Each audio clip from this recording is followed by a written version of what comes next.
Hey guys, welcome back to another episode of Simuleos. Today's going to be an absolutely wonderful day. I know it's not Christmas Eve for you guys, but it is for me, so Merry Christmas, guys. I hope you guys are having a wonderful holiday season with your family, or whatever it is you're happening to do. What? You know what I mean. C252, Gathros, TS Jaws, thank you guys so much for coming in. Really appreciate it.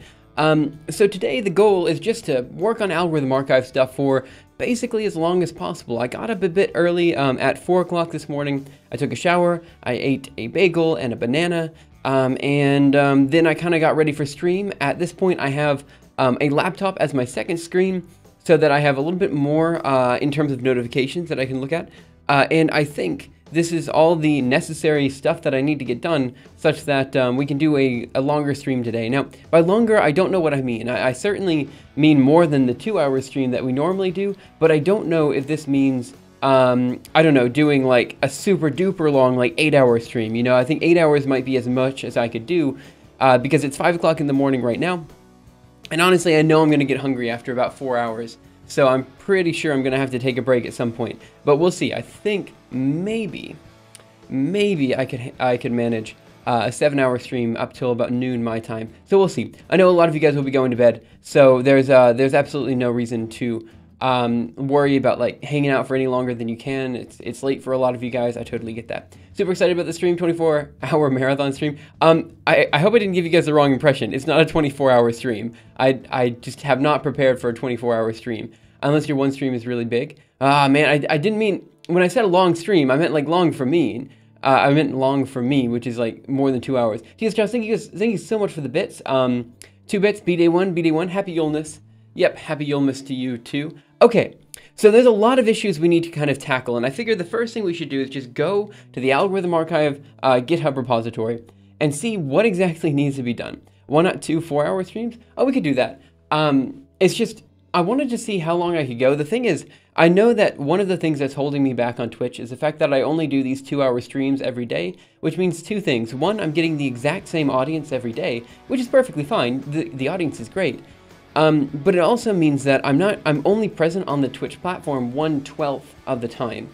So I don't really have much visibility in terms of Twitch, on Twitch. There we go.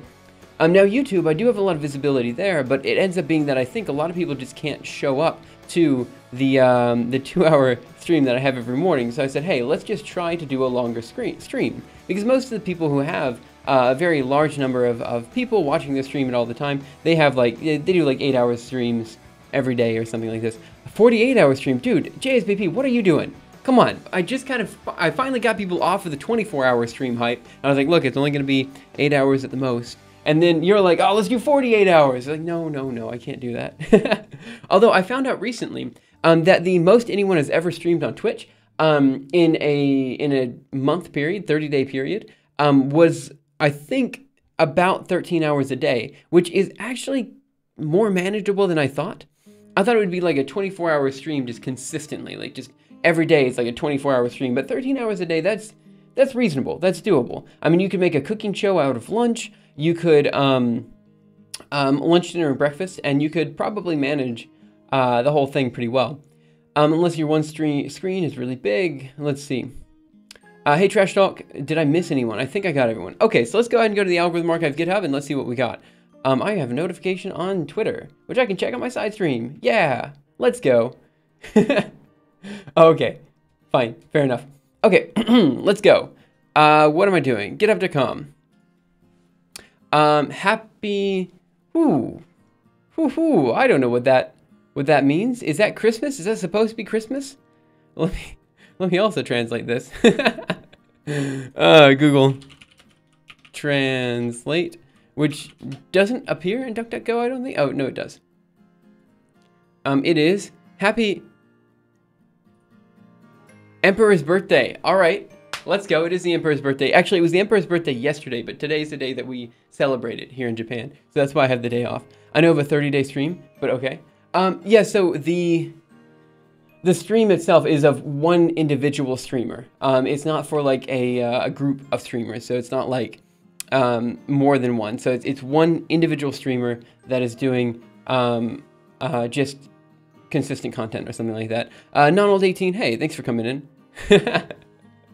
Yeah, no, I know you know. I was just explaining it for everyone else.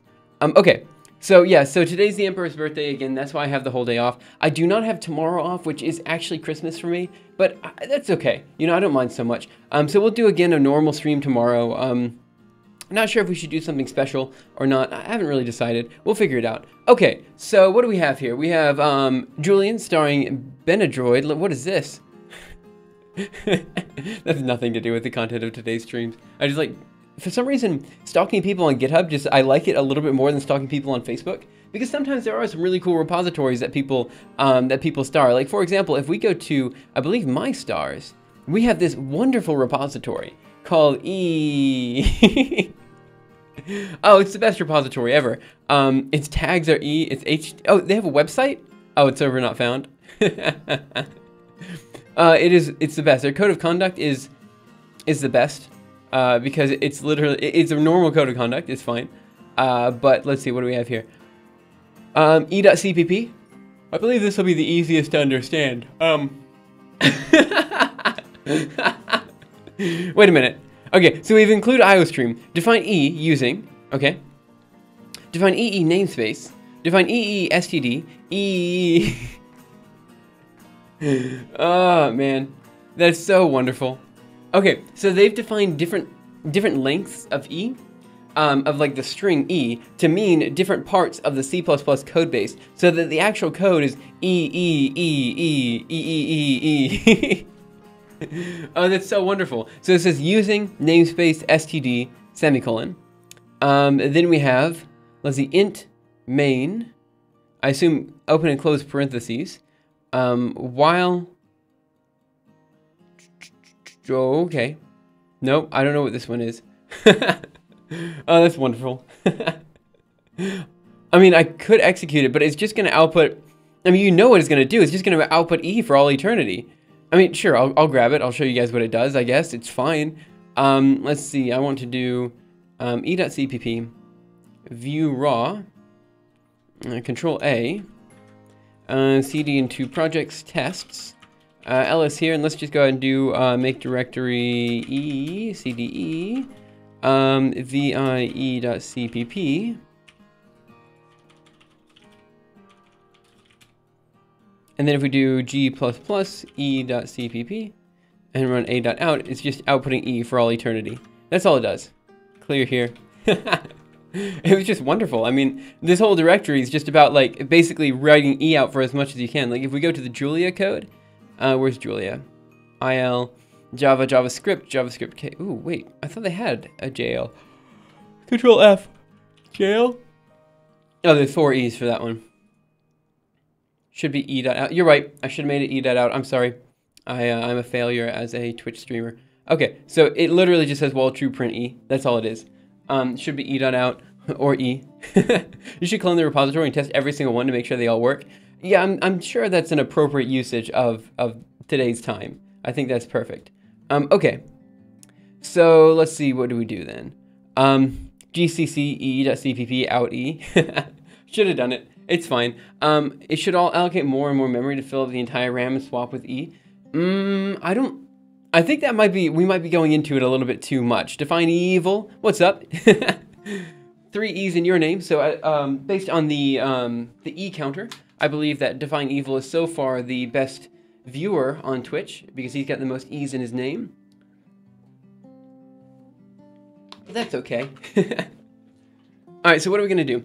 Let's just go ahead and go to the algorithm archive. Let's take a look at all the issues, all the things that we have to cover, and then we'll see if we can create like kind of a, I guess a structure for what we're going to be doing today. There's a lot of things we need to tackle, and I'm not sure, got him, and I'm not sure which ones we should do first. So I'm going to open up the issues, open up the pull requests. I think we'll cover a few issues and move on to pull requests. Then we'll do a whole bunch of other stuff, you know, lots of stuff to cover.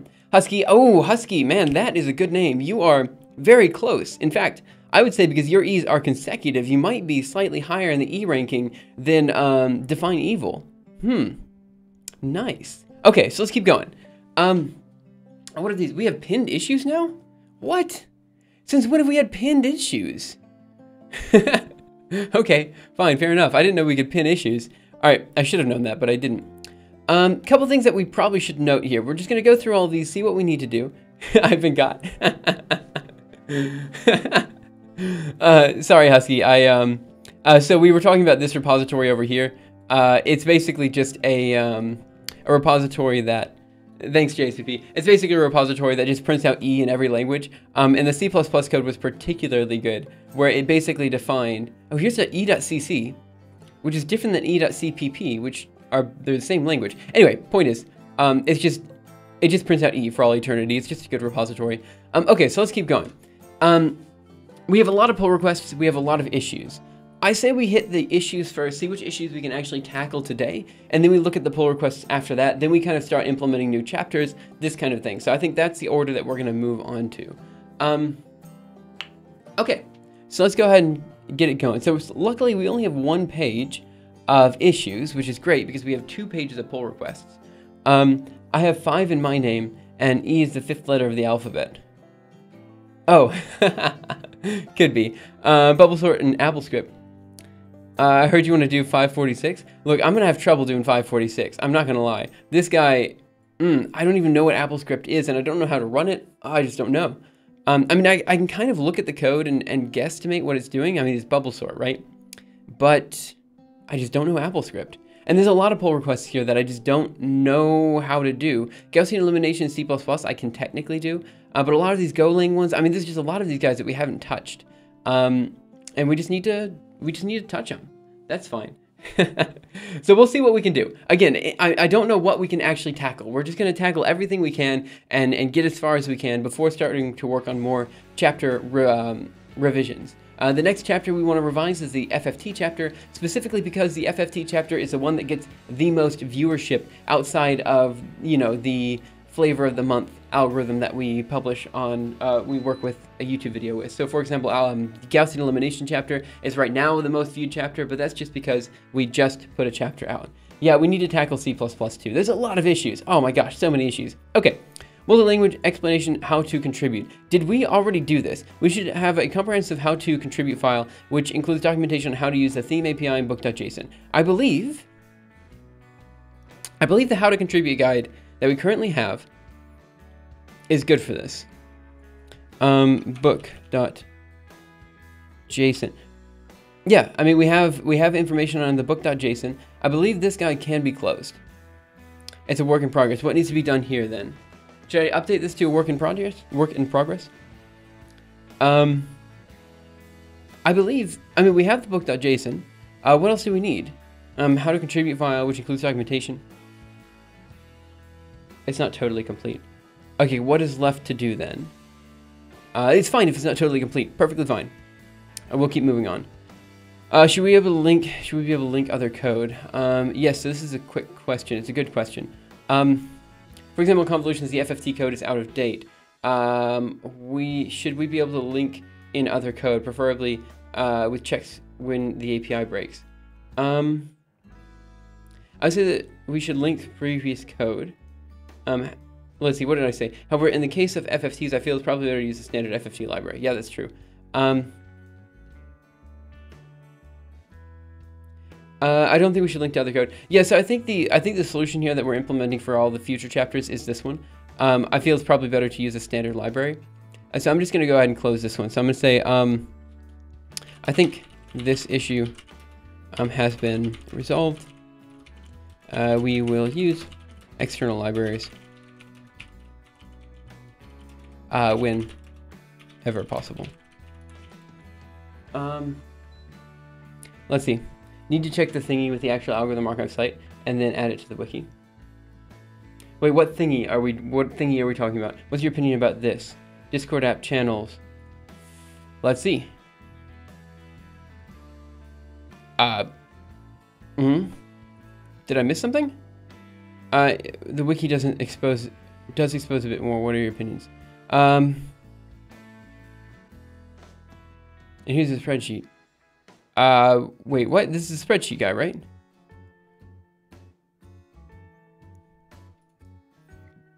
Oh, yeah, this is good. It should be on the wiki. Undoubtedly, it should be on the wiki. I think that's perfectly fine. I'm on here, right? Yeah, I'm here. Yeah, it should be on the wiki. That way people can more easily talk about it. I see the question now. First time I've had time to use Jupyter. Gotta love it. Yeah, it depends. Like, some people really, really like Jupyter Notebooks. other people, maybe not so much. You know, in my personal opinion, Jupyter Notebooks have a wonderful place, especially in an academic and learning environment. They're incredibly useful there. But sometimes I find people rely on them a little bit too much to do actual heavy computation. And don't get me wrong, Jupyter Notebooks can do this type of heavy computation. It's just, at some point, I just want a Python script, you know? I don't want to run it in a Jupyter, an IPy notebook. I like that you can link stuff on Discord with dev mode. Oh, okay. Well, I didn't know, I didn't know there was a dev mode. But do we want it in the wiki? Yeah, I think we want it in the wiki, right? Like, why wouldn't we want this in the wiki? That way people can contact the people that they actually want to contact for this type of stuff. And I think that's nice. Okay. So I think that's good. This, by the way, is a list of all of the, I guess you could say, all of the current reviewers. And of course, you can review any code. It's just these are the guys who have expertise in these particular languages. We're obviously missing certain languages here, like we're missing, for example, AppleScript and stuff like that.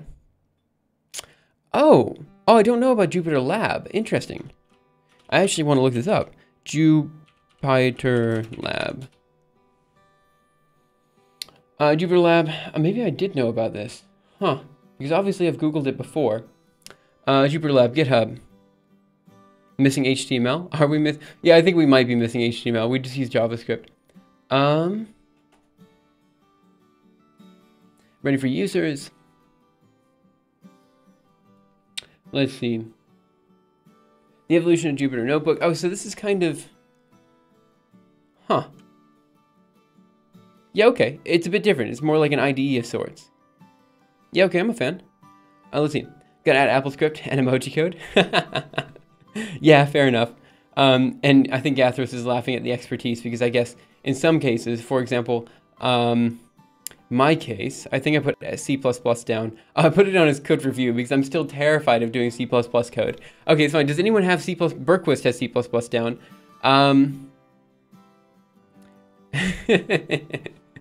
All the people who weren't here when Upson was here basically put down C++, but the people who were here when Upson was here, they didn't put down C++. That's fine. We looked at it briefly a couple streams ago because Folsters and I were talking about notebooks. Oh yeah, could be. Looks like LaTeX IDE. The Jupyter one? Yeah, I'm not so sure. Hey, JSPP. Let's see, what do we have? Oh, screw you. Okay. Yeah, I don't know if I looked at the IDE itself or just a Jupyter notebook. I don't remember. It's been a while. I can go ahead and close this tab. Okay, so we'll go close this, close that, close this, and keep going on through the issues because we have a lot of them to go through. So this guy down here, where were we? Add bubble sort, multi-lang, how to contribute. Should we, however, in the case where we cannot link other code. Oh, in the case where we cannot use an external. We'll look. Let's see. Whenever possible, but we need to re-implement something. We'll put the full code in the bottom of each chapter. I think this is a fair compromise. I think that's okay. So we'll go ahead and close and comment that one. Okay, cool. We got one issue resolved already. Just 22 more to go. All right. Oh, man. Okay, so that's broken syntax highlighting for C, some C and C++ examples. I honestly don't know. I don't know how to solve this. Let me go ahead and check the algorithmarchive.org and let's see if this is still an issue. I mean, it probably is, but we'll see what's the issue. So the issue here is that for certain languages, let's just go to tree traversal and let's just, here's C. Let's go to C++. Yeah, it seems like the syntax is appropriately highlighted here. Yeah, it seems fine. Let's go to JavaSmart. That one is fine for C++ and C. Actually, no, it doesn't seem like this is an issue anymore. Oh, here it is. This guy. This guy has no syntax highlighting, and I have no idea why. This guy has syntax highlighting. This one doesn't. This one doesn't. Oh, we don't have a C++. I'll take a look at this again, and we'll see if we have an issue. I got a plan for the licensing stuff, by the way. I think we could maybe get in contact with the folks at Wikimedia Pedia and ask them how they would approach pull requests and publishing, since Wikimedia is a big platform where Creative Commons things are published. Yeah, this is probably fair, because the execution is the only thing holding us back right now. I agree with you there. However, after I spoke to the lawyer at ThinkerCon, I believe, and let's just go ahead and hop to that issue now, we're currently talking about the Creative Commons text handling issue, which is number 493. Okay, so the issue here is that okay, here's the main problem. There's been some discussion about whether the non-commercial license. So here's currently the issue is for anyone who is here. You're saying the pull request needs to be a formal publishing? What do you mean the pull request needs to be a formal publishing? Actually, I'm not aware of this restriction. I thought it would be. Yeah, actually, I'm not sure what this means. So here's my current understanding of the issue. And JSPP, feel free to pop in and describe whatever it is that you think needs to be described here.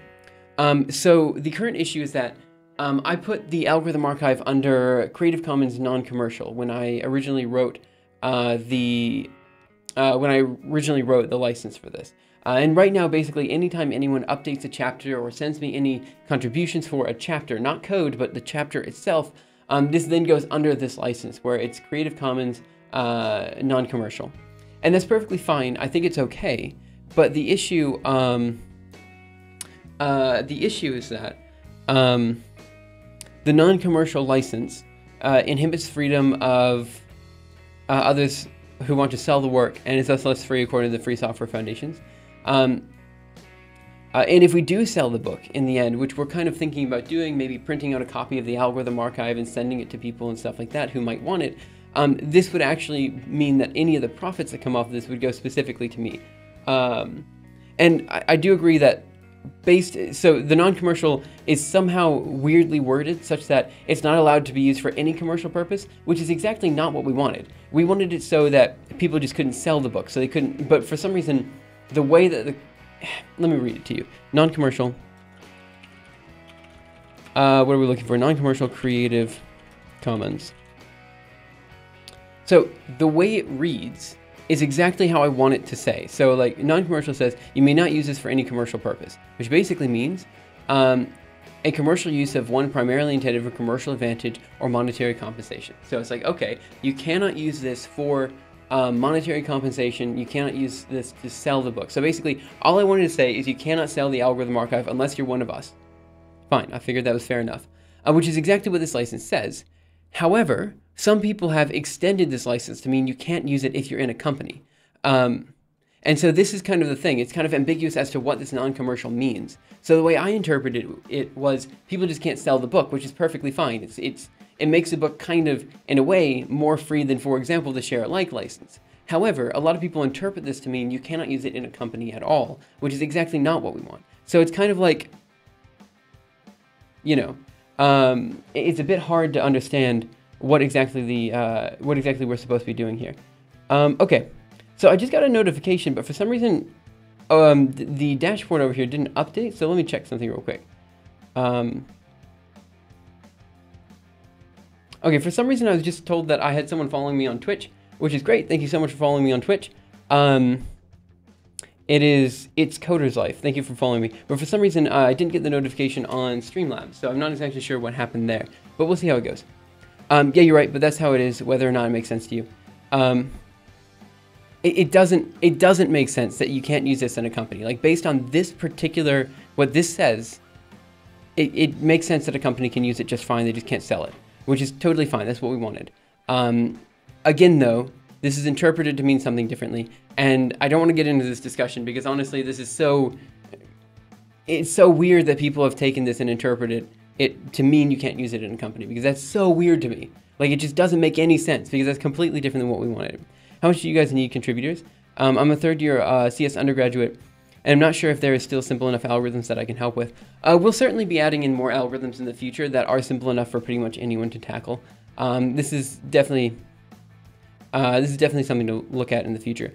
And do people contribute implementations or write-ups or both? So right now the issue is that we want people to be able to implement new chapters in the algorithm archive, but we can't do that until we figured out exactly how, exactly what license these new chapters will be under. And so right now, this is the exact issue that we're talking about.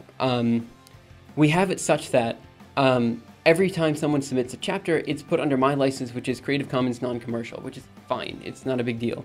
However, we're thinking about changing this up so that it's Creative Commons share alike with attribution towards whoever wrote the chapter, so that it kind of solves this issue. Depends on your programming language, and we get more algorithms, of course. So basically, if you wanted to submit a chapter, we kind of have to wait for this particular issue to be resolved. If you want to submit code, you just go to the algorithmarchive.org, find something that doesn't have an implementation in whatever language you want to implement it in, and then go from there. So that's kind of how it is. So code, super easy, just submit it. Chapters, a little bit harder. I'm in high school and completely self-taught. I'm pretty bad and have contributed. I think most people are pretty bad. The thing is, we've got a pretty rough review process, or not rough, but we've got a pretty strong review process that kind of gets us through most of the issues that people have. So I'm not really a big fan of the share alike license because I feel it's kind of restrictive. Again, based on my interpretation of the non-commercial and the share alike licenses, which, by the way, my understanding is that it kind of depends on the intent of the person who licensed the work. So my personal problem with the non-commercial is, or my personal problem with share alike is it just means that all future versions of the algorithm archive must be open, which is a big problem with code, but I don't think it's a big problem with text. I think it's probably okay here with text, but with code it's kind of a big deal. That's why we're using MIT. So CCNY? Wait, CCNY. What is CCNY? Oh, that didn't help. Creative Commons. What does NY stand for? Yeah, what is NY?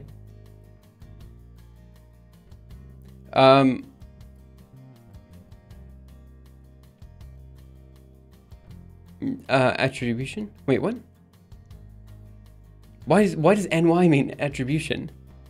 Oh, CC BY. Yeah. Okay. I know CC BY. It's just there's all these acronyms and I didn't know which was which. Okay, CC BY, I understand this one. Yep, so I think this is fine. I think attribution is fine. And I don't think that's a big deal.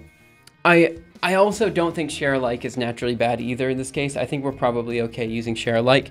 Again, I was initially against it for the same reason I'm against using GPL with code, but honestly, if share alike just means that you can't change the license and it means that you know, all future versions of the algorithm archive must be Creative Commons. I mean, people are not going to be using the algorithm archive to write. They're not going to be putting the algorithm archive in other things like they would be doing the code. So the code being MIT is great, but the text being CC share alike is probably fine. What do we have here? Can I still make money from work I make available under Creative Commons? Yes, one of our goals is to encourage creators and right holders to experiment with new ways to promote and market their work. There are several possible ways of doing this. Creative Commons non-commercial licenses allow right holders to maximize distribution while maintaining control of their commercialization of their works. If you want to reserve the right to commercialize your work, you may do this by choosing a license with the NC condition. You want to reserve the right? Yeah, okay, fair enough. If someone else wants to use your work commercially and you have applied for a non-commercial license to your work, they must first get your permission. As a right holder, you may still sell your work commercially. You may also use funding models that do not depend on using a non-commercial license. For example, many artists and creators use crowdfunding to fund their work before releasing it under a less restrictive license. Others use a freemium model where the basic content is free, but extras such as physical printed versions or special access to membership-only website. Yeah, so this is kind of what we'd be doing. But special access to members-only website are for paying customers only. So we'd be doing basically, but extras such as physical printed version. So this is apparently sufficiently different that we could sell the physical printed version, even if it's not under non-commercial. And I think that's probably okay. Yeah, it's just, the interpretation of non-commercial is a pain. You can make money on the algorithm archive under non-commercial CC. Yeah, this is kind of why I put it under non-commercial CC to begin with. It's just, again, it makes the contribution process way worse and more difficult. and it does make the algorithm archive more non-free. Yeah, yeah, this is true. This is true. That's one of the main issues I have with the non-commercial. However, I was told by the lawyer when I was at ThinkerCon that what we can do is we can make the entire text CC by just like Creative Commons, basic Creative Commons. And then after that, we can say the binding of the book, all the chapters put together, is Creative Commons by non-commercial. So we could say the archive itself would be like kind of my property, but each individual chapter would be the content properties. What's wrong with GPL? There isn't so much wrong with GPL. The main thing I have with GPL is that if you use GPL, it enforces everyone else who uses the code base in the future to also be GPL. So this means that if you're doing open source stuff, that's great. You're forcing other people to do open source stuff, which in principle is also great. But the main issue is that if you're forcing companies to take your code, use it, and then turn their code into open source, it means that companies are not going to be using your code base in their code base. Does that make sense? Because you, by using GPL, enforce that all other code bases that are derivatives of yours, that use your code base in their own code, must make their code open source, which means that it's not going to be used by companies, right? So this means that if you want your work to be used in like a real setting, you probably don't want it in GPL, and that's the main problem. I do think, though, that MIT is a very good middle ground here. It keeps your code open source and says, hey, anyone can use this for a commercial purpose if they want to. I don't care. That's my main problem with GPL. It means that some people would not be able to use the code base just because if you use GPL, it can't be used in an industry setting as easily. So there's issues there. What do we have here? Let's see. Or we give everything Leos and totally disregard them altogether, which would be utter BS. Yeah, I don't know. You can just make it, can you just make it, if you contribute, then you give your credit to James? Yeah, this is another thing that we could do. But then we need some sort of contract for every PR. Do we need a contract? I mean, people just say, hey,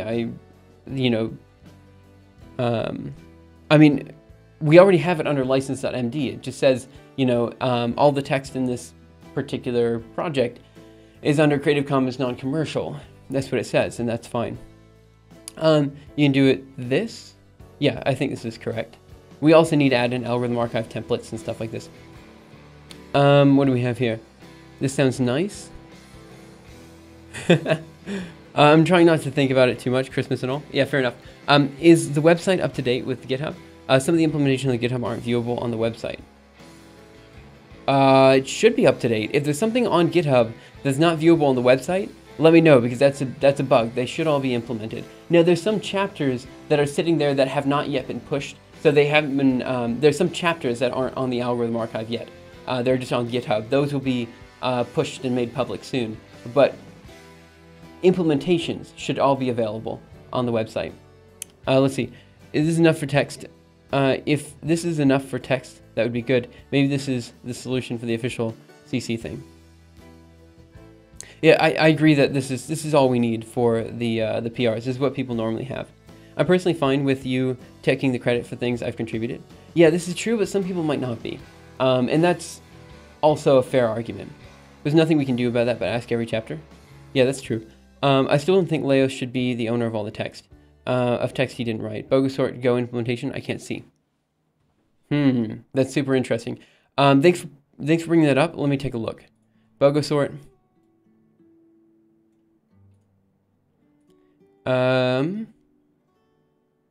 You're right, there is no Bogosort Go implementation. Let me CD over here. CD projects. Algorithm archive. CD contents. Bogosort. ls CD code. Alright, so this is just whoever implemented the Go code didn't appropriately update the markdown file. So I'll go ahead and fix that. Okay. So we could need chapter contributor. So I guess what we should be saying is, where's this guy? I agree to have all my commits to this repository licensed under the MIT license as found in license.md. So we should have a chapter pull request template that basically says, I agree to have all of my commits to this repository, or all my updates to the text of this repository, to be licensed under Creative Commons by, with attribution to me and any other contributors to this chapter, or something like this. And then, yeah. Okay, so let's just write down all the problems. Here's all the problems that we have currently with our current licensing scheme. And also let me write down this Go issue that we have, so that I remember to tackle that too, since we're here. So we'll say algorithm archive, so Go bogus sort. Okay, so I have that written down. We'll attack that in just a few minutes once we finish this discussion on the Creative Commons licensing. Wait, no, what are we waiting for? Okay, so we have CC, Creative Commons, non-commercial, right? So the big problems with this are, one, company use. This is the biggest problem. A lot of companies will not use this at all if it's non-commercial, which means they can't even use it to learn from, which is definitely not what we want. We want companies to be able to use the algorithm archive for everything they want. We just don't want them to be able to sell it. Two, if we do sell the book, it's unclear where the money goes. So I guess we'll say attribution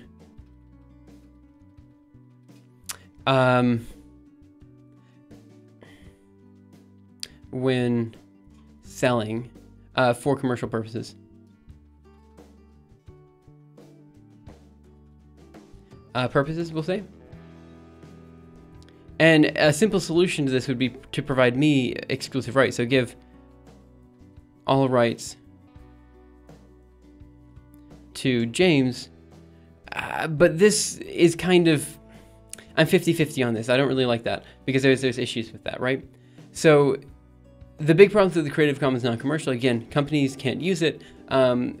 We need to give attribution for commercial purposes such that, you know, if we do sell the algorithm archive, the money is given to the appropriate group of people, which is just, I don't know, it's kind of hard to do because then we have to keep track of everybody. And let's say some guy implements a chapter on, I don't know, some weird sorting algorithm that we don't know of.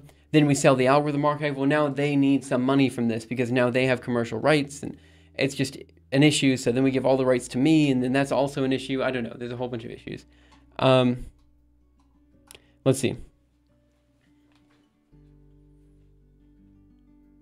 You can see this image. This image is, it's so weird because this is completely different than how I interpreted it, you know? So it says, yeah, it's just so weird. It's completely different than how I interpreted it. Because here, like, for example, public institution, who can use non-commercial content? It basically says companies cannot use this at all. And it's like, what? That's so weird. And this is the thing that got me. Use on a website, use on a platform, use for in-house education. That's the guy. Use for in-house education and information. That was the thing that got me. The fact that they can't use it for in-house education was the one that kind of made me feel like that's not okay, you know? Which means that, you know, companies can't use this to learn from.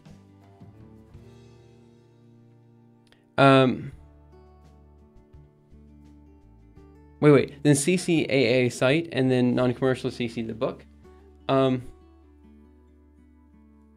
Yeah, I think that I do agree that all rights given to me is not necessarily the best idea here.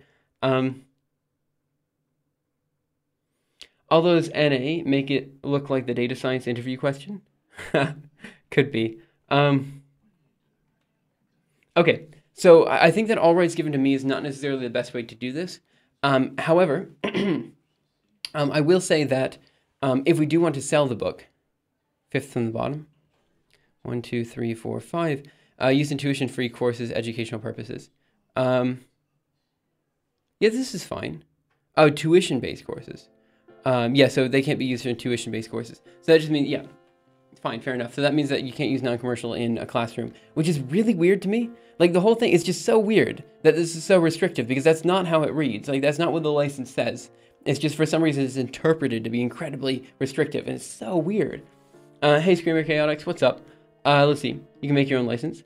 I can make my own license. I think the best solution for now. So here's the thing. This is what I currently believe the solution would be. I mean, companies can't even use it and tuition free. Yeah, that's fair. So let's go here. New page 4. So we have a couple solutions. One solution is just to give me exclusive commercial rights, and that's fine. But I think here's the thing. How would we make money off the algorithm archive? So where do we get the money from? Well, the money comes from printing the book, basically. That's the only way we can actually make money off of this. And honestly, again, we're not trying to make money. We're just trying to recoup the printing costs, really. And in this case, I mean, companies can use, I think we really shouldn't. Again, we're probably just too afraid because we're giving up control. Yeah, that's fair. Okay, so here's my argument. I think this should clear up my opinion at least, and then we can talk about where we go from here. So where are we going to be getting money from the algorithm archive? We're basically only getting money from printing, right? Fair enough. The question is, how do we do this? All right, in order to print the algorithm archive, we're going to have to rebind it into a bunch of different, the only way we can possibly print the algorithm archive is if we have a website, and this website basically says, hey, look, you want a book that has, an introduction, a guide to computational physics. We'll call it the Algorithm Archive Guide to Computational Physics, where we basically take all of the chapters that we have in the algorithm archive when it's sufficiently developed that have to do with computational physics, and then we bind them all into one book. And then we say, now pick your language, and they pick Julia or Fortran or C++ or whatever. And so they get the Guide to Computational Physics in Python, in Fortran, in Julia, and then we send it to them. You know what I'm saying? So the idea would be that we provide a printed copy on demand, right? So the only way I can possibly see this working is if we do it on demand, right? So I'm going to say I'm just going to have to say we have to do this on demand. I don't know of any other way to do this. This is going to take a lot of work, plus a lot of work. And by a lot of work, I mean we're going to have to modify pretty much every chapter to allow for this on-demand printing. I'm going to say that is sufficiently far away and sufficiently complicated that no one is going to do it outside of our own group, okay? And so in that case, I'm going to say that it's probably okay to do CC by attribution, such that every chapter has the attribution at the bottom of the chapter, or CC by SA, right? So every chapter has attribution at the bottom of the chapter for who wrote the text. It could be me, it could be Gathros, it could be GA, it could be whoever's writing the text chapter. And then, when we put the work together, when we bind the Guide to Computational Physics, this is a separate entity. It is a separate object that we worked on such that this can be sold. You know what I'm saying? Because the way that I see it is this binding of the book is itself a new thing, and according to the lawyer that I spoke to, if you bind everything into a separate book, or if you bind all the chapters together and you claim that this is itself a unique entity, it's okay to use Creative Commons, whatever license you want, because you've bound something new, you've created something new.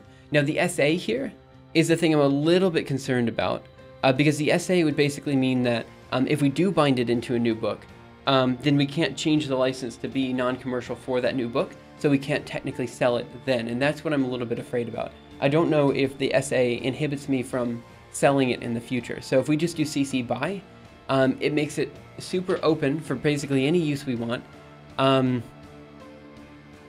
we could sell it later. So this is kind of what I'm thinking. We just make everything CC BY attribution, and we just don't worry about share alike or anything like that. Okay, so what I missed in chat. We're wholly too afraid. Doesn't really help. We know the licenses. The only options are CC BY NC, CC BY NCSA, or CC BY SA. Yeah, I thought there were more options. Hey, Epic Ninja Elephant, how are you? Isn't on-demand printing really expensive? It can be. It depends. I don't really think it's too complicated. We just have to have a dependency structure for each chapter. Agreed. I don't think it's so bad. I just think it's a lot more work than we are willing to put into it, than other people would be willing to put into it. So no, SA is just another GPL. Again, I agree. Why would we change the license for the new book? If we have the book, why would people not buy it from us? Sure, someone could rip us off, but that rip-off will happen anyway, and then maybe in countries where licenses don't really matter. Yeah, that's also fair. That's also fair. I think... I'm just not sure if we can sell this essay. Like, I'm not sure if we can sell the share alike thing. So, can we sell Creative Commons licensed material? That's my question. I think it's too much to give people the freedom to choose programming languages for themselves. Yeah. You missed my message? Oh, what did I miss, Gathros? Not essay, it's just another GPL. Oh, yeah. How did I miss your message? Oh my gosh, Gathros, I'm so sorry. You missed my message. You're talking about the essay one. I agree with you. Essay is just another GPL, which I'm also not a big fan of. Which is why I'm thinking maybe CC BY, but at the same time, I don't know. Just pick 2 or 3 prospective languages and let people figure out the rest from the internet.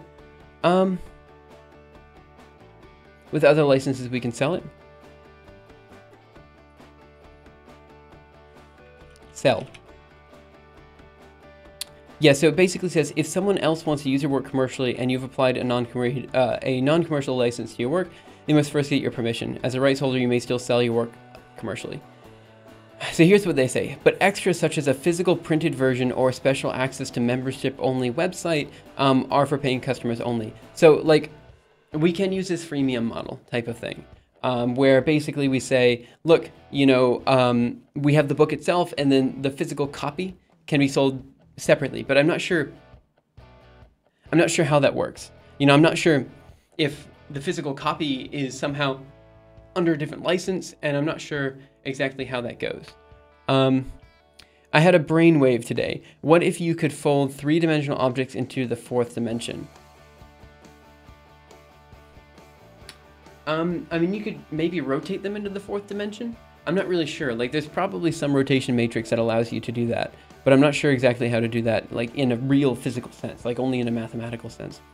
Why would we restrict the languages? I mean, we have them. There's no reason for the restriction. You missed this message. Imagine opening up the book and seeing that Bogosort is the only implementation in the language they choose. Oh, yeah. So you're right. You're right. So these would have to be pre-selected languages that we have completely implemented. So, for example, Julia, C#, languages that we already have all the implementations for. Otherwise, it wouldn't work. Which means that's why we'd have to have, like, there'd have to be some sort of website. And the website would basically say, you know, like, here's your guide to computational physics. And then it just has a drop-down menu of all of the languages that we actually have fully implemented all these algorithms in. And then go from there. But you'd simply have an online selector. Yeah, something like this. And you're right. So we'd have to predefine the languages that we allow for, such that we have all the languages implemented, all the algorithms implemented in that language. Does that make sense? So we'd have to do some finessing there. I'm just saying you could avoid the on-demand printing.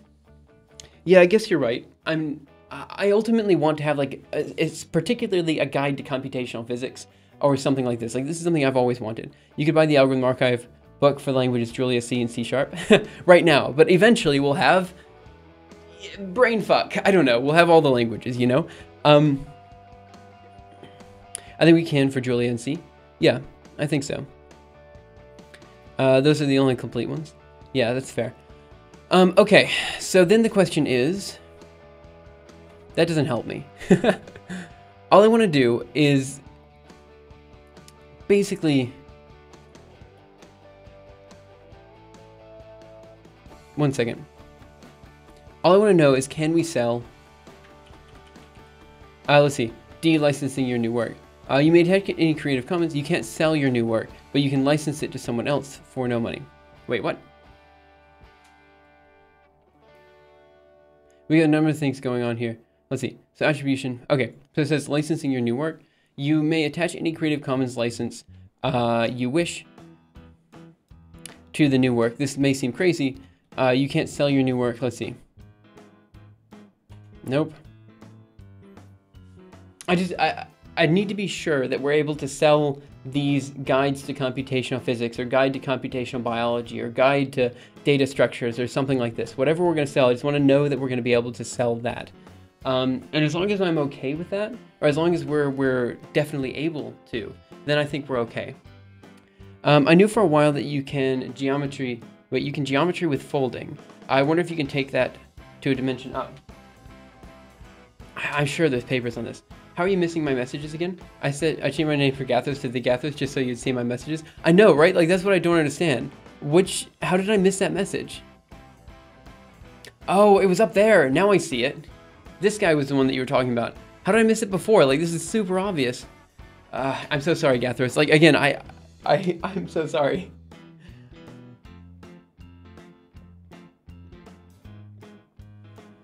Thanks for the bit, C252. Okay. So, as far as the Creative Commons text handling is concerned, I missed 4 messages. No way, I couldn't have missed 4 messages. I mean, I'm missing a lot of messages today. Don't get me wrong. Like, I'm probably missing just as much from you as I am from everyone else. The licenses lets others remix, tweak, and build upon your work, even for commercial purposes, as long as they credit you and license their new creations under the identical terms. This license, this license is often carried to copyleft, free, and open source software licenses.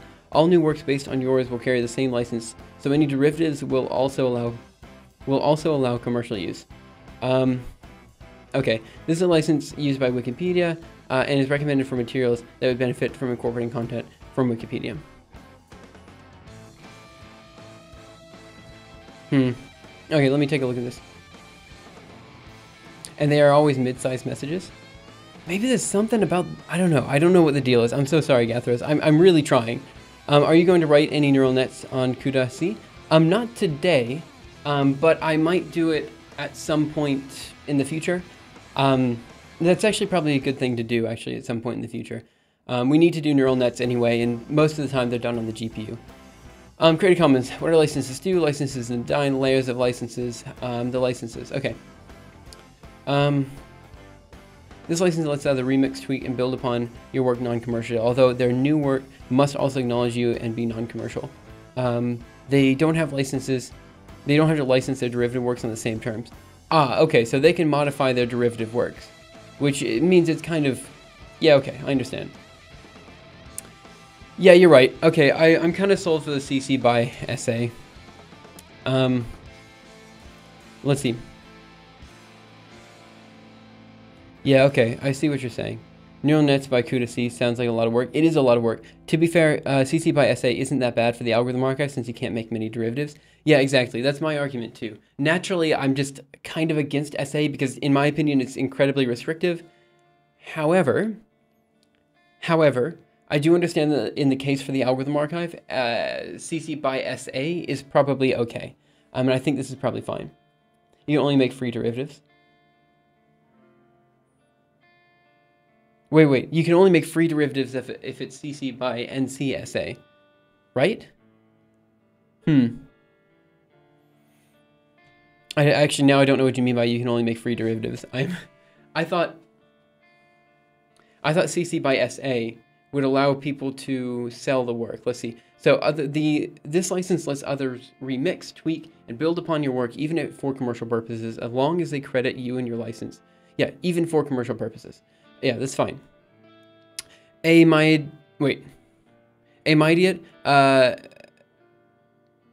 I'm sorry. I apologize that you're having so much trouble with your digestive system. Let's see. Sure, someone could sell your stuff, but they can't take our stuff, modify it, and have a proprietary book. Oh, I see what you're saying. Yeah, I see what you're saying. So when you say free, you mean they're still selling it, but it's but they can't change the license. And I think that's actually fair. I think we should be protecting the algorithm archive license such that it can't be very easily modified. Did you solve the problem from yesterday? I did not, unfortunately. Yesterday I spent basically the whole day studying stuff. I don't know what happened yesterday after stream. I just, like, I went to read papers and stuff, and I got kind of sucked into a hole, and then all of a sudden it was like 5 in the afternoon, and I was like, well, I guess I should make dinner. And then somehow after dinner it was 7. I don't know how it took 2 hours for me to make and eat dinner. And then after that was done, I was like, all right, well, I guess I'm going to bed now so I can get up in the morning. I don't know, just yesterday was like a wash. Like, I didn't get much done. It was just like studying the whole day. Here's another question. Do you want some company to be able to take your book, make their own derivative version, and use it for some commercial training program?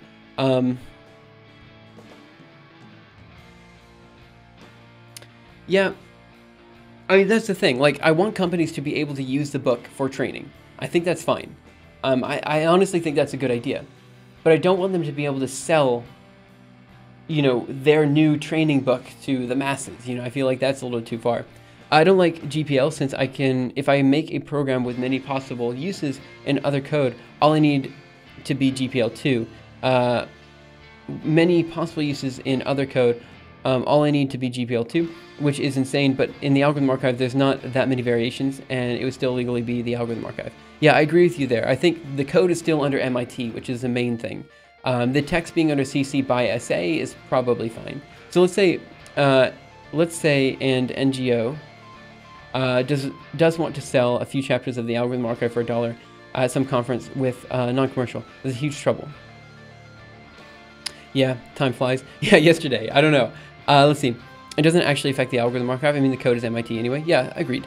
And I think that's the big problem. But then again, Zadison, with SA, they do need to make their new cool training program CC by SA as well. And then it's open. Yeah. So no matter what, the book will be open. Like, and that's, I think, probably fair. Even if they do create, and they do sell their own copy, which is totally legal. I have your report up right here. I was looking at it. Gathros. And I was like, oh wow, these are some cool diagrams. I don't know. It was here. I had it up yesterday and I was reading through it. It's quite nice. I want to look more into this Skyne template algorithm and stuff like that. There's stuff that I wanted to look into. But I promise, it's up.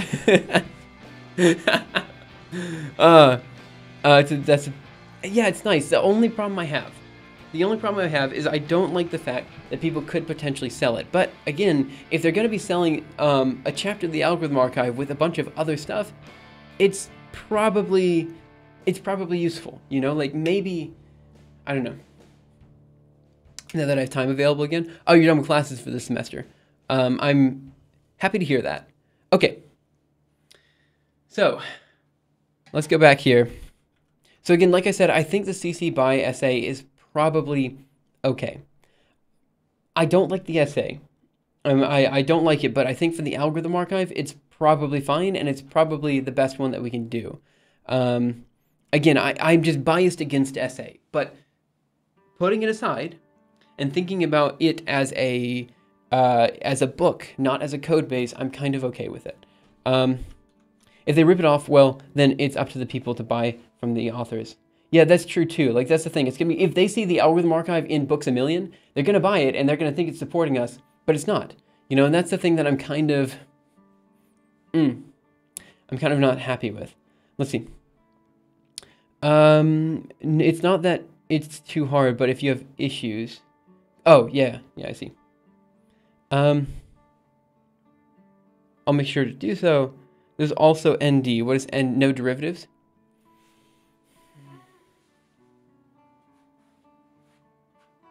Yeah, there is no derivatives. The license allows free distribution, commercial and non-commercial, as long as it's passed along unchanged and in whole with credit to you.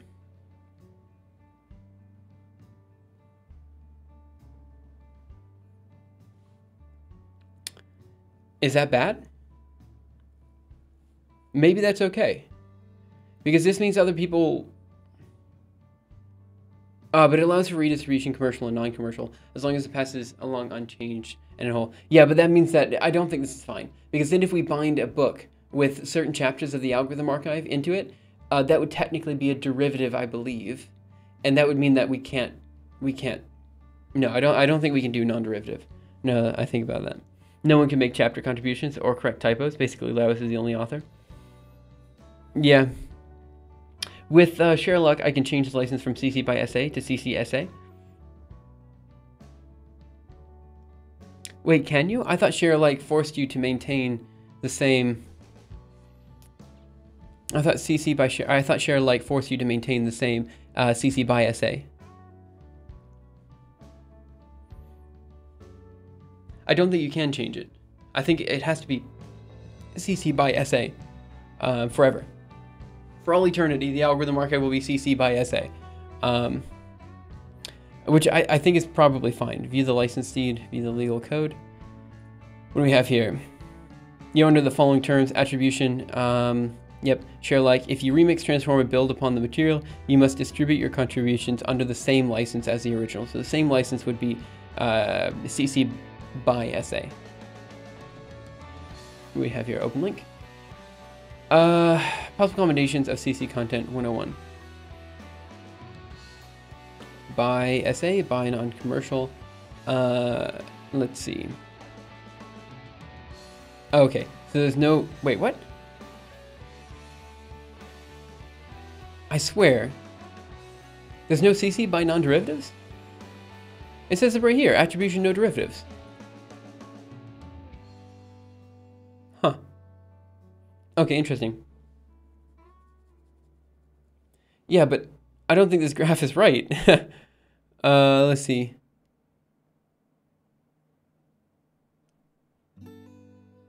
Oh, I see. It's combining two separate sets of licenses. So it's basically saying if you're combining CC by non-commercial, you can combine this with public domain, non-public domain, I guess. CC by SA non-derivatives. Oh, I see what you're saying. Yeah. Because we're mixing... Yeah, okay. Is it an older version? No, I think this is combining two sets of licenses together. So I think that's the issue. So you can do CC by... It's still a weird graph. Like, I don't think this is clear. At least it's not super clear to me, but I think I understand what you're trying to get at here. Our public licenses are intended for use by those. Yeah, it's combining work. Oh, I see. So if you wanted to... Yeah, okay. Okay, so here's the license that we have here for the share alike, Creative Commons attribution share alike. Okay, so... you can't combine work with CC by SA with CC by non-commercial work. Yeah, I guess that's fair. So I guess this is saying, let me open it up again. So I guess it's saying I have work that is public domain. Can I use this stuff? So if I have work that is Creative Commons non-commercial share alike, that's the work I have. I can use public domain, anything that's, I guess, not public domain and public domain. I don't really know what the difference is between these two. I can use CC by, and I can use CC by non-commercial.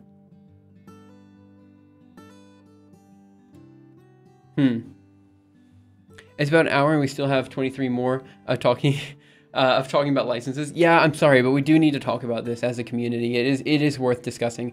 I understand that, again, this is probably not the most engaging stream ever, but it is what it is, you know. We need to get through this. So, it's been an hour, we still have 23. It's what you can combine. Yeah, I think I understand it now. I think I understand. Okay. So I think we should probably put this up for a vote, I guess. The chart illustrates that the more restrictive the license is, the less likely the content can be mixed with other larger work. Yep, that's what I was expecting. I'm okay then. Let me take a look here. Open link. CC by SA can be used. The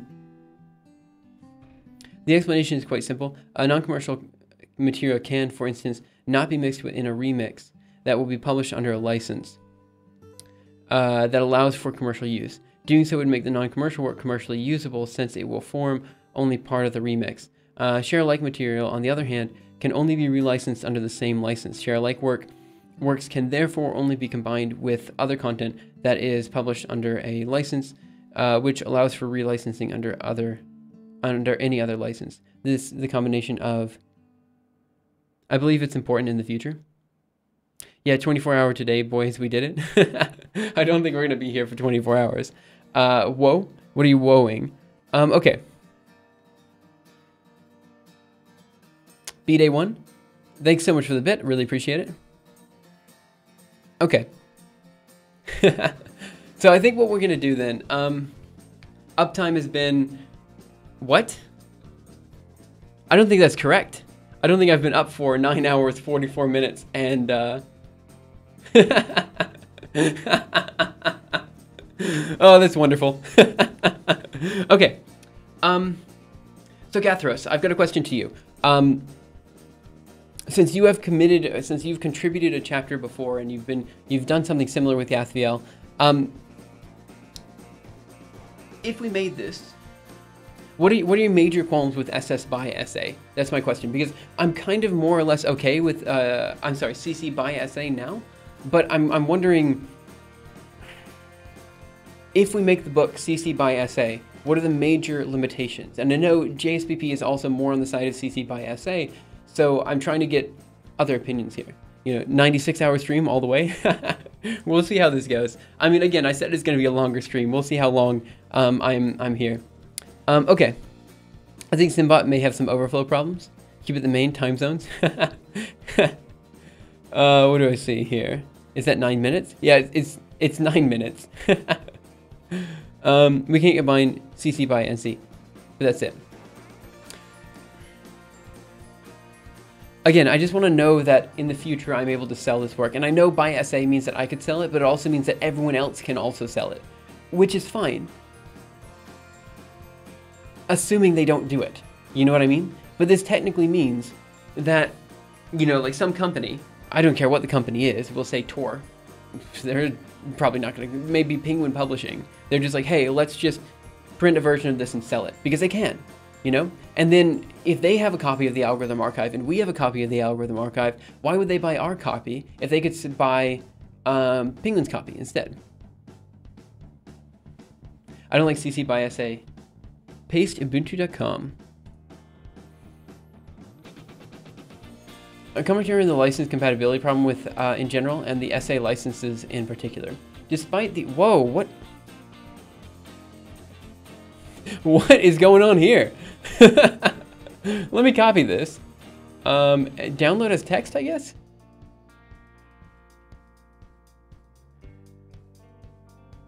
Oh, screw you.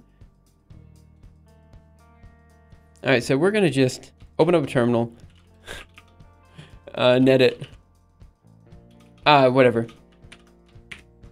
Open up LibreOffice. Let's go.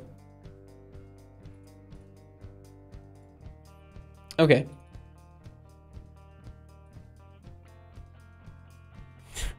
One second, I'll make it a bit bigger. Let's change the font so we can read it better. How about yep. Okay, perfect. Commentary on the license compatibility problem in general and the SA licenses in particular. Let's see. Does NC prevent sale by rights owners? What is the Algorithm Archive book got sold by MathWorks? Ooh, man. Good pastebin, not like this. Fix it for you. Wikimedia. Alright, no, it's okay. We have a solution. I'm assuming that both these pastebins are the same. Let's take a look at this guy. Open link. Yeah, I think it's the same thing. So I think I'm okay with our solution for now. Writing it in Comic Sans. I think this is fine. Despite the increasing efforts to solve the compatibility problem one way or another, it is undeniable that little success has been achieved so far. However, solving the compatibility problem may be regarded as a key condition for the success of the whole system. A Creative Commons in the proper meaning can only serve its own purpose when the content contained can be reused creatively. Incompatible licenses are an obstacle to this core objective. Moreover, they contradict the wish to make it legally possible to use the outstanding technical possibilities to remix mashup works. As SA licenses, like all restrictive licenses, amplify the problem of license incompatibility, their use should be considered thoroughly. In general, the share-alike principle is convincing. Open content should stay open in all its forms and iterations. Overly permissive licenses enable the appropriation of open content by pulling it out of the cultural commons. On the other hand, permissive licenses are much easier to handle.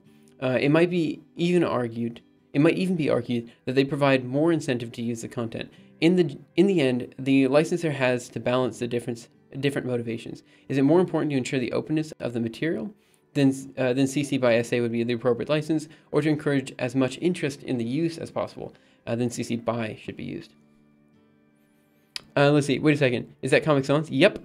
I like the CS license, Comic Sans. Comic Sans is the font of the sophisticated. Yeah, I forgot. I'm sorry, guys. I failed you. I should have also made this purple. There we go. Man, that is some DeviantArt stuff right there. Oh, my word.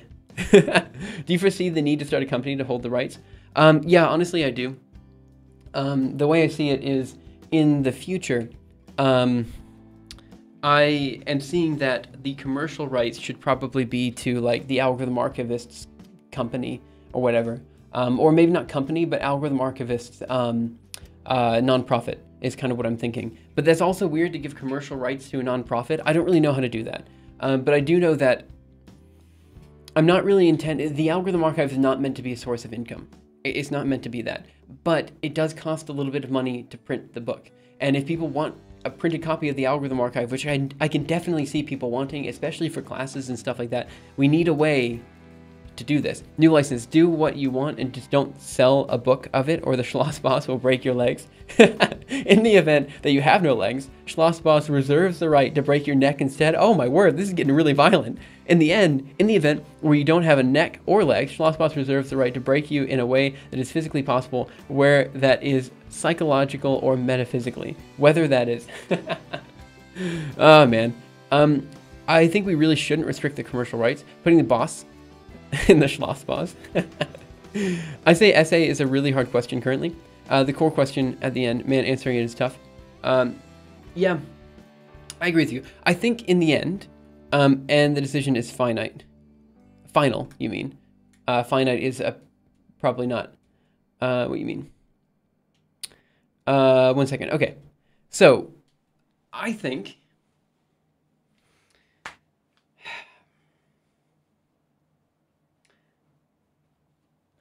share alike makes sense in this case. I think it makes sense without any problems. I think it's fine. I think what I'm afraid of, again, is if we do share alike, I think that like some guy, Penguin Publishing, let's just say, will just like, they'll publish their own version of the Algorithm Archive, and then we'll have our own version of the Algorithm Archive, and then all of a sudden we have these two competing books that are both the Algorithm Archive. But for some reason, my license is better. I feel like your license would work in some small scale cases, but maybe not hold up legally. Because I feel like this isn't an eye for an eye type of situation. It's like, you took my book, I kill you. It's like, oh, that's kind of rough, you know? So the thing I'm afraid of is that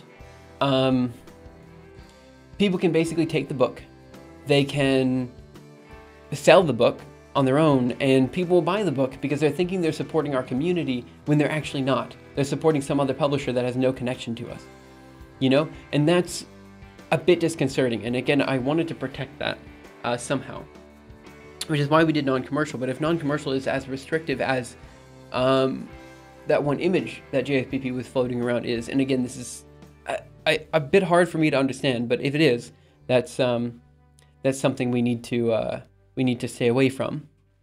So I'm okay by changing it to CC by SA. Trademark the Algorithm Archive. That's what I said at the last stream as well. If we make it very free and very open, we have fear. Oh, I see what you mean now. I think I misunderstood that when you said it last time. All right.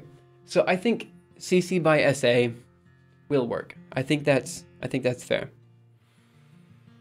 The only thing I'm afraid of, again, is that this means that no matter what we do from now on, other people can and will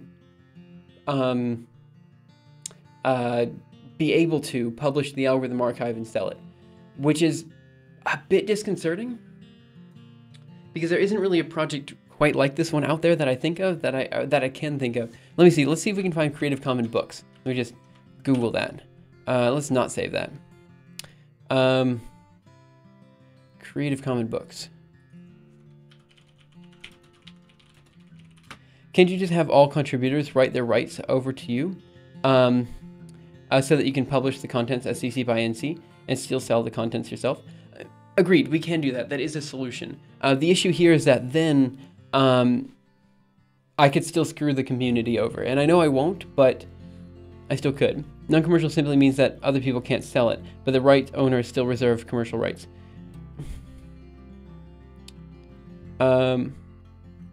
But it's not really, so I agree, Zadiston, that's how I read non-commercial. But apparently there's a lot of people, and I think it's this page over here. So it says who can use content in what case? And this is non-commercial content. So it says selling hard copies. Obviously no one can sell hard copies. No one can license content against payment. There's a lot of these things that are obvious. But down here, this is the part that I don't like. It says using tuition-based courses for educational purposes. You can't even use non-commercial work for tuition-based courses for educational purposes. However, you know, now that I think about it, this is probably fair.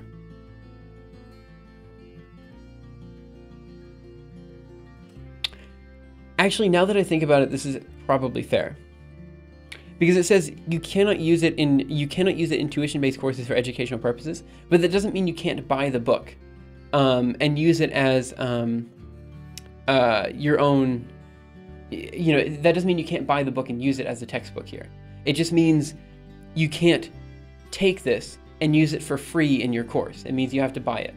And it also means up here, used for in-house education and information. Again, it means that you can't just take it and use it. You have to actually buy the stuff that you're going to be using, and you can't modify that. Honestly, this maybe is okay. I assume that's the same image I have up. Yeah. Done, problem solved. I'm sorry, we spent so long talking about this. MIT license. I've got a feeling that this might not be quite right. I agree with Trash Talk. No,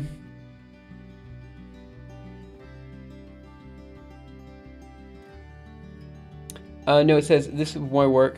I'll hand the rights over to you so you can do whatever you like with it. Yeah, right, but then we need a contract with every PR. This is the other solution. And I think that's bad as well. No, I think the first contribution somebody makes, have them sign a contract for all future contributions. Yeah, I think that's fine. I think we need them to legally give the rights to Leos. I'm pretty sure the chart is referring specifically to reproduction. Yeah, I think you're right. But then again, it's non-commercials, and it's restrictive, and non-open. I understand.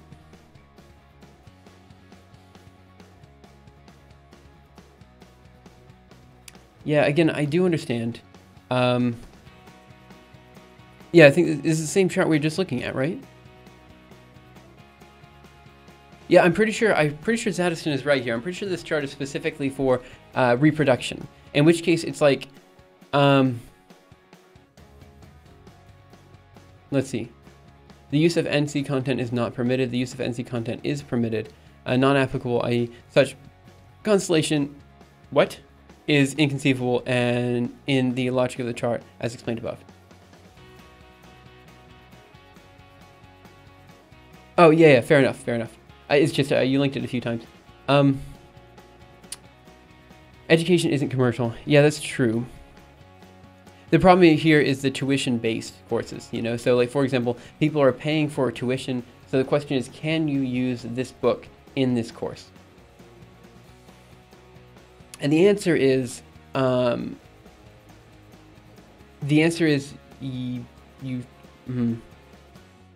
what are most textbooks under?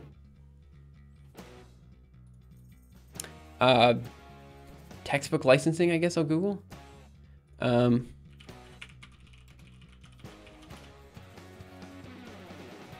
Licensing book online.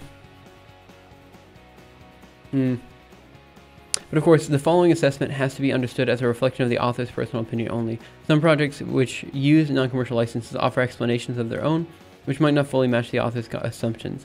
In these cases, it's recommended to follow the guidelines of the respective projects. Yeah, like a school can't print copies for teaching purposes. Yeah, okay, fine. And we could somehow modify the license. I wish our community was big enough to include a lawyer. Again, I spoke to a lawyer about this, and the lawyer basically says, give one person non-commercial rights. That's the easiest way to do it. Or give one person commercial rights. That's the easiest way to do it for now, and then give it to a company later. That's what he told me to do. Because that's the easiest thing to do. We've spent a long time talking about this, though. Like, about an hour talking about this. But we need to get it done. I want to get this solved before, basically before next year, so that we can actually start getting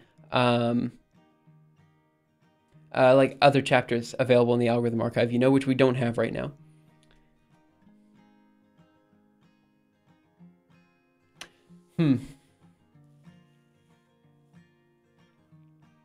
So the thing is LibreText, which is another textbook company. So let's take a look here. So let's do LibreText. So they do CC by SA, all right? All their textbooks are CC by SA. I asked them about this. MIT OpenCourseWare has been releasing in materials, web versions, virtually all MIT course content CC by NC SA since 2004.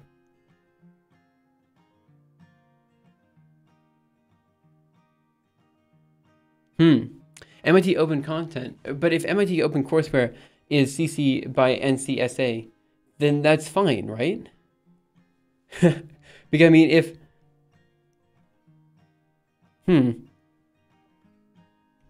so these guys do CC by SA.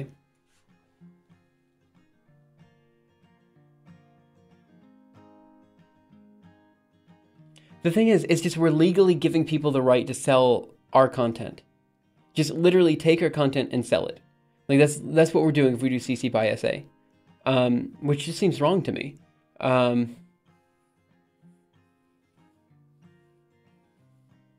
Yeah.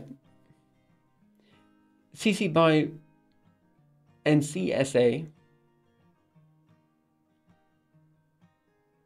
isn't, I mean, it's not an awful idea. It's just my question is,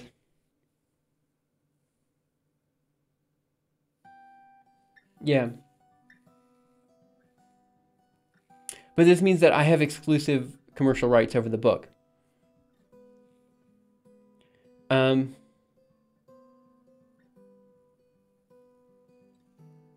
But it's just the fear that it happens and it gets exploited. It's not really the fear. It could happen. We're allowing for this to happen, but nobody does. I mean, yeah. I mean, maybe you're right. Maybe this won't happen. I mean, ultimately what we're saying is that if somebody were to print the algorithm archive, they would be selling it at a lower cost than we would be selling it, because otherwise, like competition-wise, there would be no reason for them to buy the other person's book if we're selling it for less. And honestly, like I said before, we're not really trying to make money off the algorithm archive. What we're trying to do is just give them a printed version, which will cost money to make. A commercial education or training business may not offer courses based on OpenCourseWare materials if students pay a fee for the course. The business intends a profit as a result. Yeah, okay. With that statement in mind, a commercial education or training business may not offer courses based on the OpenCourseWare materials if students pay a fee for those courses and the business intends to profit as a result.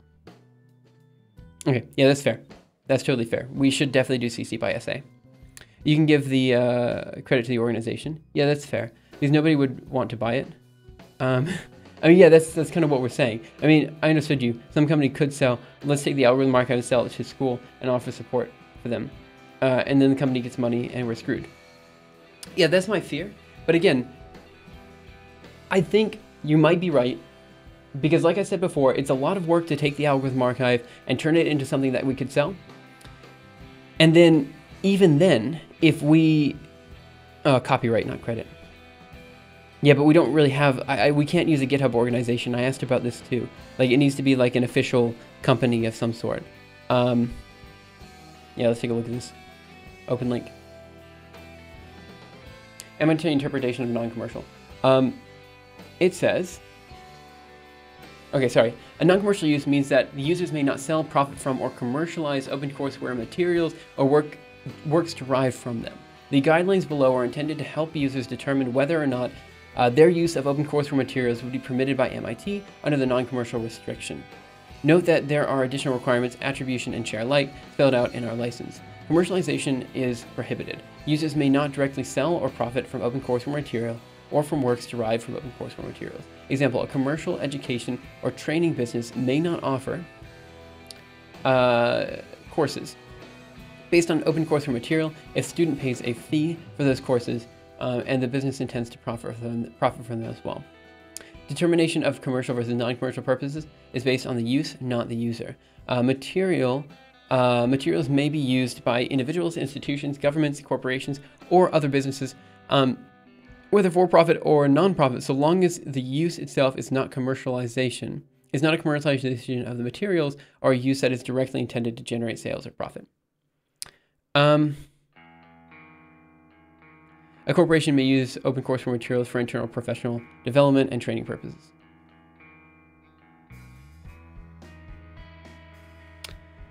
To start a nonprofit in the US? Yeah, I could do that.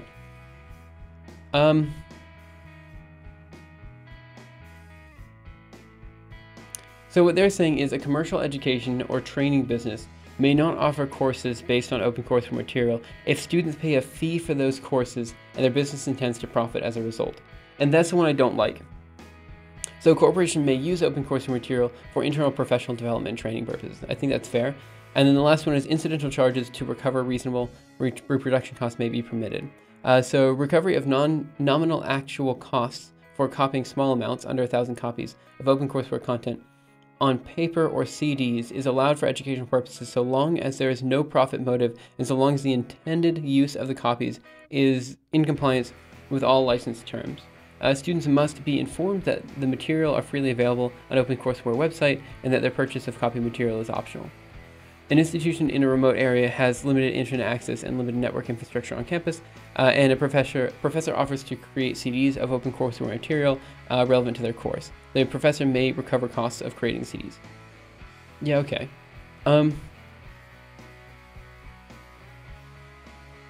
MIT OpenCourseware is obviously working well and doing a similar thing to us, and I find that reasonable. The algorithm archive shouldn't be used in tuition-based courses. Wait, what do you mean it shouldn't be used in tuition-based courses? Like, that means... Can you go on this site? Let me see.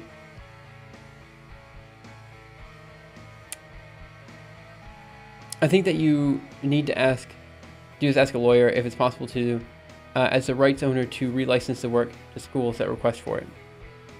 Yeah, I can open it. Next step in the textbook evolution. Yeah, it seems fine.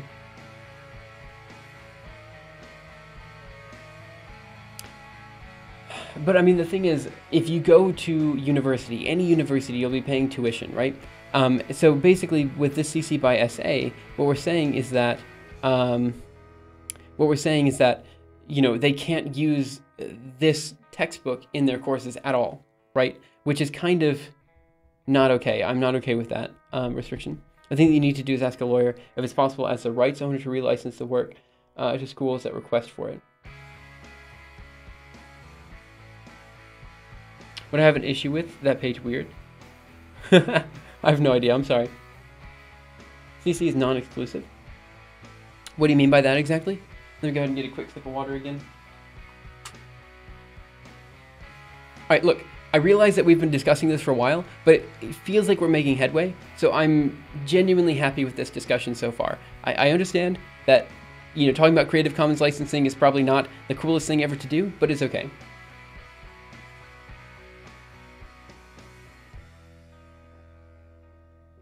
You can license it under another license as well. Can you? I thought if it's SA, you can't. Make a vote on straw poll? Okay. Straw poll. Let's go here. I think it's probably fine.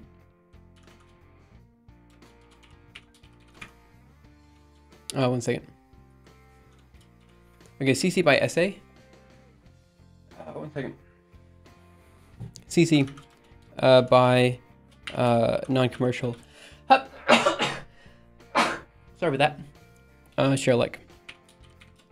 Was there any other license that we're I think everyone here, I mean, we only have 20 people watching, right? Like, I think everyone that's on here, we've been talking about it for an hour. I think we all know about the issue here.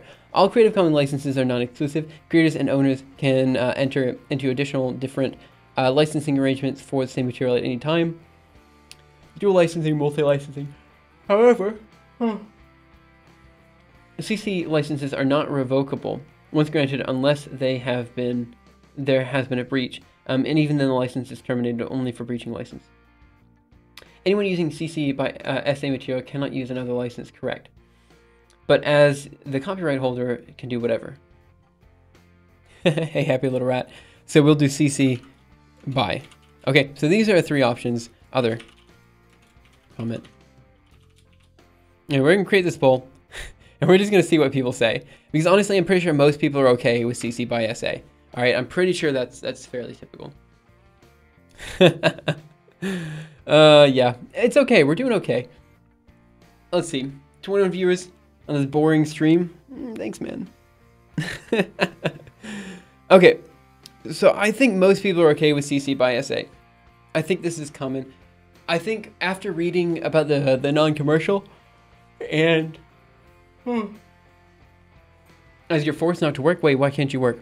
I think the non-commercial, because it's inhibiting people from using the book in tuition-based courses, I'm thinking, I understand why people would not want non-commercial. I also understand why people would not want share alike. So this is why we have CC by. I don't think CC by NC without a share alike makes sense. So let's see what people are saying. I think most people are by SA, yeah. But it's only 5 votes. Well, +1. Oh, can I do a +1? I can't. Wife says no. Fair enough. Okay. I mean, again, we're split, though. We're definitely split. And only 5 people voted. So, that's okay. Always count on the keyboard.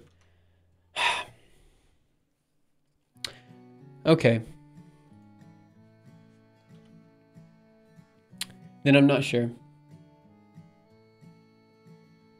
So I believe Zadison, you're in favor of the CC by NCSA because you can just relicense to particular universities or something like this. But different licenses, licensing arrangements on the same material at any time. Let's see.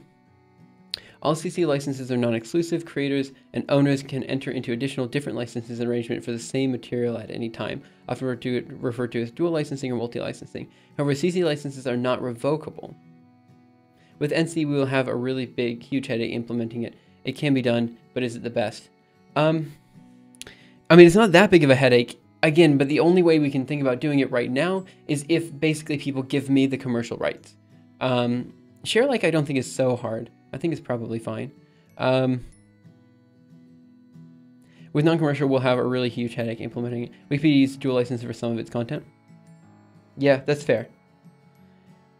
But also Wikipedia is... What is Wikipedia? Wikipedia license is going to be... Okay, Wikipedia license. What do we have here? Ah, that's not what I was looking for. Important note. Copyrights. Let's see. Contributors' rights. Well, we don't need a... I think the contract would just be like what Gathros has over here. Just agree to have all my commits in this repository licensed under the MIT license that's found in license.md. I think that's fine. But in their case, it's dual license CC by SA and GFDL. And you're right, there isn't anyone who's taking Wikipedia material and like putting that into a book and selling the book. You guys are right. I think maybe this fear is being a little misplaced. I think you're right. Yeah, we just say we give commercial rights to me for now, and then I give commercial rights to someone else.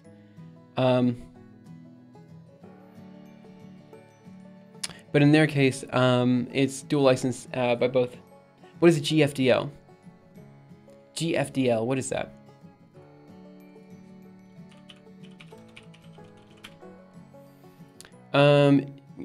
Okay.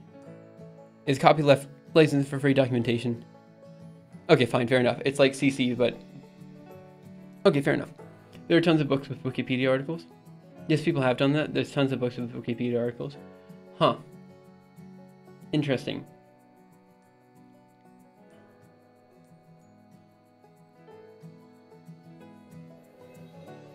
But their business model still works. You know, they're still able to keep themselves afloat. It's not that big of a deal.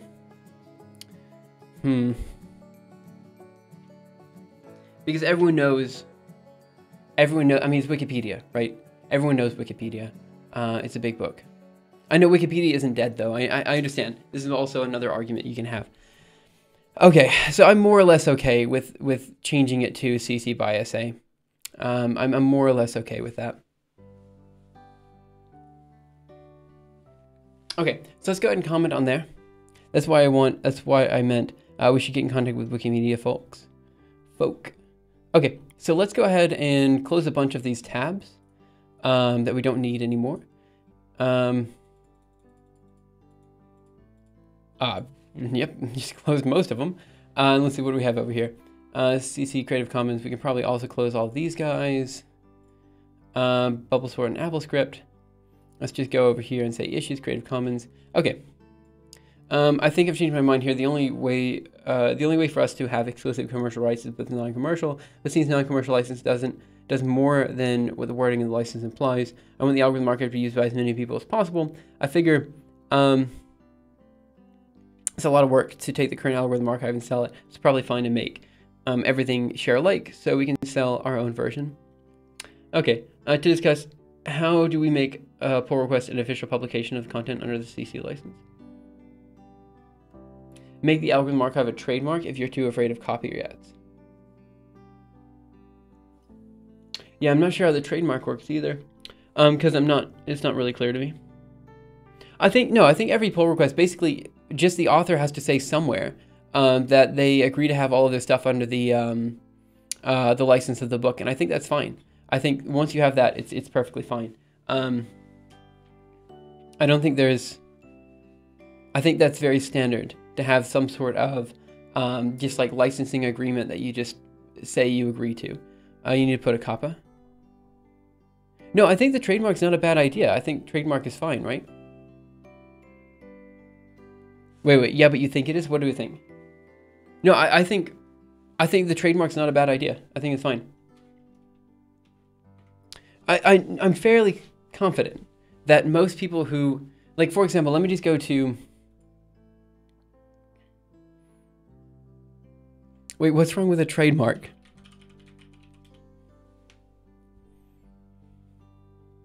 Hey, Belligor, what's up? I honestly don't know the legal restrictions of a trademark.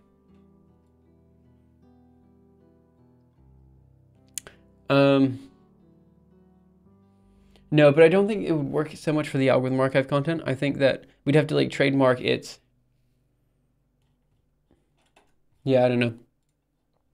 I don't know how the trademark would work. Trademark just means you can't use the name algorithm archive. Yeah, that's fair. Let me get some water.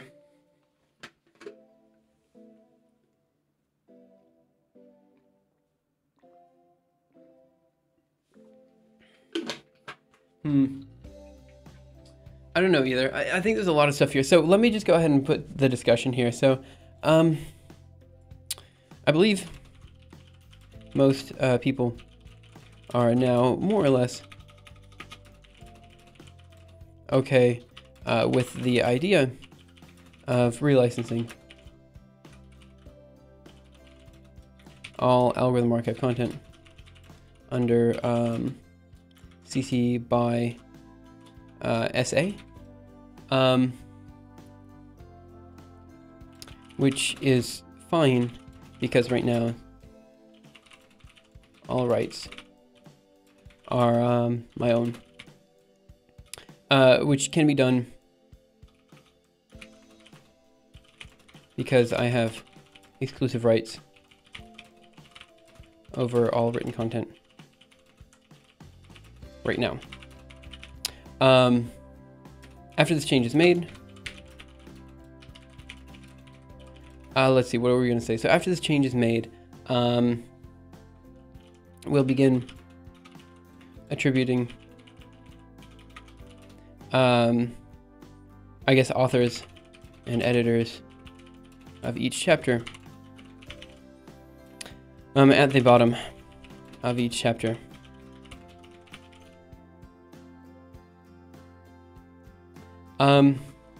Let's see. In principle, the CC by... Come on. A license will allow anyone to print and sell copies of the algorithm archive, but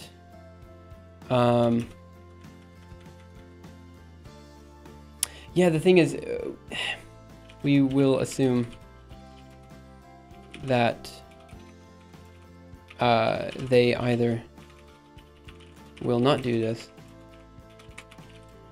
or yeah, I just don't. That is a lot of faith in humanity we're doing there. In principle, CC by SA license will allow anyone to print and sell copies of the algorithm archive, but we'll assume that they will either will not do this, or we can provide a copy for less, because we are not intending to make a profit. Sales. Okay. So basically what we're saying here is,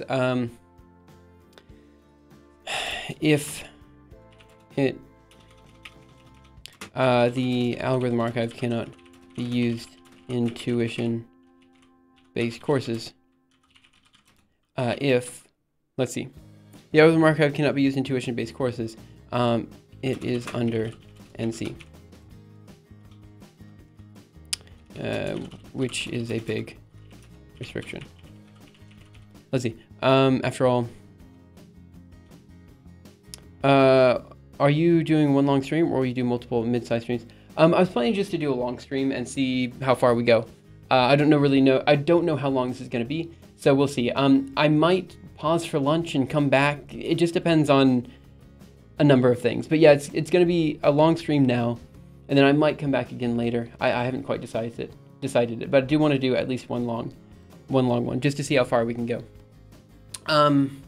One main reason I am no longer in favor of NC is that under NC. Okay, wait. I believe that most people are now more or less okay with the idea of relicensing all algorithm archive content under CC by SA, which can be done because I have exclusive rights over all written content. Right now, do multiple streams. Why would I do multiple streams? Oh, is it because a lot of people in Europe are going to bed right now? We'll see. It depends on a number of different things. All right, see you, Trash Talk. Thank you guys so much for coming in. So okay, we'll say I believe most people are more or less okay with the idea of relicensing the algorithm archive content under CC by SA, which can be done because I have exclusive commercial rights over all written content right now. The main reason I'm no longer in favor of NC is that under NC, the algorithm archive cannot be used in tuition-based courses, which is a bit restrictive. I just thought people were heading out. After this change is made, we'll begin attributing authors and editors. We can begin attributing authors and editors of each chapter at the bottom of each.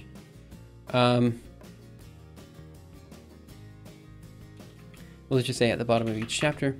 In principle, the CC by SA license will allow anyone to print and sell copies of the algorithm archive, but we will assume that they either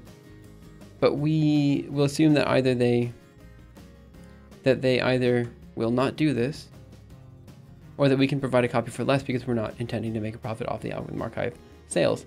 It's almost 11 o'clock. It's the Trash Talk. It's fine. I just found an article from Stallman against using CC for educational materials. What? What? Yeah, that's why you can also take a break. Yeah, I guess that's fair. If I stream later on in the day, then I'm completely missing out on the American audience too. I mean, that's the issue. If I stream afternoon, technically I could hit Europeans in the morning, but then I'm also missing Americans at all. Like I don't want to stream afternoon today because afternoon my time is just a bad time to stream for everyone else. So at least now we have like, you know, Americans starting to watch, and that's kind of nice. Let's see, I'm going to bed soon, but I need to be up early, so that's fair. Let's see, so what language is the archive in? It's in all languages. Every algorithm in every language. Yeah, that's kind of the idea. So if we go to the algorithm archive here, algorithm archive, and you go to anything, we'll just do BOGO sort. You just click up here and you can change the language to any of the languages that we have. And these all have been implemented by different people in the community. So it's actually a really good project. I'm super excited for it. I don't really people watch streams in the morning. Yeah, I think that's true. 15 o'clock in American time, in one of the American time zones. I think you are in, if it's 15 o'clock, then you are currently in Eastern? No. Central. Wait. It is currently 7 o'clock my time, which would mean it's going to be, that's going to have to be 15 o'clock in like the Midwest or something like this. I don't really know where that is. You have mostly stuff to do in the morning. Solomon Online Education. Let me take a look at this. I'm actually quite interested. Open link. What do we have? Online Education is using a flawed Creative Commons license. Oh my word. Here's a French translation though, that's nice. Prominent universities are using a non-free license for the digital education works. This is bad already, but even worse, the license they are using has serious inherent problem. When a work is made for doing a practical job, the user must have control over the job, so they need to have control over the work. This applies to software and to educational works too. For the users to have this control, they need certain freedoms. Okay, fine. And we say the work is free or libre to emphasize that we're not talking about price. For works that might be useful in common commercial context. The requisite freedom includes commercial use, redistribution, and modification. Creative Commons publishes 6 principal licenses. 2 are free and libre license. Share alike license, CC by SA, is a free and libre license without copy left, and the attribution license, CC by, is a free and libre license without copy left. The other 4 are non-free, either because they don't allow modification, or because they don't allow commercial use. In my view, non-free licenses that permit sharing are okay for works of art and entertainment, or that present some party's viewpoint. Those works aren't meant for doing a practical job, so the argument about the user's control does not apply. Thus, I do not object if they are published with the CC by NC/ND license, which allows for non-commercial redistribution of exact copies. I made the Zaprinski triangle in Java. Oh, cool. Nice. Click through your thing a bit. I liked it a lot, but I think the change license button should be more prominent. I didn't notice it until you mentioned it. The change license button. Wait, what are you talking about? Apparently, his concept of freedom includes freedom to commercialize. We should get Stallman to help us with licensing. No, I really don't want to get Stallman. I don't think we have a change license button. We shouldn't. Let's see. You've got daylight savings. Oh yeah, maybe. I'm not sure. That's included in the new interpretation. That's why NC is non-free. Oh yeah, the language button. I agree with you. After it was changed, we used to have all the languages up here, but I do agree that here it's kind of difficult to see that you can change the languages. So I think what I might do is I might, in here, the algorithm archive main page, like find a way to highlight that you can change the languages here. I read license. I misread it. I'm sorry. Yeah, so it's not really clear, I think. So you do bubble sort, and then it's not. I guess it's not clear that you can click this. So maybe give it a background color.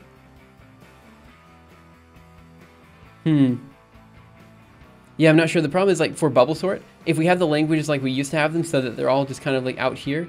So we used to have them in a list, but it just gets too long. Yeah, it's definitely one of the main things of the algorithm archive. I agree. That we can change the languages, like a light blue. Yeah.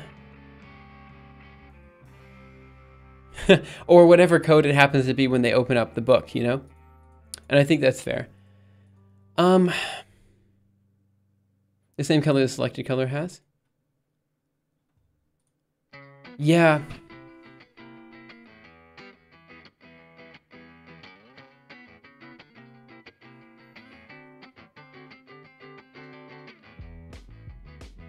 Blue is kind of the algorithm archive color now, I guess.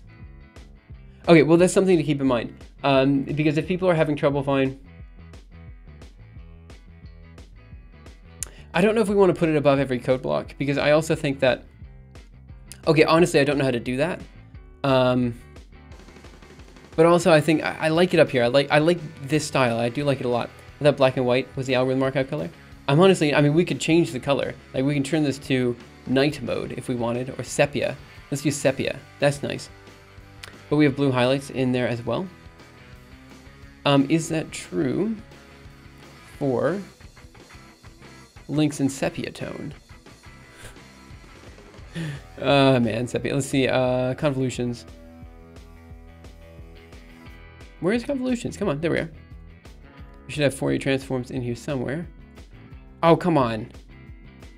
I didn't link Fourier transforms in that one. Let's go to... What has a link to something else? Probably Split Up has a link to quantum systems in it. I'm pretty sure it's blue. Okay, let's look for quantum systems. Oh, come on! Where are all my links? Oh, it is there. It's just not colored. So sepia is that's not good. Night. Yeah, it's blue and night. It's blue and white. Okay, fine. I use night mode. It was black and white and a little blue. Even though the algorithm archive has no proper dark mode, which I really don't like. Yeah, that's probably fair. We could probably find some way to change it. It's just at some point, I just don't know how to deal with any of the underlying JavaScript stuff, which is a big problem, I think. It's a big limitation of mine. Okay, so I believe most people are now more or less okay with the idea of relicensing all algorithm archive content by CC by SA, which can be done because I have exclusive commercial rights over all the written content right now. The main reason I'm no longer in favor of non-commercial is that under non-commercial, the algorithm archive cannot be used in tuition-based courses, which is a bit restrictive. The search bar doesn't turn black. I have no idea. I mean, to be fair, this is kind of set. Oh, I don't know. Let's see. So in principle, after this change is made, we can begin attributing authors and editors at the bottom of each chapter. In principle, the CC by SA license will allow anyone to print and sell copies of the algorithm archive, but we'll assume that they either will not do this or that we can provide copies for less because we're not intending to make profit off the algorithm archive sales. I will make this change soon, but would like to hear any further discussion before then. Okay, let's go ahead and comment there. Okay, so I guess we'll change to SS or CC by SA. I guess that's fine. Yeah, I misspelled it. Okay, edit. Restrictive. Update comment.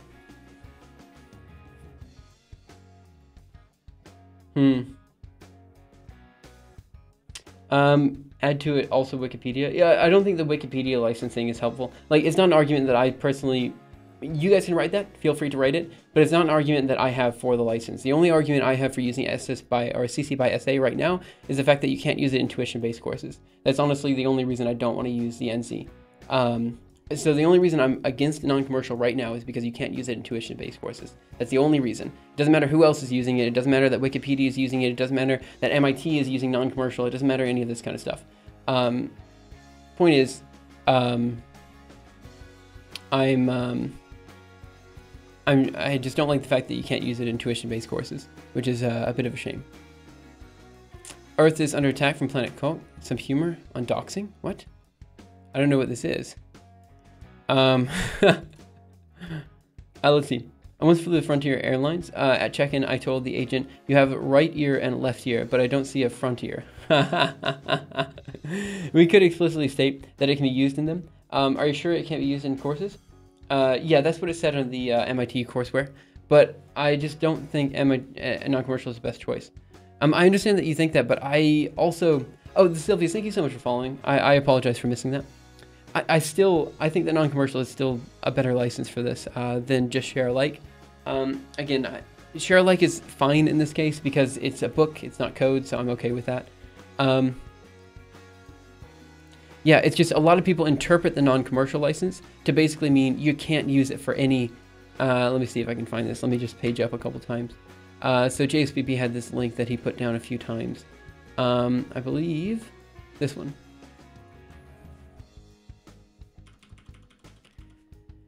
We only tell GPL3 jokes here. So here's a chart of who can use non-commercial in what case for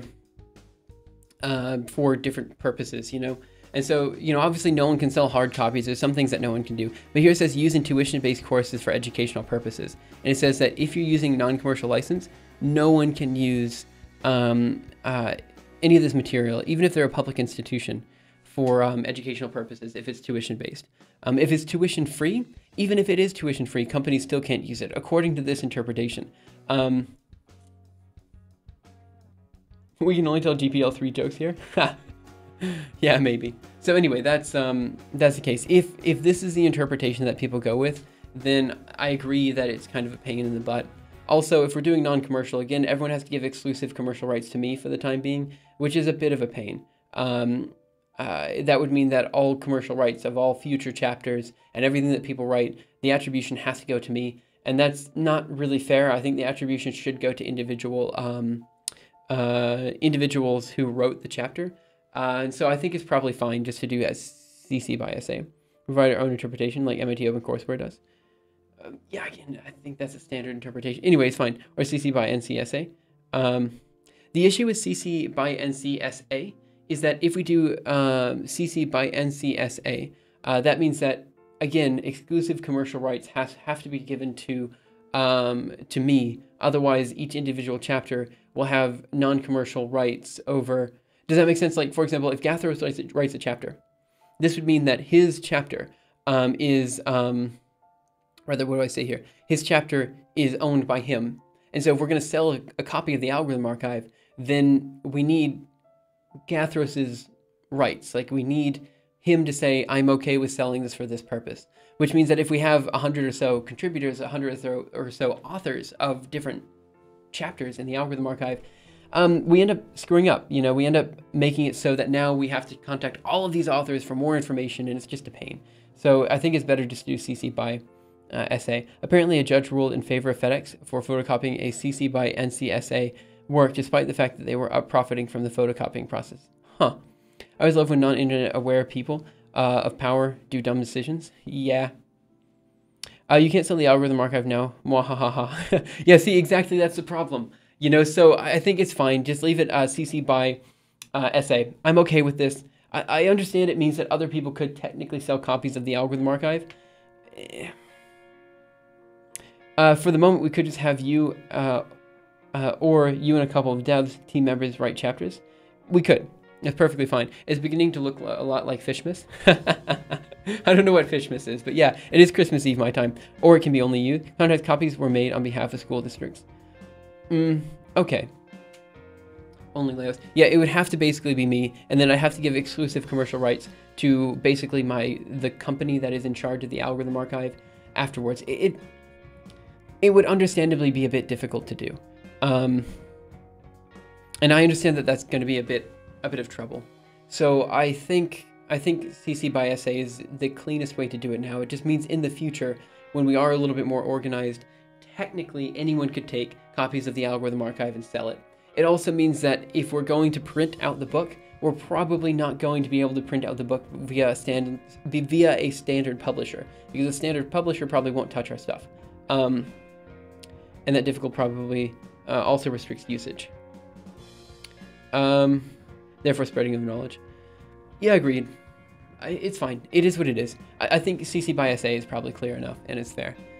Okay, so I'm going to put a pin in this one for now. We'll see if anyone has any other comments. Otherwise, I'll go ahead and put in a pull request soon-ish with the non-commercial, or not non-commercial, fixing everything so it is CC by SA with attribution towards every individual person who has edited a chapter so far, all this kind of stuff. And therefore difficulty probably also restricts, in that difficulty probably also restricts usage, therefore spreading your knowledge. Okay, So I'm going to put a pin in this one for now. I think we'll say that we've discussed it. There's probably future stuff that we can discuss from there. Now there's a bunch of other stuff that we can do. There's one thing that was just brought up about an hour ago before we started this discussion about how Go is in the algorithm archive in Bogosort, but it's not actually on the chapter itself yet. Does that make sense? Like, it's just not edited in the markdown file. So I'm going to go ahead and update that. Move this over to that desktop, move that over to this desktop. Okay, so let's go ahead and get that done. So we're going to go into CD projects, algorithm archive, git pull org master. I'm going to push this to my own local branch, and we're just going to go ahead and update this. And then once that's done, because there isn't a pull request on that, we will take a look. Oh, where are we? Git branch. Dagnabbit. Git checkout. Master. Oh, dagnabbit. Git stash. Git checkout. Dagnabbit. Git branch. Git status. Git merge. Git checkout. Oh, come on. Git pull org master. I'll go ahead and delete some branches in just a second too.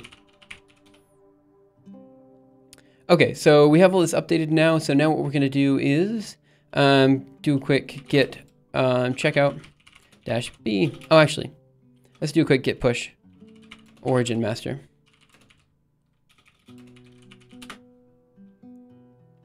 Yesterday I was watching Ruckus Age and had 1 or 2 seconds. Oh. See, sorry, see you, Gathros. Have a wonderful, wonderful evening.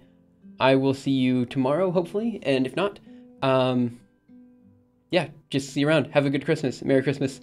And that's okay. Maybe Japan has a bad connection, like 15, 20 seconds. I can't help with the latency thing. I don't think there's anything, like, I just can't do anything, I don't think. It is what it is. I wonder why I have such a high latency to you. I mean, yeah, it could be because I'm streaming to the Tokyo server. I'm not sure. Yeah,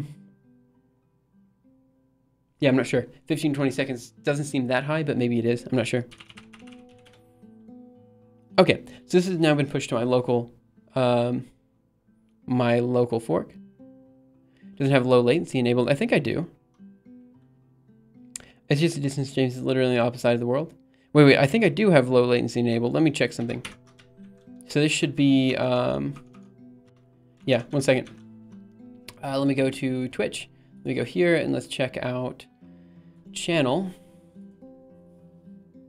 Wait, how do you know I don't? I'm pretty sure I do. Dashboard.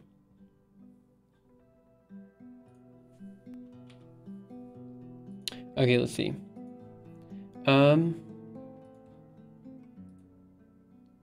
Wait. Video says normal latency. Oh, okay, well that's interesting because I was pretty sure I did have low latency enabled. Channel. Wait, how do I change? How do I add low latency?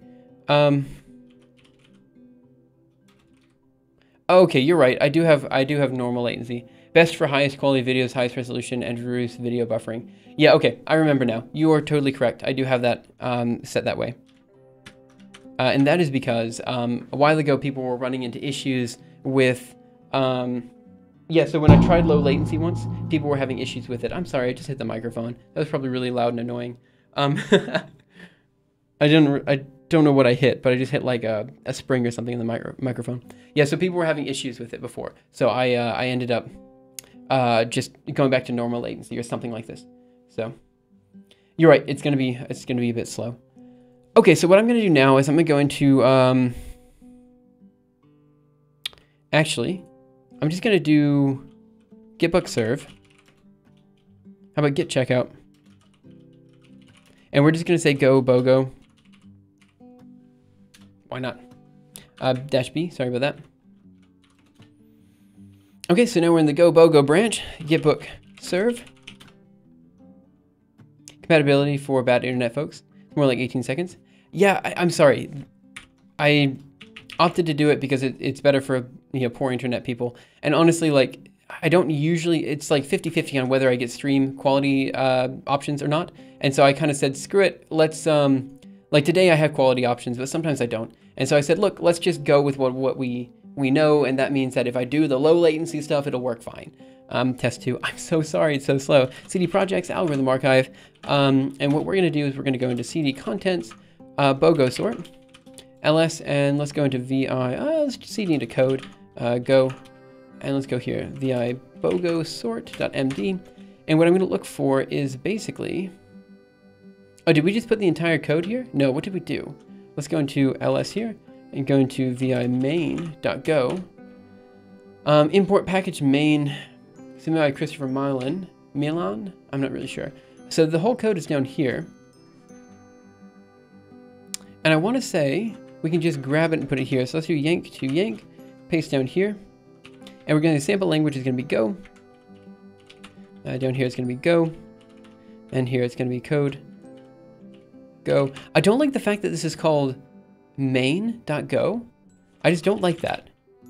Let me go ahead and move this to BOGO sort.go. Oh, sorry. I misspelled BOGO sort. Anyway, let's try that again.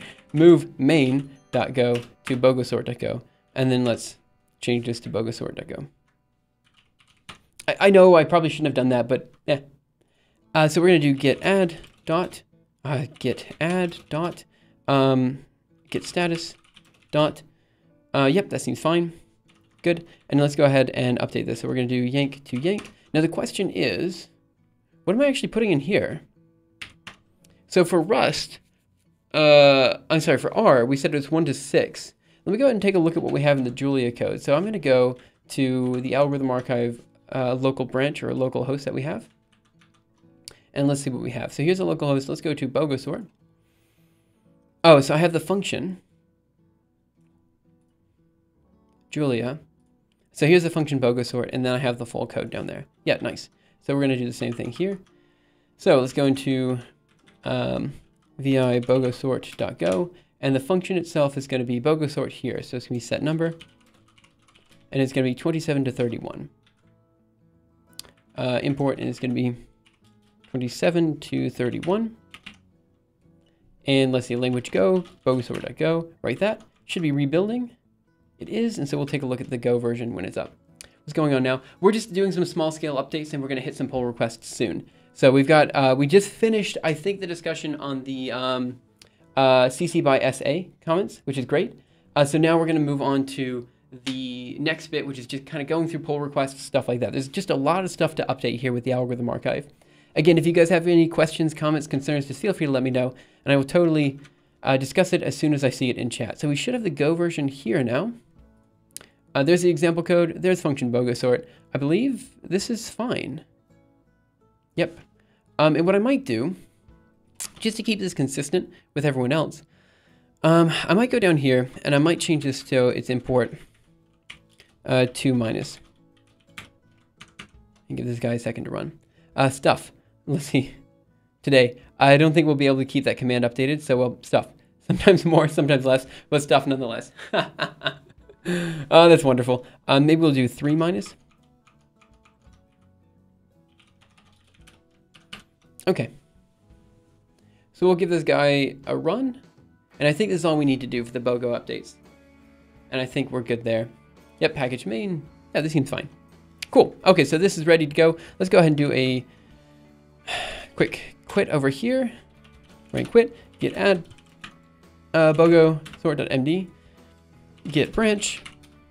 Git commit. Actually, git status. Git status dot git add. Git commit dash m. Adding BOGO. Adding Go implementation to BOGO sort .md. Okay, let me do a quick VI of BOGO sort.md and let me look for Go one more time. Now the issue, oh, they all have Go in it. Of course, because it's BOGO. Go, go. Okay. So one issue I do have is that Go is not, it's kind of an unknown language. So let me go and just make sure we're using the same notation for everything else. So let me just do a quick, I guess tree traversal will probably have it. Code Go.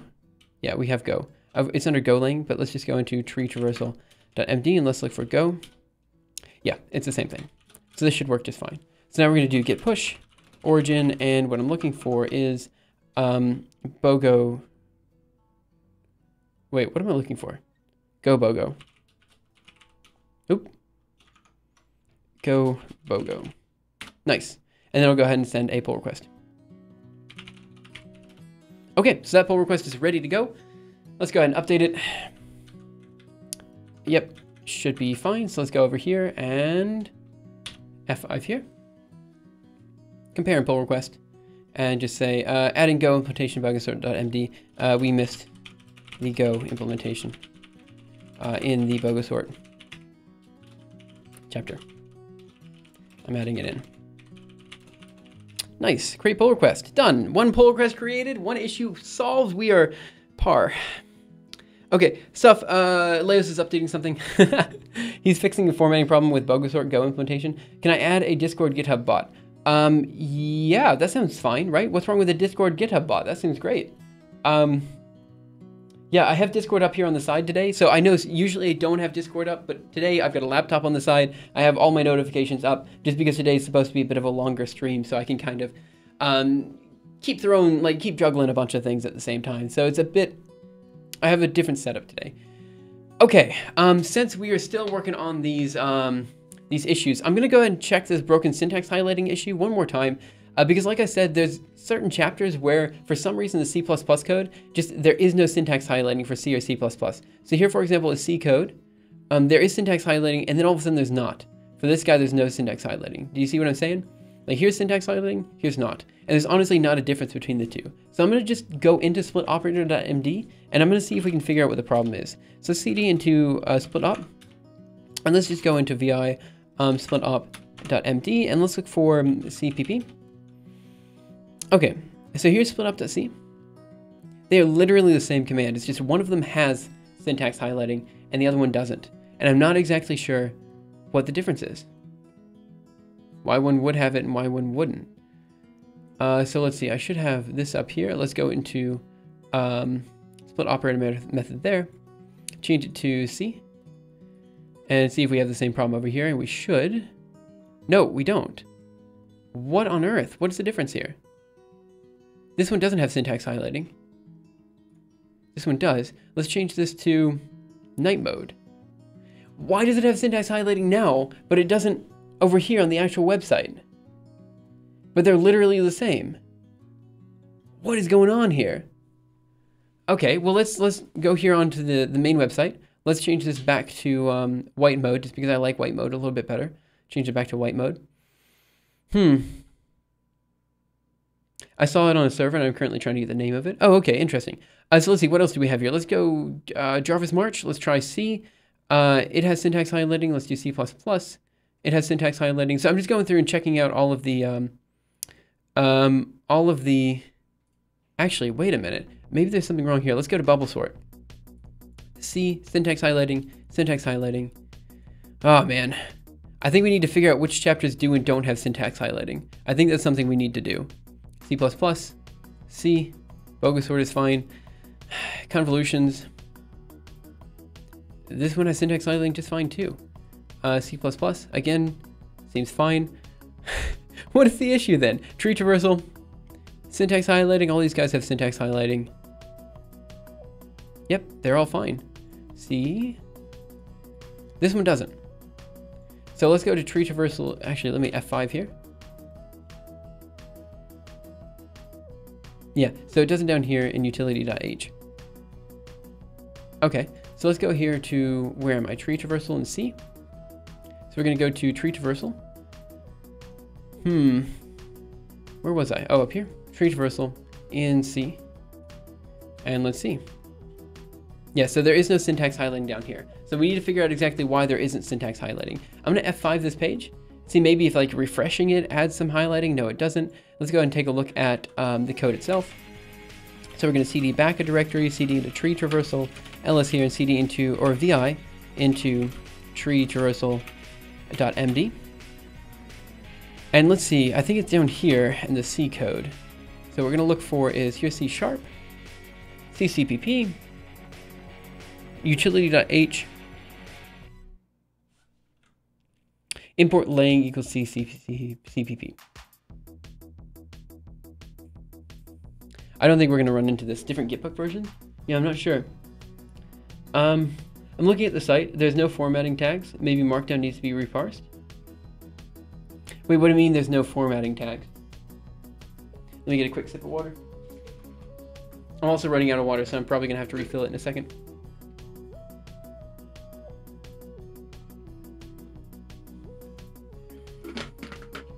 Okay.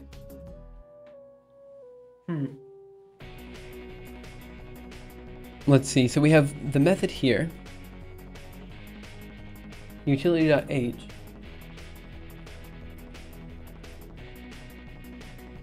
Is it in the C code but not the H code? Let me see. Utility.h. Tree traversal.c. No, it's still black and white for the tree traversal.c. Maybe it's only in cases where we have two blocks put together. Maybe the code sample with syntax highlighting has keywords and such enclosed in formatting tags. The other one on the same page has no tags in it whatsoever.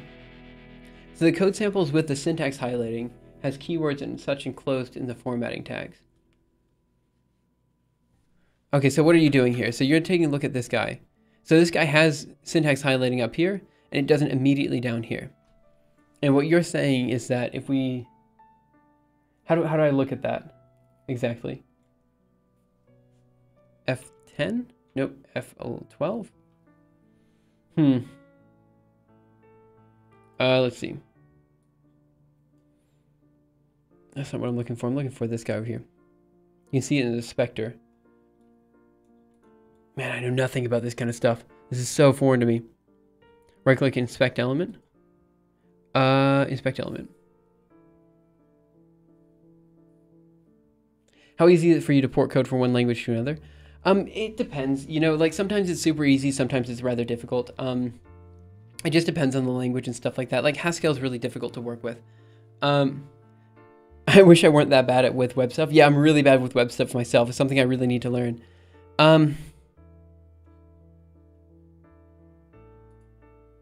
Code class language CPP code.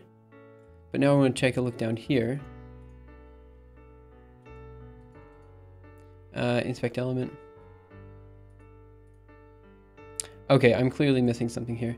If and def utility. Yeah, that's the code. That's fine.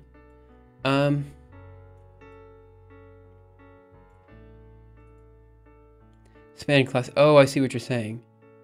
Yeah, span class HLJS function span. So right here we have code class lang CPP, but down here we have code class lang CPP, but for some reason this is just the code.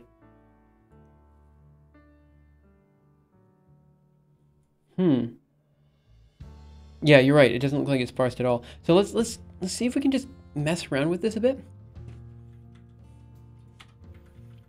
So for utility.h, what I'm going to try doing is I'm just going to try doing 0 minus.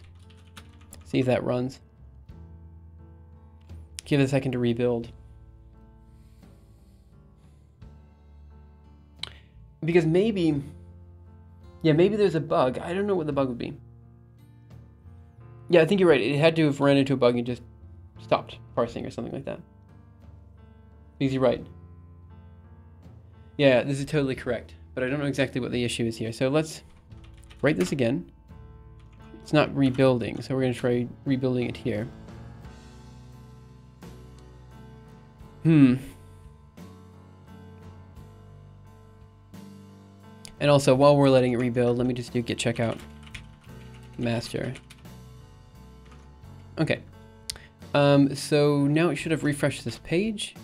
It says unable to connect. Okay. Let's see what we have down here. Ha!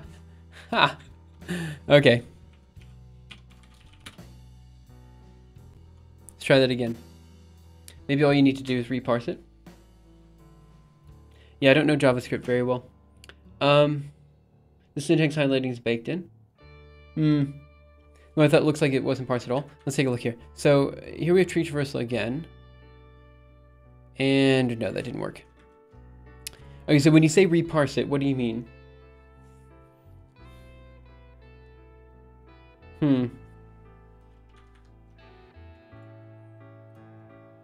Yeah, it should be fine.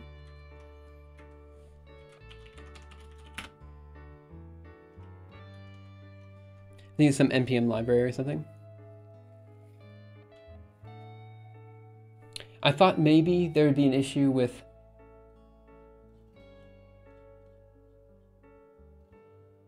Oh, see, that has syntax highlighting. Okay, well, let me take a look then. Let me go to cd back a directory, cd into tree traversal. Oh, I'm sorry, one more directory. And then we go into, I think one more directory, then tree traversal. Yeah, and now let's go into code, and let's go into C, and let's go into vi utility.h, set number.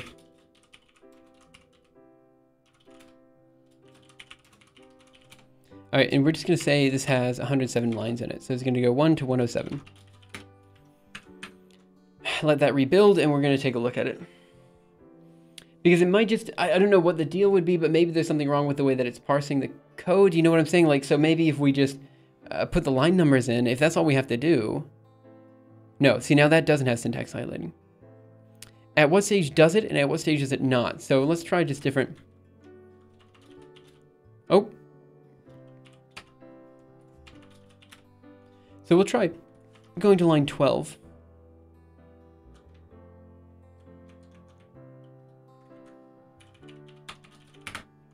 The highlighting is in the actual page content, not done dynamically by some script. Yeah. Yeah, I know nothing about this. This is all beyond my knowledge. Let's see. Okay. Sorry, I just noticed that we had a notification from QuestionSpot. Okay, so we'll take a look here. So this is the first 12 lines. Those have syntax highlighting. Okay, let's do the first 40 lines.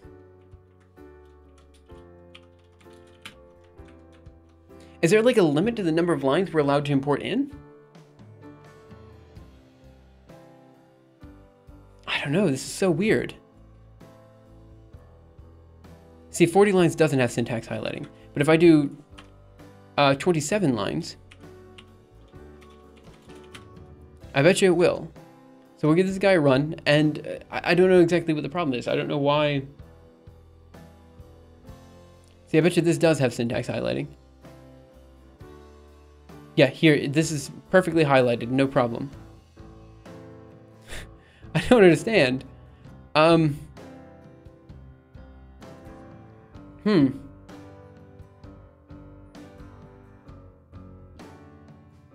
Does a line number have something to do with this? Is there a problem with that? Let's go into ASM. Oh, this has no syntax highlighting to begin with. Let's see. Emoji code, Python, script, Scratch, Julia. No, the line number shouldn't have anything to do with it because this code's way longer than 40 lines. Okay. So I have no idea what the problem is then. I don't know why, like, if we just read in 27 lines, it works, but if we read in 40 lines, it doesn't. You know, and maybe it's not the line number. Maybe there's something specifically wrong with certain lines in the code. So let's see, bool stack trace. Let's try 31. I'm just messing around, seeing if we can glean any information from this. I don't know what information we could glean, but I'm just trying to mess around with it and see what we can get. Again, I'm fairly confident that we're not actually going to be seeing anything with this. But again, this has been a big issue since literally the start of this project. And if we could find any type of workaround to make it so we can get proper syntax highlighting in C and C++, that would be a big step forward in my book because we are just missing this. Yeah, I think you're correct. I think, so it can, all that's fine. So again, now let's try 40. So there's something wrong with some of this code. I'm not sure what it is. So I just tried up to line 40. So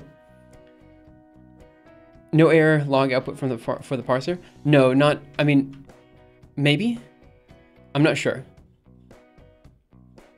Yeah, so it doesn't like this.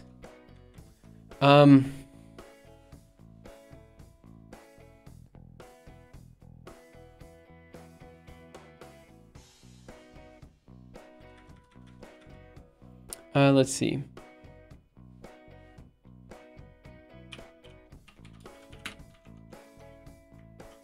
Let's try rebuilding that. GDB? No, GDB is not going to help here because, I mean, yeah, I don't think GDB is going to help here. I think I've identified which line is the problem, though. I think. So let me see. Come on. Refresh.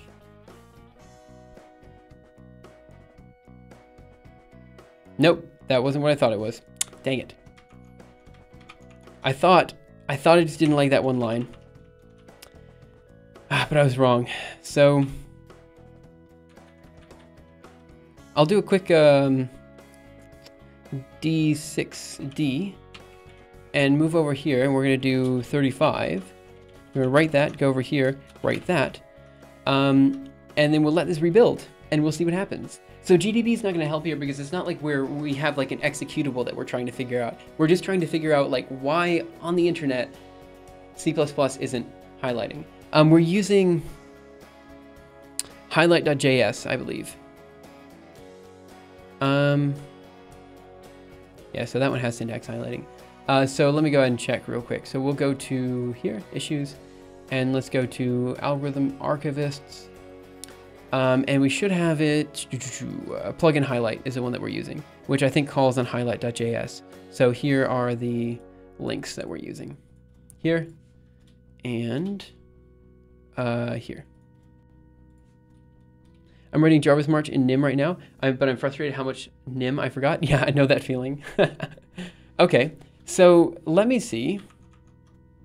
I'm just going to try doing the whole code again. Write that, let it rebuild. See if there's something wrong with those particular lines that it just doesn't like, so we can maybe figure out what exactly syntactical thing in C++ it doesn't like. Okay, so rebuild. Let's go over here, tree traversal. So there it is. It's all highlighted. It's fine. There's no issue. It just didn't like that one little section. So what was wrong with that one little section? Okay, so we're going to use that. Here it is, the section it didn't like. Why didn't it like this? 36. Set no number. Okay. What's your problem? Why don't you like this section? Multiple bug reports point towards switching to Prism. Yeah, so Prism. There was a reason we couldn't use this. It had to do with the fact that we are importing the code block, and then we're doing highlighting on top of that. So the way that we're mixing these two APIs together with the theme API and then the highlight.js, it just doesn't work very well. Maybe stack data? Yeah, let's try removing that. I'm writing that, and then we're just gonna rebuild it. I don't know. I don't know what the deal could be. Or how to even solve the problem once we know what the problem is. You know, I don't know what... We should abandon Gitbook, but I can't do that right now. Like, I'm too caught up in so many other things. So we're gonna do an F5 over here. And move down. Nope, that wasn't the issue. Okay, so let's just do a U here. And I guess I'm just gonna delete this entire line. I don't know. I don't know at this point. I know nothing. I have no idea what I'm doing. I don't know why I'm here. Control C, let's try this again. I just want this to work. The problem is Gitbook is really nice. Like in many ways, it's really nice. There's a lot of problems with it, but it is cool, you know? And it's gonna be hard for us to create like any type of variant of this that matches Gitbook. For now, I mean, sure, maybe in a year we could, but I don't have the time to do that right now. It is syntax highlighted. So it is something wrong with that one line. So let's view here. So what is wrong with this line? I don't see where it's nice. It is nice though. I mean, like, there aren't very many other places that you can go to that can like switch between the languages and everything like we can do. There's a lot of reasons why Gitbook is the preferred, like in terms of converting Markdown to a website that we can use. It is nice. There's a lot of things here that I like. But I also admit that there are issues with it, and there's going to be issues with no matter what we do. Like, no matter what we do, there's always going to be an issue. And ideally, we can build everything from scratch. Sphinx versus Gitbook? Actually, I don't think I've ever heard of Sphinx. What's the issue, Zadison? I feel like you just found something that we should be aware of. All right. With nested parentheses.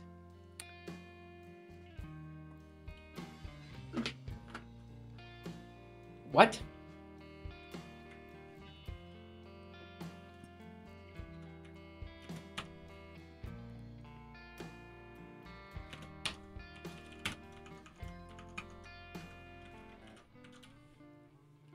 How does it break with nested parentheses? Try moving that size up. Yeah, I'll do that in just a second.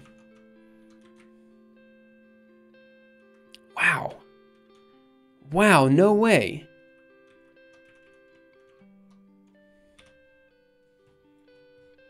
I'm hoping you can, yep. So if I remove the size of, so let's just do,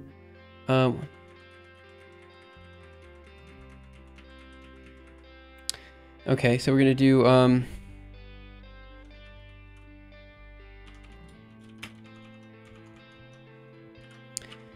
okay, so now we'll do, let's see, Gitbook serve.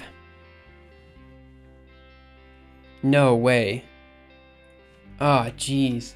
Nested parentheses. Wow.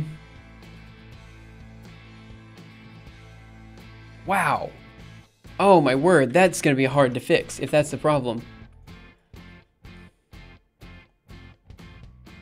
Let me F5 here.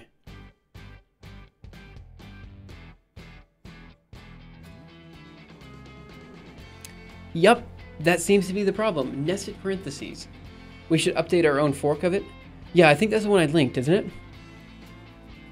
Yeah, I think I linked our own fork of it. Okay, so we know then that there is an error. I think the related problem... Freaking nested parentheses. Okay. On a positive note, we now know what the problem is. Or at least we know what the problem could be. So let's go here and let's say issues. We've made progress with this issue. Admittedly, it's not great, but let's go down here. So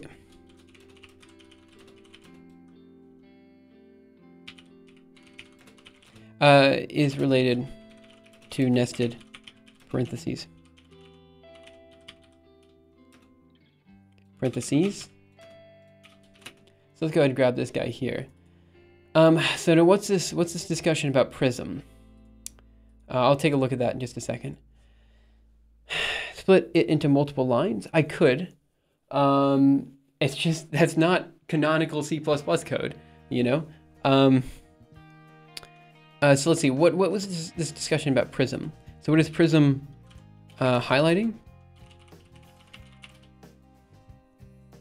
Prism code syntax highlighting with Angular and Prism.js. Code syntax highlighting. So I guess we'll do Prism Gitbook. Gitbook plugins.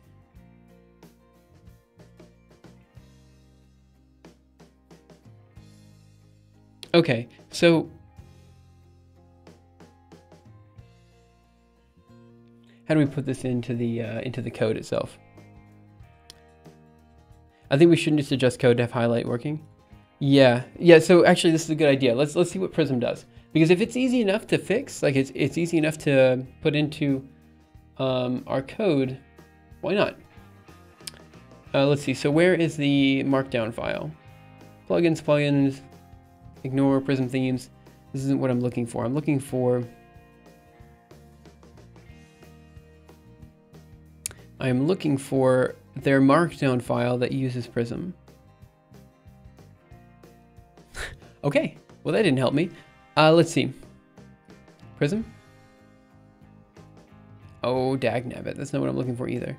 Nope, I mean, I understand you can syntax highlighting. What I'm looking for You can do syntax highlighting. What I'm looking for is what you do with the Gitbook plugin. I don't think we'll have a problem installing and using Prism. I think this is probably going to be fine.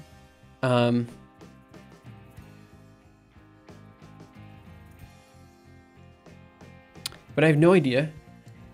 One second, I'm gonna. I will be back in just a minute or two. See the usage section. Where's usage? Okay, so add the plugin. Yep, I get that. I get that. I get that. I get that. No, but it doesn't tell me. It doesn't tell me what to put. I get that, but what I'm trying to figure out is what to put in individual markdown files. So here, what we do for oh, or does it do it already? Maybe you're right. Maybe it does the syntax highlighting already, and all we have to do is change Prism. It would create extra workloads, so not ideal. Yeah, okay. Let's go ahead and quit here. And let's quit here. Let's get checkout. Tree traversal.md. Get branch. And we're in master branch. So I'm going to go ahead and create a new branch. Use this book.json. Then it works. Oh, really? Wow. Okay, well, let's take a look at it. So I'm going to go ahead and do get checkout. A new branch, which we'll call Prism test. -b. I'm sorry. Okay, so now let's go ahead and take a look at this guy. Open link. Okay, so I will take the raw here, just do quick Control A, CD here, vi book.json, dg paste right. See if it runs. Git book install. Okay, and we'll give this guy see what it does. Cool. Basically just changing the plugin section at the top. Okay. Give it a second. Doing its install. I don't know why it's installing everything again. Let me do a quick git diff book.json. So the only difference is bulk redirect has been... Wait, what's wrong with bulk redirect? It doesn't matter. So now we do git book serve. And if this works, it works. Git book. Let's just add it in. There's no reason. Spoiler, highlighting works then. I'm sure it's fine. Whoa, what is going on here? Most of these modules not found. All right, let's see what it does. Tree traversal. F5. Yeah, it looks slightly different. But I'm sure the highlighting works, which is great. That's what we want to see. And we can change the theme. Missing languages?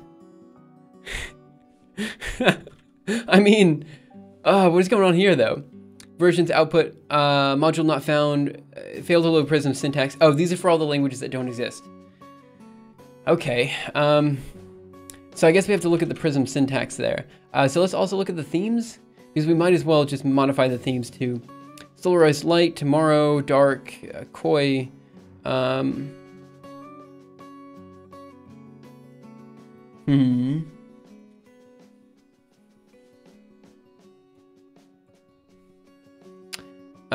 hey Licht, how are you? Ohayou gozaimasu. Let's see.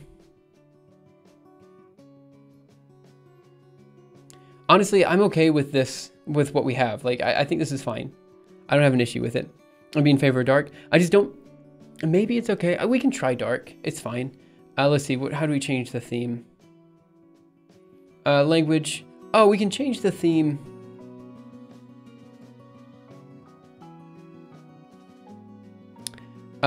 Same. Also, heyo. Okay, so I think, honestly, this fixes the highlighting issue. It does fix the highlighting issue. So I'm just going to go ahead and create a PR with just this change in the book.json. All right, nothing more than just a change in the book.json saying that this fixes the highlighting issue. Now, admittedly, let me see what we have for Prism languages. Because maybe Prism Let's take a look for languages, examples, list of default features, languages, limitations, any pre-existing HTML. Supported languages, that's what I'm looking for. So we have a lot of languages here. So we might as well just go ahead and update all the languages to what we expect. We don't need other stuff anymore. Yeah, okay, that's fair. What do you mean by we don't need other stuff anymore? Like, what are we talking about in terms of other stuff? Let me get some water real quick. So they do seem to have more languages available too, and it just seems ideal.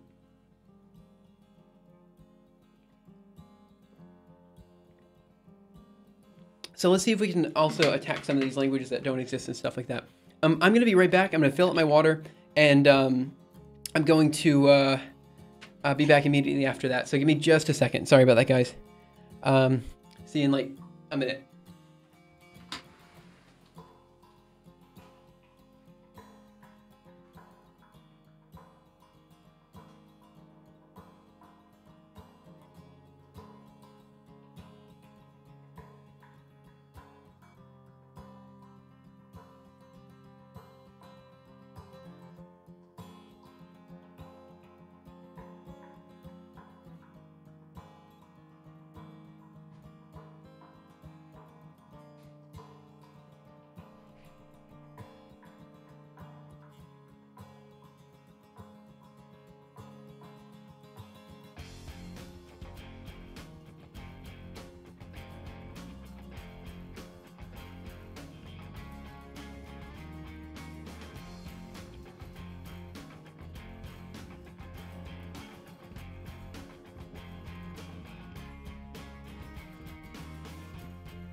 Okay, I'm back. Let's see.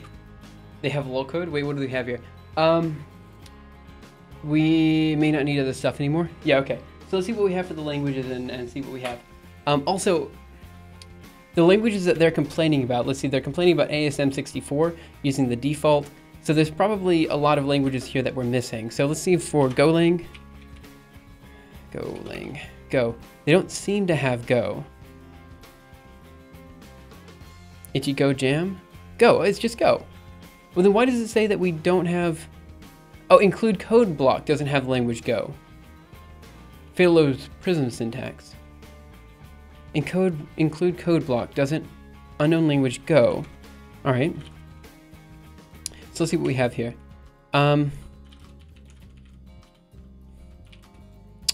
Book.json. It says unknown language Go. Name Go. Huh. Include code block. No, they do have Golang. Right here, it says Go. They totally have it. But for some reason, tree traversal. So we should have, isn't tree traversal in Go? Yeah, we have it in Go. Yeah, so there is syntax highlighting here. It's just for some reason it didn't know, like include code block didn't know that there wasn't syntax highlighting. Oh, this is a no-go. I missed the joke entirely. All right, let's go here. Here's tree traversal. Oh, it's clearly better than what we had a second ago. No doubt. I'm not worried so much about this. So, tree traversal. It does have all the languages. Let's see, ASM64 assembly. It doesn't have this one highlighted. So let's take a look at what we have here. So ASM64, failed to load Prism syntax, ASM64. What does it assume ASM64 is? So let's do ASM. Move back. ASM6502. So it looks like it doesn't actually have ASM64. Which is fine. So what other languages does it not have? So it doesn't have ASM64, ASM64, ASM64. Oh, it looks like the only errors are with ASM64. Can define module Prism.js, Prism ASM64.js. Probably NASM, yeah. Okay, so how do we tell Prism that all of the ASM64s are like NASM or something like that. Try ASM 6502, since NASM is for x86. Yeah, that's probably what we're looking for then. So how do we tell? Oh, it looks like there are other errors with, oh, that's ASM 64. Emoji code, which I guess we kind of figured. Factor, emoji code, factor. Oh, there's a lot of errors. Oh man, oh man, oh man. There are a lot of them. Okay. Can it find prism text.js? Can it find module prism.js, prism text.js? What? Fail to prism syntax text. Not sure what that error is. TI-83 basic, I'm pretty sure they don't have. TI anything. TI dash basic. Basic, Visual Basic. Yeah, there's no way they're gonna have calculator code. Like that's probably not it. So let's see if we can fix the ASM64 first. So how does it know? How does it know that? Like for example, this is ASM64. Where is that guy? Okay. Here's ASM64. As for TI-83 basic, just use regular basic. We could try. Do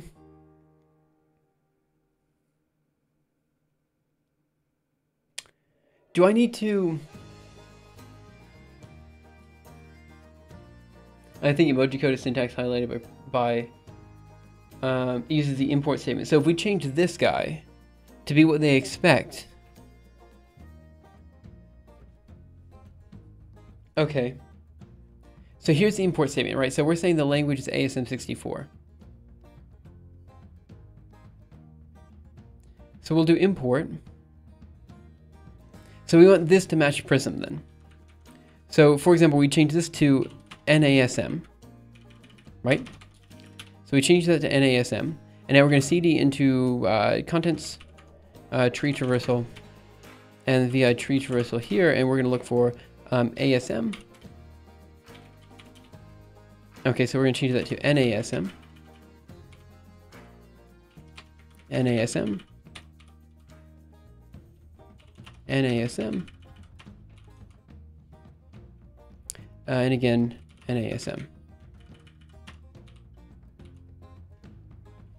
All right, we just keep doing this. And again down here. Ah, shoot, I think I'm screwing something up. It should be... Ah, I'm doing it wrong. I'm doing this completely wrong. What I need to do then... Can you code an alias for Prism?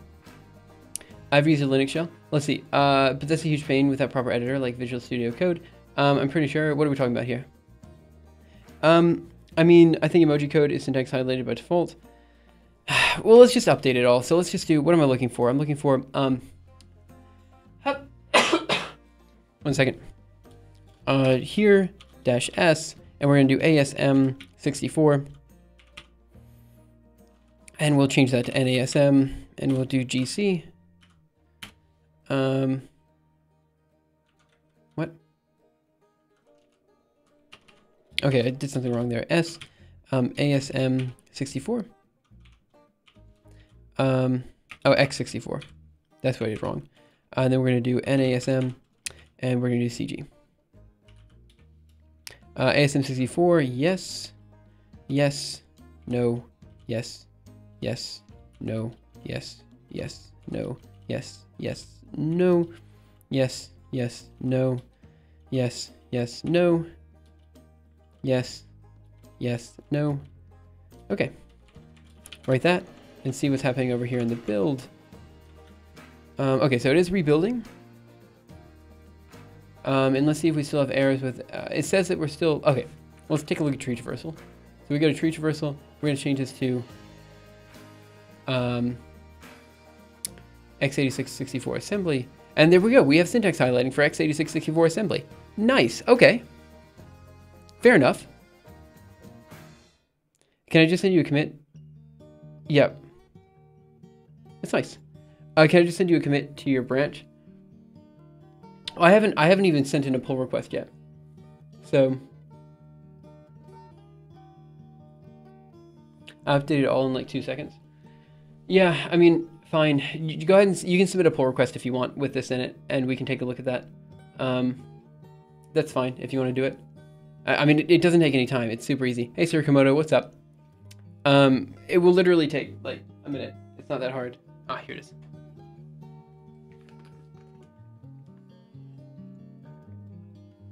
Yeah, I'm not too experienced with the sed command. I probably should use it more often. But then you wouldn't need to update stuff for a long time while I did that. You can make the PR. Yeah, but, or you could make the PR because you, literally the only thing I changed was the book.json that you added in, and then one particular language. That was it. There's still a whole bunch of other languages to go. Yeah, there's a whole bunch of other stuff to do. Yep. Yeah, the only error I'm not sure how to solve is, there's one up here. Cannot find prism text.js. I don't know what it's looking for there. That's the only one I can't figure out how to solve, but the rest of them I think are relatively straightforward to solve. Now the question I have is, do they have Julia? Yeah, they do have Julia. Then why is it Julia syntax funny? What do we have here? x86 assembly Julia. Oh, it's probably an older version of Julia. Archer, is this i3? No, it's OBS, open, oh, I'm sorry, not OBS, it's OpenBox is what it is. Sorry about that. It's OB, not OBS. Did you mark code as text? Maybe we did on accident. I'm not really sure.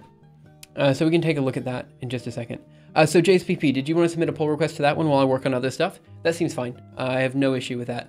So let's go ahead and do quit here. But on the other hand, I'm very happy that the code highlighting thing has an appropriate solution now. So I'm happy with that. So let's do a quick git checkout master. And then we're going to do git branch. Yeah, it'd be easier for you to do it since you're already there. Okay. Oh, unless you want me to do it. I can do it. It's not a big deal. It takes no time. Like, it's relatively straightforward to do. It doesn't take any... It's fine for either person to do it. It doesn't matter. It just seemed that it seemed to me like you had a better handle on it than I did. But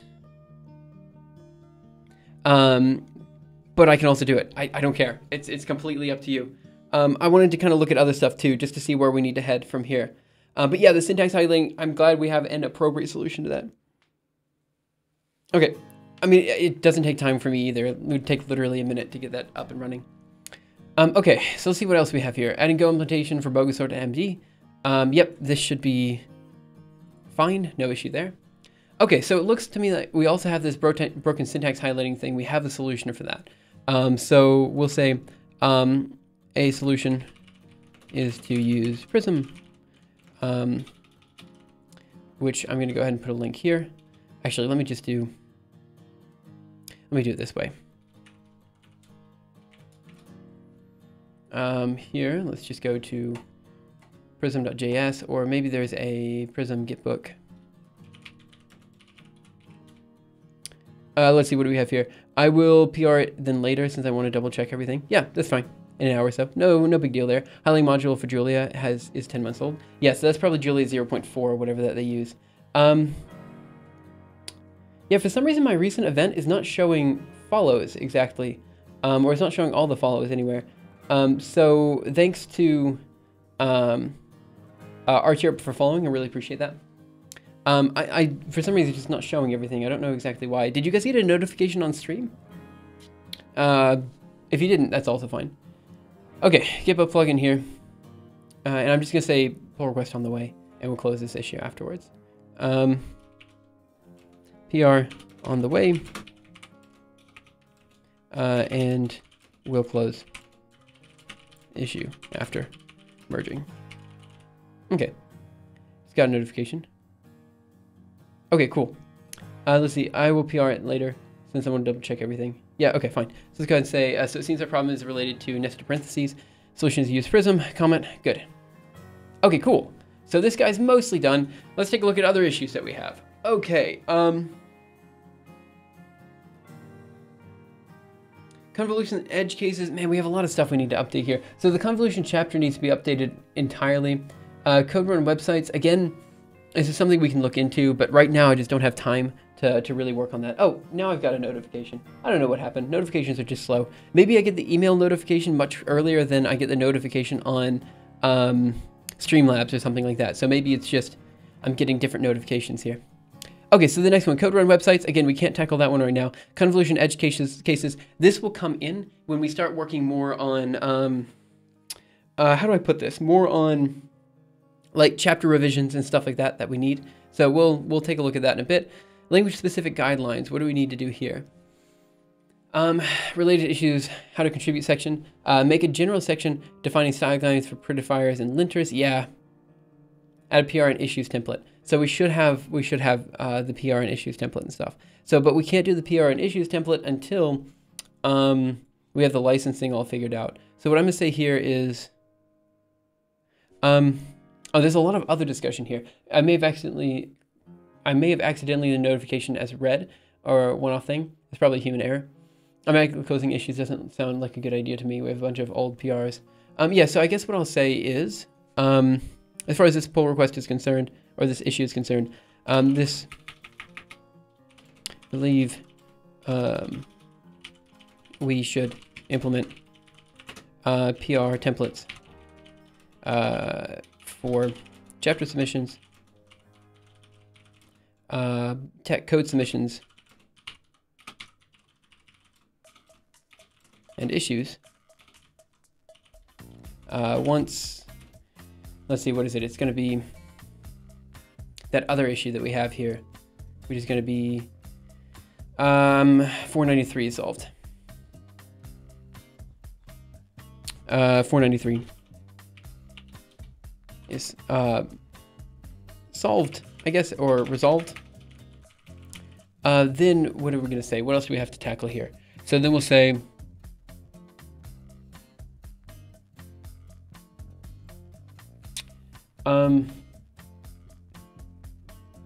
make language-specific subsections as we think about them. Now, what does the how to contribute section actually have in terms of languages and stuff like that? Let's take a look at how to contribute. Where are we? Wiki. Code style guide. So we've started the code style guide for multiple languages, but we need more information here. Yep, okay. So we've started the style guide. Language-specific subsections as we think about them. Make a general section. What do we have here? Code style guide. Do we have anything for Haskell? JavaScript, PHP. Okay, so we are missing a lot of languages in the code style guide, but we're making progress.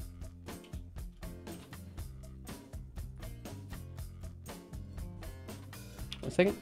But we are making progress. Okay, nice.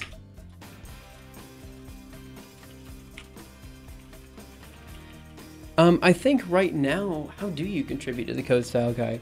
It's in the wiki, so I think certain people have the ability to put information in.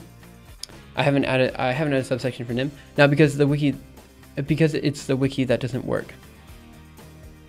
So as far as the wiki is concerned, certain people have the permission or have permission to work with this wiki. I think the devs have to change it. Yeah, that's true. But if you tell us what you want to add in for NIM, just let us know and we'll add it in.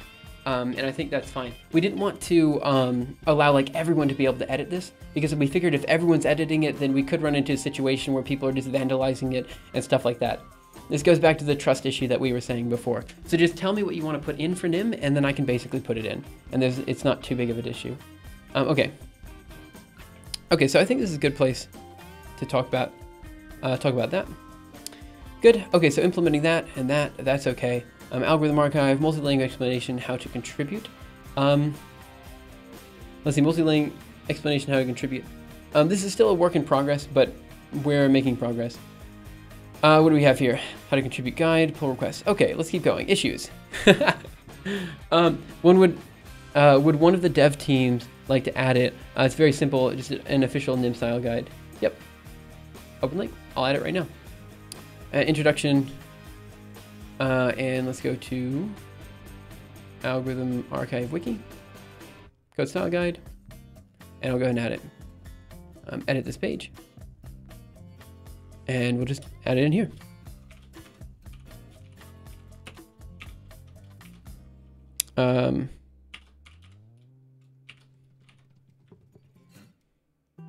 New rules, Golang, JavaScript, general, indentation, PHP, Python, and then we'll do NIM.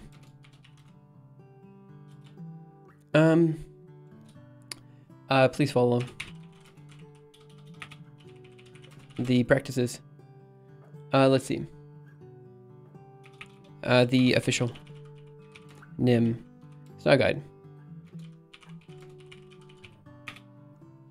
Can I write a Discord bot? I mean, sure, what's a Discord bot going to do? The official NIM style guide. So we're just going to add this in here and put that link there. Editing code. Bam. Okay. Can I write a Discord bot? Okay, you need to Discord GitHub stuff. I don't have enough permissions to do the algorithm archive repo to create webhooks. Okay, I'll take a look at that. I guess I could look at it now. Let's see. At least one Berkowitz GA and I have been using. Okay, fair enough. What are you going to make? So the question is, does this work? Let's just go ahead and save page. Adding NIM. Save page. NIM. Okay, I assume that's fine. Because if we go to Python, JavaScript, yeah, Python. Yeah, that should be fine. NIM. Yeah, okay, it's fine. Seems to work. Let me take a look at this link real quick, actually. Yep, good. Okay. Let's see, handle PR issue submission, stuff like that. What are you going to make? Oh, it's confidential. That's what the webhook does. Sounds much better than my BF interpreter bot. Yeah, but a bot is way cooler. Yeah, I guess that's fair. So what kind of stuff, what are we looking at here? So you said there's a Discord GitHub integration. I can take a look at this. GitHub Discord. Oh shoot, did I do that right? Let me take a look at the wiki. Now I'm afraid I put the wrong link in. Code style guide, NIM style guide. Yeah, this is fine. Erase that and let's do Git Hub Discord. See what we have. Also, it's way more expandable than webhooks. You can't. Oh, not on stream. Okay, yep, fair enough. I will not do it on stream then. I'll take a look at it afterwards. I'll write it down as one of the things that I need to look into. Cool. All right. So Discord, GitHub, bot.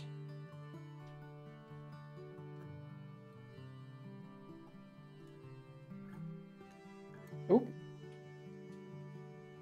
1 second.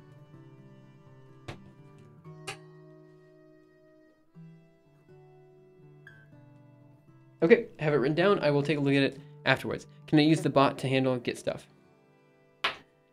This is fair, but I think if it's Git stuff to do with the algorithm archive itself, I don't think anyone but like the people in like maybe the devs could actually manipulate the algorithm archive itself. Does that make sense? Like we have exclusive access over. Okay, great. I have that and I will take a look at that. Let me go ahead and open up Discord over here and algorithm archive here. And let me take a look here. Oh, but it shows confidential stuff. I will have the website up, but I won't do anything with it. It'll just be sitting over here as the list of things to look into in a bit. Cool, I'm glad that we figured out the Prism stuff though. That's actually, I'm pretty excited about that. Since I can also ping Google, set reminders, stuff like that, I can also use the bot to handle Git stuff. Close malformed PRs, issues, set tags, automate the whole workflow. Yeah, but all on Discord, I kind of feel like at some point, you know, you're asking a chat manager, whatever it is, like you're asking Discord to do a little bit too much, but I'm not sure. We'll see. Okay, I am very happy though with the fact that Prism does syntax highlighting appropriately. Like I'm quite happy with that. So since we have the solution for that, let's do git branch. I'm on the master branch. I'm going to go ahead and delete some of these branches that we don't need anymore, just because I don't know why they're here anymore. So let's do git branch dash D, and I'm just going to delete basically all of these branches because I don't think I need any of them anymore. Besides Go BOGO, I don't think I need them. So I definitely don't need YouTube references anymore because we just fixed that one. Scala Lisp fix, don't need that one. Don't need this one. The JSP is dealing with the Prism test, so let's go ahead and get rid of that one. Test. Let's see, Go BOGO. We need that one. Gaussian elimination revisions was just finished. Okay, let's see, energy calc fix. This was also done. And then the last one's going to be the Ariana one up here. And that should be clearing these guys. Now let's go ahead and go on GitHub real quick. Let's go GitHub here, and let's go ahead and delete the branches on here. Let's see. I need to go to my own personal profile, and then go to repositories and my own repository here. Okay, so what do we have here? Luckily this one hasn't been started that much. Let's take a look at the branches. And I guess I'm just going to delete a bunch of branches here. So how do I do that? 7 branches here. Now I want to make sure that these have been merged in first. So Go BOGO, this one hasn't been merged in. YouTube references has, I believe. Active branches, updated 6 days ago. No, I believe all these are fine. Your branches, Go BOGO, updated an hour ago. Why are these active and these not? Stale branches? I don't understand what makes it stale. Can you just double click the text to select the branch word? Yeah, probably. So you would ping people on Discord if they get pinged on... Wait, you would ping people on Discord if they get pinged on GitHub, I assume. I don't really see what you want to do. Anyway, I'm just excited for it then even more. Fair enough. DW, I use it too much. Let's see. I haven't used it, but let's see. Fine for Tiny Boss I was making. No, not through Discord. Don't tell me it's easy. I have no idea. Actually, I now could use your spreadsheet for that. Oh yeah, that's actually true. Let's see. So let's go here. So YouTube references, I think these have all been merged in, right? Let me just go ahead and take a look at what we have. So let me go over here to, I guess pull request is what I'm looking for. And let me just make sure that I'm not accidentally deleting things that I don't mean to delete. So master YouTube references.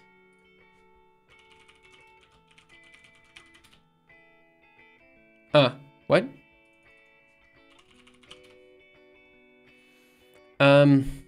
What? Where is it? Closed. We just closed it. Adding videos to chapters. Oh, this is gonna be a pain in the butt to find, isn't it? How do I check? Let's see, YouTube references. Nope. Can I check to see where this guy has... few more of your branches. I don't know how to do this. The branch gets stale if you don't seal it back up after you open it. Okay, well, YouTube references can be deleted. Let's see. Gaussian elimination revisions. I believe this one's also able to be deleted. So let's just take a look here. Gaussian elimination revisions.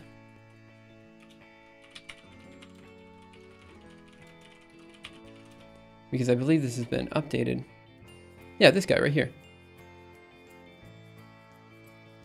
Yep, so this is going to be Gaussian elimination revisions. It's been merged in, so we're okay. So we can delete the branch. I figured this is probably a safer way to do it. Energy calc fix. I'm sorry, guys. I don't know what I'm doing. Back here, energy calculation fix. Got to turn on the air conditioning. It's getting hot. Energy calculation. Modifying C++. This guy, I believe, is what it is. Okay, looking good. Delete branch. Nice. Anything else that we have here? What other branches do we have? Energy calc fix, Scala Lisp fix. I think this one's fine to delete. And merge sort chapter, we keep that one up. So this should be fine. So let's go to overview. Yep, should be good. Nice. Okay, so now we've cleaned up the branches, culled everything we don't need. Let's start moving on to more issues. I'm sorry, we just have so much to do. And like, I understand that like, at some point we're doing too much, but like we just have so much to do here. It's very difficult to really get through everything. So where are we on these? We moved up to implementing translations. Again, this one's on hold. We can't do much with that. Improving implementations for Verlet integration. We might be able to solve this one right now. The issue there was C++ and JavaScript to print the velocity. We could probably use head branch name for branch name. Oh, I could have done that. It's too late. It's already fixed. Okay, so we basically just have to update C++ and JavaScript. And I think I know exactly why I didn't want to update C++. Let's go over here. Let me just open up quit. Get status dot modified. Why are these modified? Get branch. Get stash. Get status. Okay, nice.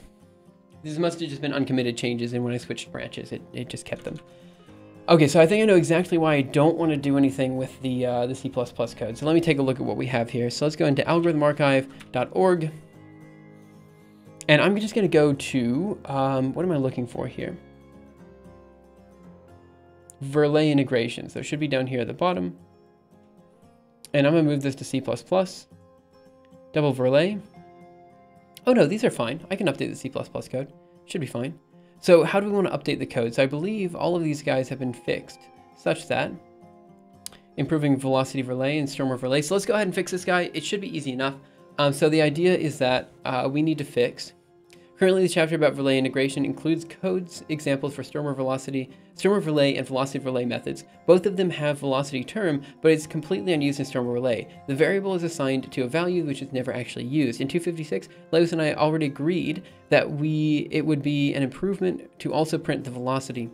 I want to leave this up to discussion before we decide on it. Okay, so let's just take a look at the difference between the C and the C++ code. And I think what I'm going to do is get branch dash B, sorry about that. And we're just going to say Verlet fixes. Something like this. Dang it. Get checkout.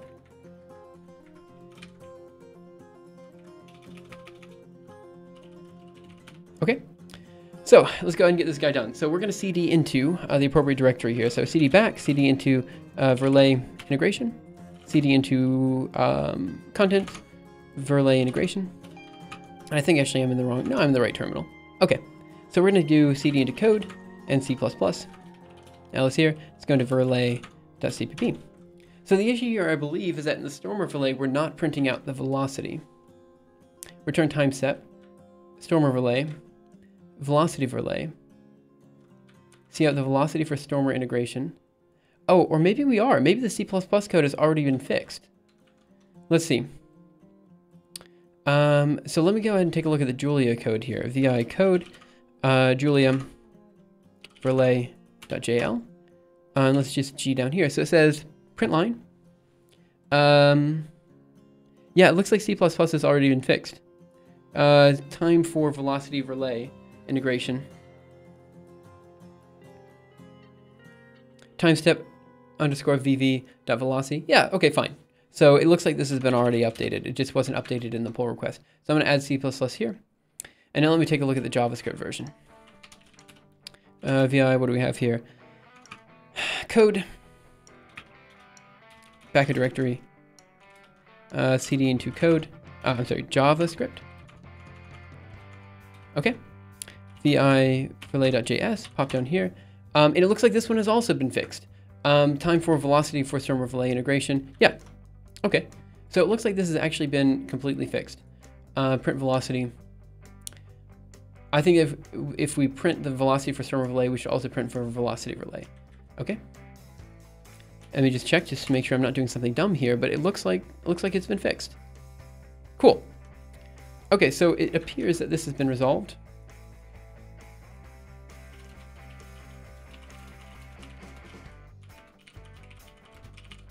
Nice. Close and comment.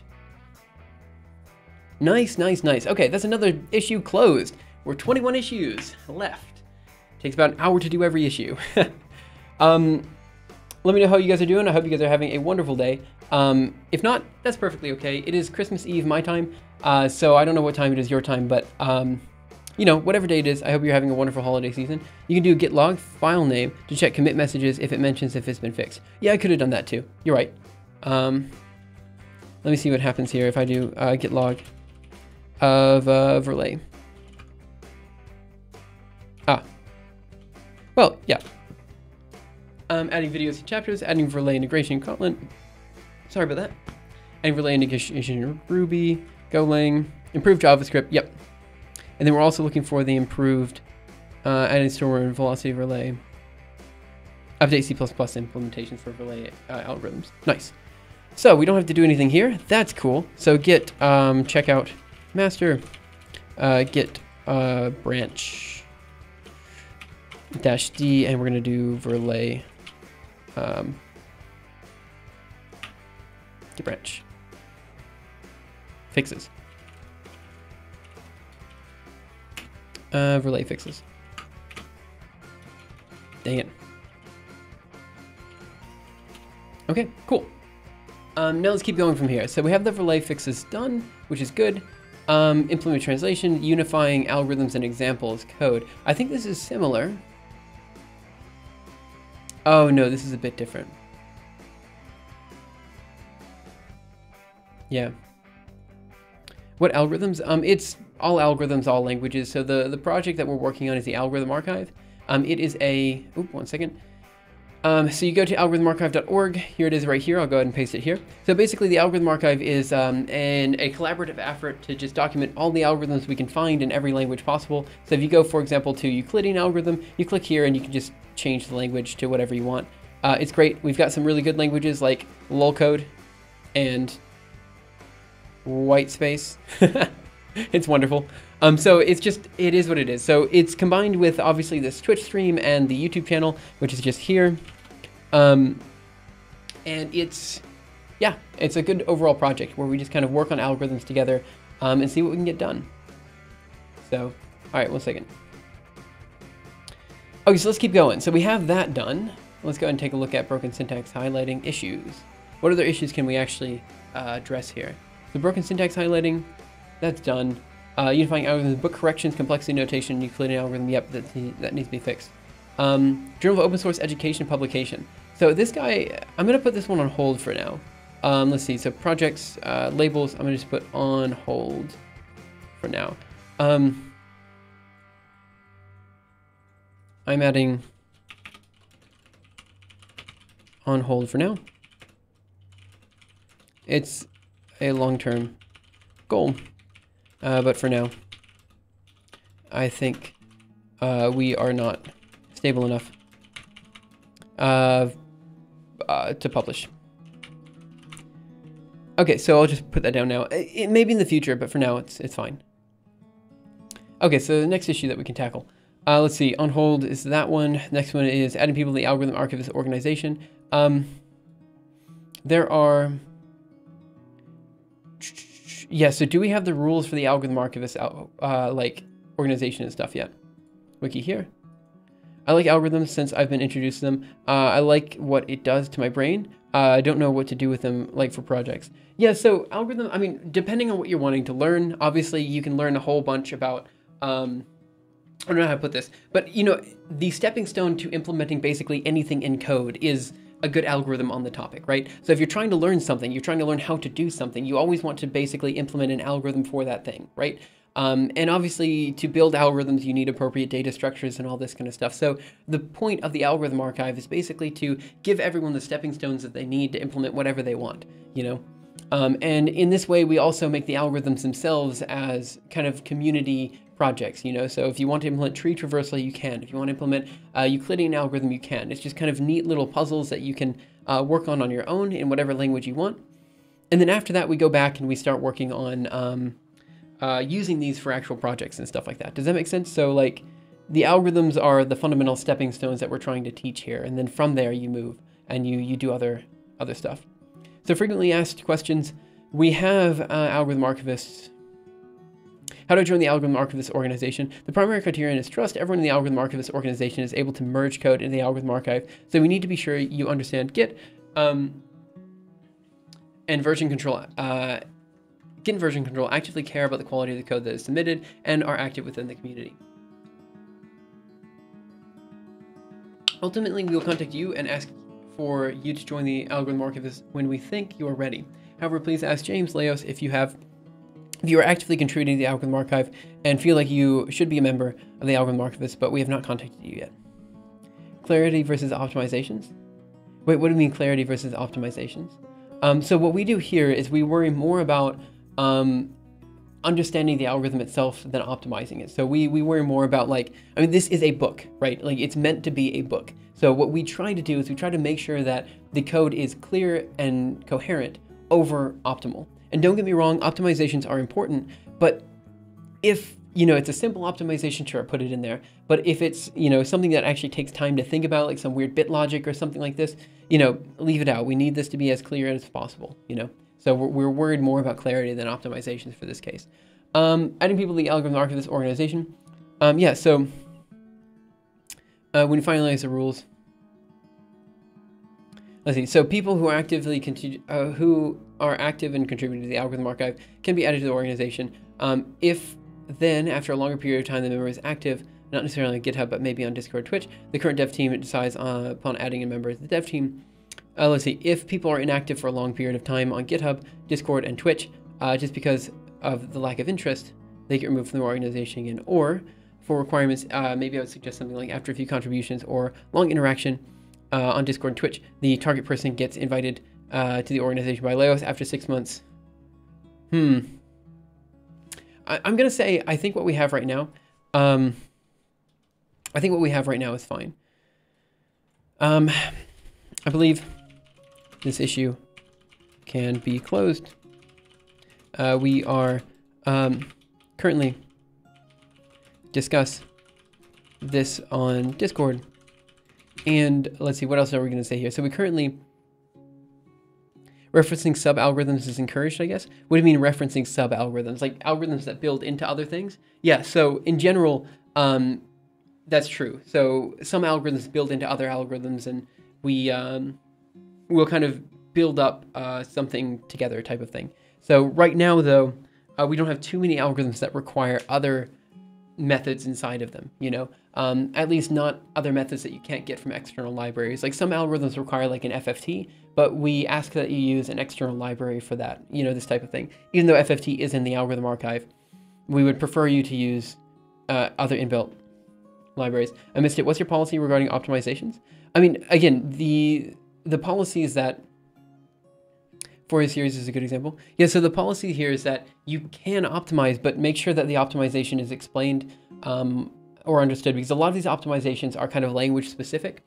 And it's kind of hard to say, you know, we have, for example, with C++, there's so many optimizations you can do with weird like bit logic and pointers to one area and the other area, and like weird memory things and all this kind of stuff. But for the most part, we want you to understand the algorithm, right? And so if these optimizations inhibit your ability to learn more about the algorithm itself, then we don't use them. But if the optimizations are useful, then we do use them. Now, C++ is an interesting example because this language is so incredibly massive, and more cases than not, the latest C++ variants from, I would say, above C++ 14 are kind of, I mean, they don't speed up the code any, and they make it harder to understand. And so we have a lot of people that are kind of torn, whether we should use the latest and greatest C++ syntax, or if we should instead use the old school stuff that everyone already knows and understands in order to teach the algorithm. And my opinion is that we should be teaching the algorithm, not the language. But a lot of other people say, well, we should be teaching the language through the algorithms that we're implementing here, and I get both sides.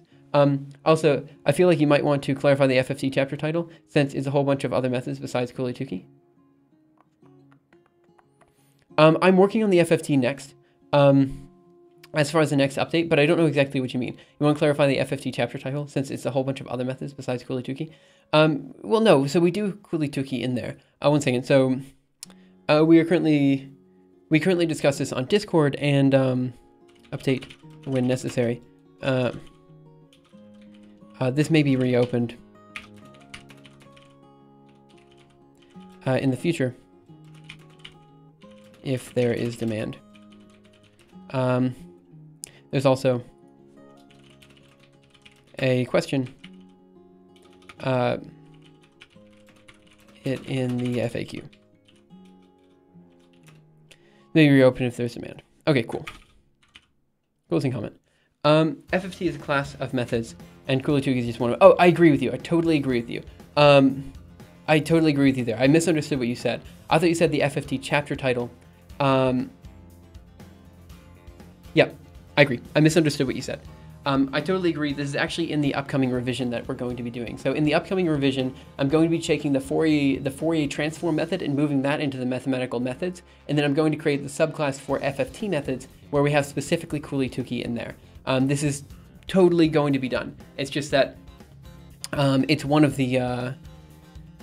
it's on the list, but I'm still kind of working on that revision right now. So that's the very next revision I'm doing. We just finished the Gaussian elimination revision, and now we're moving on to the FFT revision next. So there's just a lot of little things to do there. It's just a lot of revisions to do too. It's just a lot of stuff, but that's okay. So we'll see how we go. Prism, I think I can delete this. I can delete that. Let's see, this right now can be deleted and modify C++ energy. Yep, good. Okay. Let's see, what other issues can we delete here? Chapter submissions and planned revision. Still working on that. Algorithms that require plotting. I believe this discussion has been had. It's not Turkey. It's Coolituki. Although I might be mispronouncing Tuki. Let's see. It's not Coolituki, definitely. So split op isn't done this way, but a width for printing should be set. Something like 8 decimal places. Oh, I see what we're saying. Yeah, let me... I'm super thirsty. I'm always thirsty. Oh my gosh.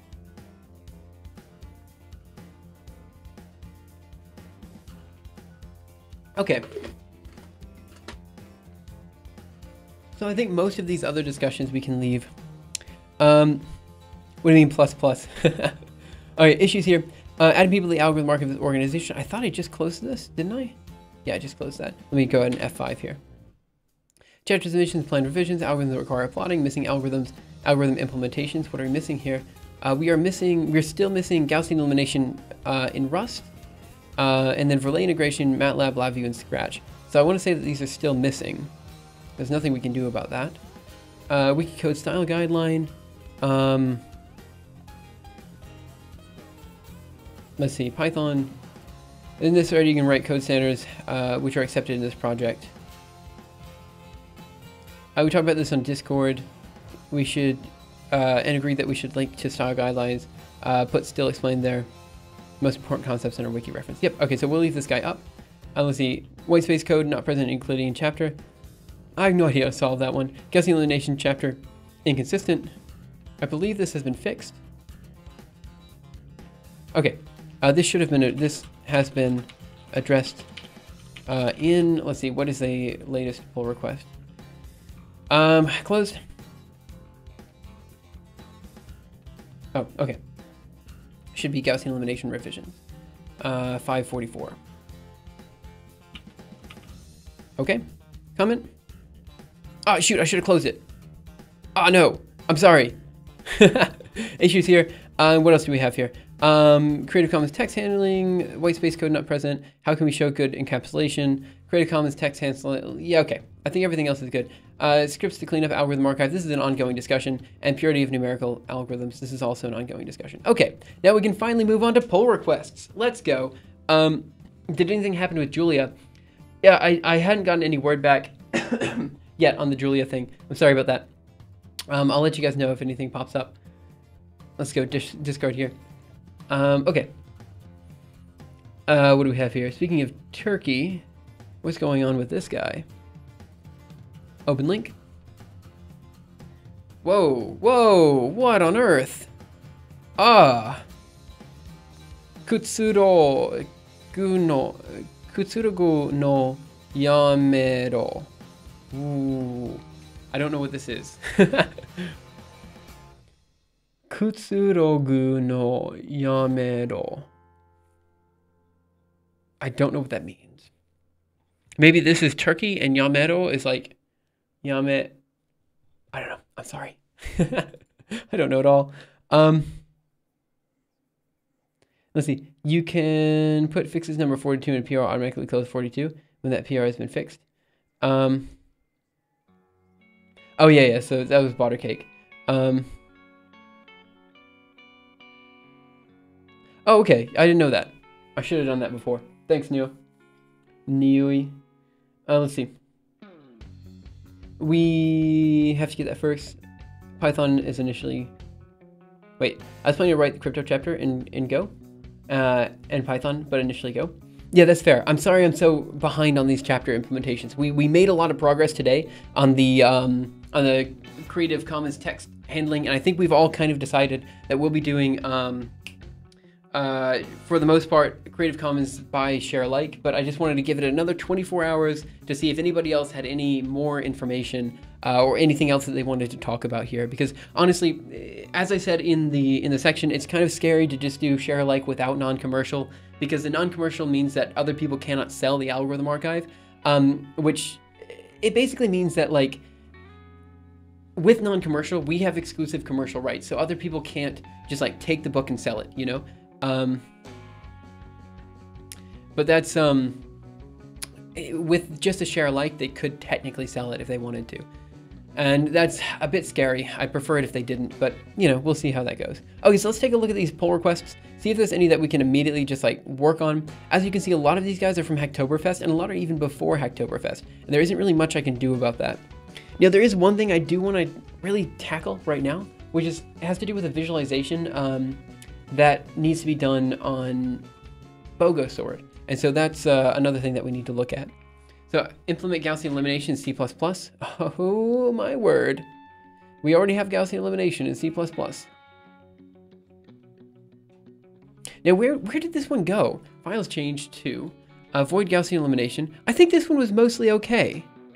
What was the issue here? Add brackets for this for loop.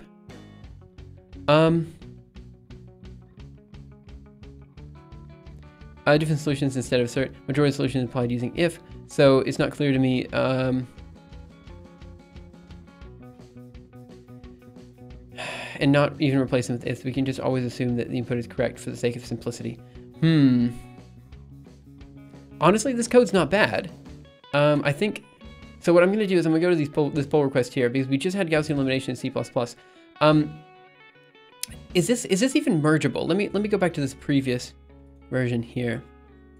Implement Gaussian elimination in C++. Is this okay to merge? Branch has conflicts that must be resolved. See these resolve conflicts in here. Okay, yeah, these are all resolvable conflicts. There's nothing major. Okay, so it looks to me like this is already here. So I will say to this guy here, where are we? Pull request, implement Gaussian elimination C++. Unfortunately, I'm gonna say, fortunately, we have a PR for Gaussian elimination. I'll see what the status is. PR. Okay, so I'm just gonna add a quick note here. Gaussian elimination. Oh wait, what?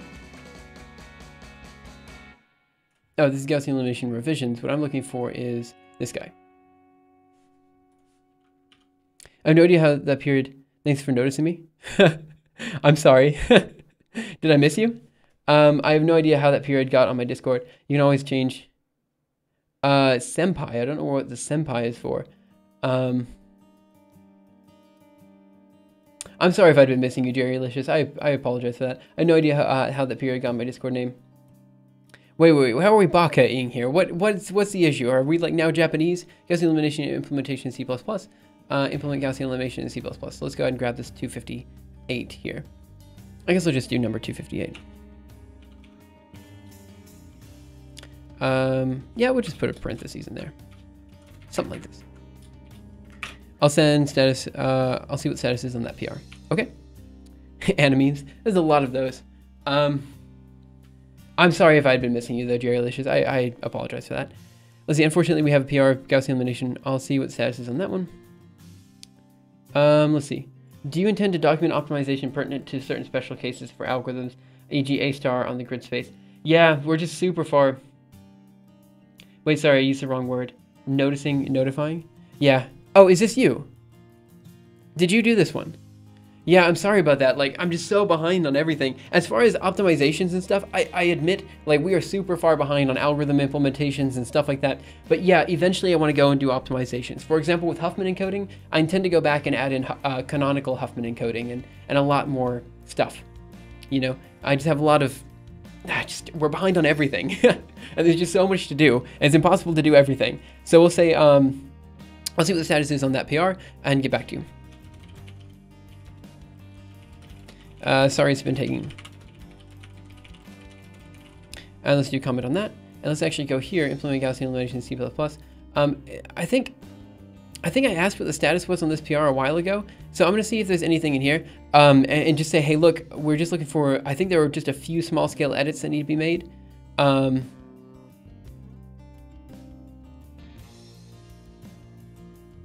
think we're only a few changes requested on this PR. But we have Gaussian PR now if this one is stale. But we'll say we have another Gaussian elimination PR now. If this one is stale, we will close this one. We'll close and work on the next one. Cool, comment. Okay, nice. I feel so inspired. Nice. I don't know what you're inspired by, but that's cool. Okay, pull requests. What do we have here? Gaussian elimination. Okay, let's keep going. Gaussian elimination, C++, adding Go implementation, bogusor.md. I just put that one up there. I think I'm gonna finish the x86 and go PR after the stream. Oh, nice. So I don't know how long this stream is gonna go. It's almost 9 o'clock a.m. my time, which is relatively late. In fact, quite late for a stream. It's almost 2 hours after my normal stream time. So it's already a long stream. But we'll see. I don't know how far we should go with this. So it's almost 9 o'clock a.m. I could probably go till noon if I wanted to, but I don't know like if there's enough attention span in the universe for a noon, like a 7-hour algorithm archive stream. I feel like that might be a little bit long, especially during the holidays, you know, like it's just before, it's just before Christmas for most people. I mean, let's see, what time is it in the US? So what time is it? Time in Alabama. It is current local time in Alabama. It is 5:43 p.m. So we could wait a bit. See, could I even stream it? Stream all the things? Yeah, if you want to, go ahead. In fact, if you are planning to stream, please feel free to put a notification in the stream notifications, I guess, channel on Discord. That'd be quite nice so that everyone knows that you're streaming and all that kind of stuff. Okay, cool. So we're going to take a look at more of these PRs. Now, I was really hoping to actually get into some of the chapter revisions today, but I've got a feeling that we're just going to be PRing like for the most part. So let me go ahead and just update these guys. Any of these guys that have no messages on them, I'm just going to go ahead and mention or talk to these guys. Stream all the things we'll do. Yeah, please feel free to do that. That'd be pretty good. So I guess it's what, 5:45, so it's almost 6 o'clock in Central Standard Time. So I guess we'll see. We'll see if we get any cool Americans to pop in to stream in the next few hours. Chapter revisions could be interesting to do if we have time. Yeah, I definitely want to do those. The question is, should I do those on stream or off of stream? And that's what I can't figure out. Cheer 1 bits for noon stream. Oh, the P at PR. Yeah. Kikawet, I don't know what that means. Keha says, I don't know. It's what Ha says? I don't know what Ha says. Don't worry about it. There's a lot of PRs that everyone forgot. It's totally okay. There's no big deal here. Monte Carlo for small talk. I'm just going to go ahead and update all of these guys and say, hey, look, I am sorry it's taking to address this. Let's see. Do we have anyone that can do small talk? Let's see. Can we? Where is JSPP's? Here it is. Open link. Does anyone here know small talk? Small. Oh, what did I just do? Control F. small talk. Looks like Neverick and Nick Hartley. So I guess we'll say the only person that can do small talk is Neverick.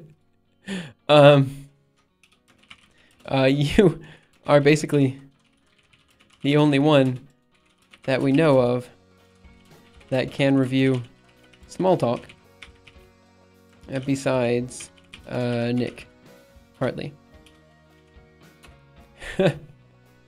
Okay.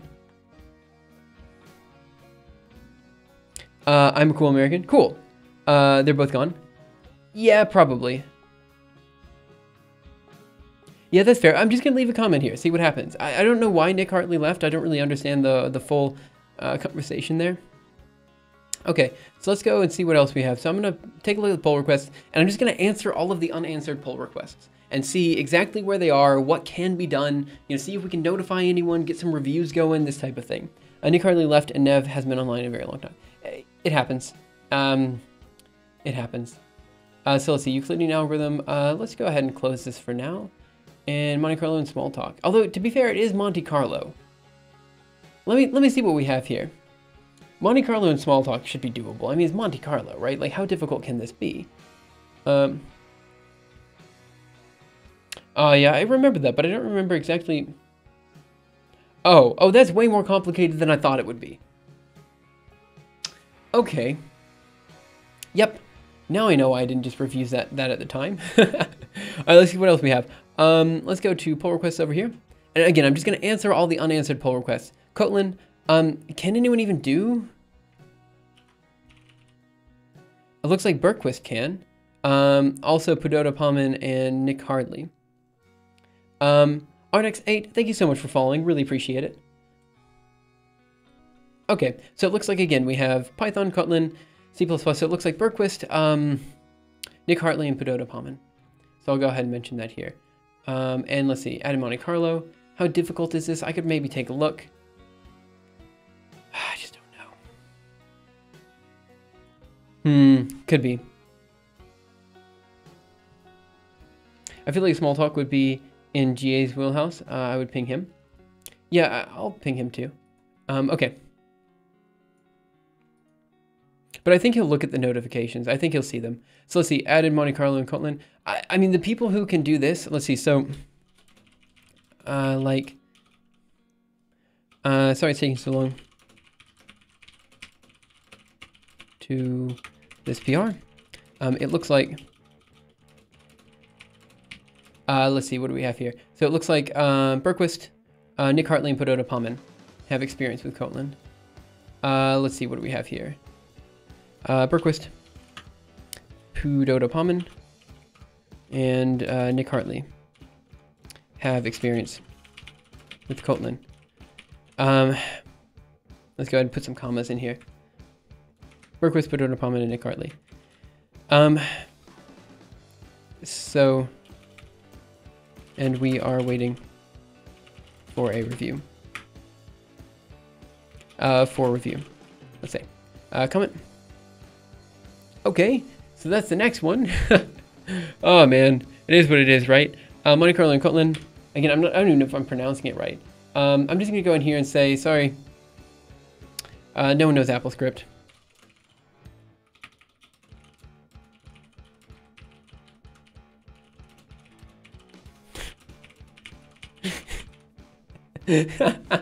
That's just a troll comment. I mean, he knows why. I don't have to respond. Chip 8 assembly, the Inventor 8. Ooh, I remember this one. I have no idea how to review this one.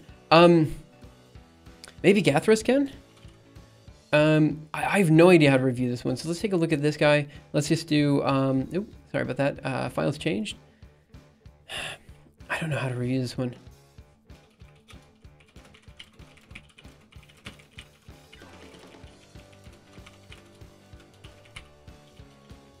Let's see, who else can do assembly?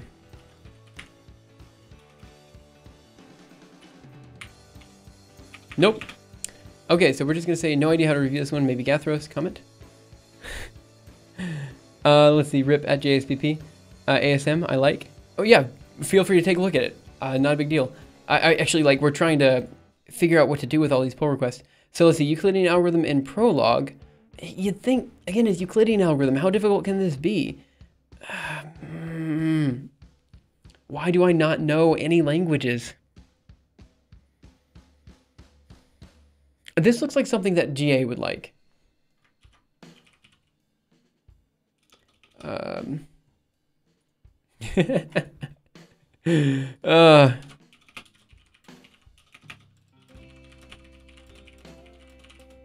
What is APL? I don't think so, because I don't know what APL is. 1 second, I got a notification on Discord. Let's see.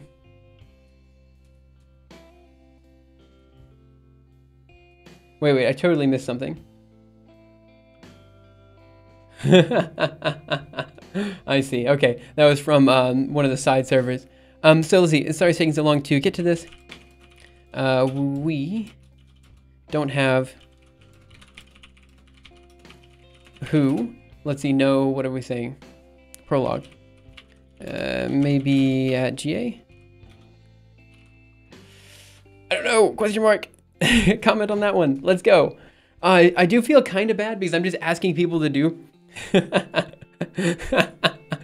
asking people to do stuff that, like, I know they probably don't know. So let's see, GCD and Perl, Gaussian elimination and Go. I just don't know Go. We have this one in C++. Oh, this one has already been commented on. Oh, never mind. That was me who just commented on it. Adding Go implementation, BOGO sort. TI-83 basic. It looks like he's already been assigned, or he assigned himself to that. So that's good. Gaussian elimination in Go, greatest common divisor in Perl, and BOGO sort in Perl. So both of these guys look like they've been implemented by the same guy. So I'm just going to mention the other guy in here. Now, who knows Perl? Looks like only Nick Hartley. Okay, so right now we don't have too much experience in Perl, except, so let's see, so it might be a while for a review. Let's see, with Perl, for this and at 551. Sorry. Okay, comment on that one. And let's see, what's the last one that we have? So pull requests over here. So that was also in Perl and Go. Now the thing is, I know Licht, you know Go, right? You like Go. Let's just Control F Go. Looks like Golang for, oh yeah, okay, nice. Let's do Pattis. Gorzoid. Yeah, okay. So let's take a look at this. So Monte Carlo in Kotlin, that's not what I was looking for. I was looking for Go. I think, let's see, at Licht, and who else are we looking for? Pattis? What is his name on Discord? Depate or something like that. Yes, Depate. Over here. And at Depate, no. Go for a review. Might be able to review this. Able to review this. Let's go ahead and comment that. I know I'm just unnecessarily pinging people in the community, but I thought maybe it'd be nice to do so. You know, like, we've been sitting on these reviews for a while, and I kind of feel bad for these guys. See, stream notifications. Let's see. I just came from live streams and noticed how awesome the algorithm archive is and would like to help out, but there's a bunch of info. I have no clue where to start. So Kikawet, if you're still in the chat, let me check this. All right, so I'm gonna ask him over there because I can answer that question right now if he's still here. Oh, nice. Thanks, man. Appreciate it. Okay. So let's see, what else do we have for pull requests? Cool. I will answer there. Okay, so the question was, I just came from Leos' stream, noticed how awesome the algorithm archive is and would like to help out, but there's a bunch of info and I have no clue where to start. Hey, what's up? So the question, the answer is relatively straightforward, but it's not obvious how to do it. So if you go to the wiki here, we have this how to contribute guide, and I'll go ahead and link it in chat over here. So this guide should pretty much give you all of the information you need to really get started with the algorithm archive. It explains to you Git, Gitbook, version control, all this kind of stuff, how to get the algorithm archive to run locally. Then it talks about submitting code, exactly how to do this. This is a very good guide as far as like what you're expected to do. Now, in terms of how to submit code and stuff like that, basically we have two parts of the development process. We have the writing of the individual chapters, and then we have the code implementations, right? So the code implementations would be like C, Julia, Java, C++, all this kind of stuff. So basically you just go to whatever algorithm you want. So where are we? algorithmarchive.org. You go to any of these guys. Here you go to C++ or whatever, and you're like, okay, this implementation is good, this implementation is bad. You know, you basically look at the implementations and you revise implementations that already exist. That's one way that you can go forward. Another is if the implementation you're looking for doesn't exist, then you can add in that implementation. So for example, if you really wanted an implementation of Monte Carlo for whitespace, you'll be like, hey, let's go ahead and implement whitespace for Monte Carlo. And so then you work on doing that. And so basically that's the two ways that you can contribute super easily right now. You can just revise code that's already there or implement code that isn't there already. Now, as far as chapter submissions are concerned, we're working on basically adding in these chapter submissions now. We have to figure out how to do the attribution. And then once we figure out the attribution for text, then it's perfectly okay. We give you, it's perfectly okay to submit your own chapters. So for now, we're basically looking for code submissions before doing chapter submissions. Do you think it's worth splitting the C++ implementations into various C++ versions? We've had this discussion before, and we didn't really come across a good solution to it. So as far as C++ is concerned, this language is a mess in the algorithm archive as it currently stands. Because as I said before, C++ is such a behemoth of a language. It's so big, and there's so much stuff you can do with it. There's no real standard way to write C++ code, such that it just makes coherent sense across, you know, C++ 11, C++ 14, C++ 17. And so we have some code that uses more or less of the latest features, and then other code that kind of looks like old school C with a few modifications, you know?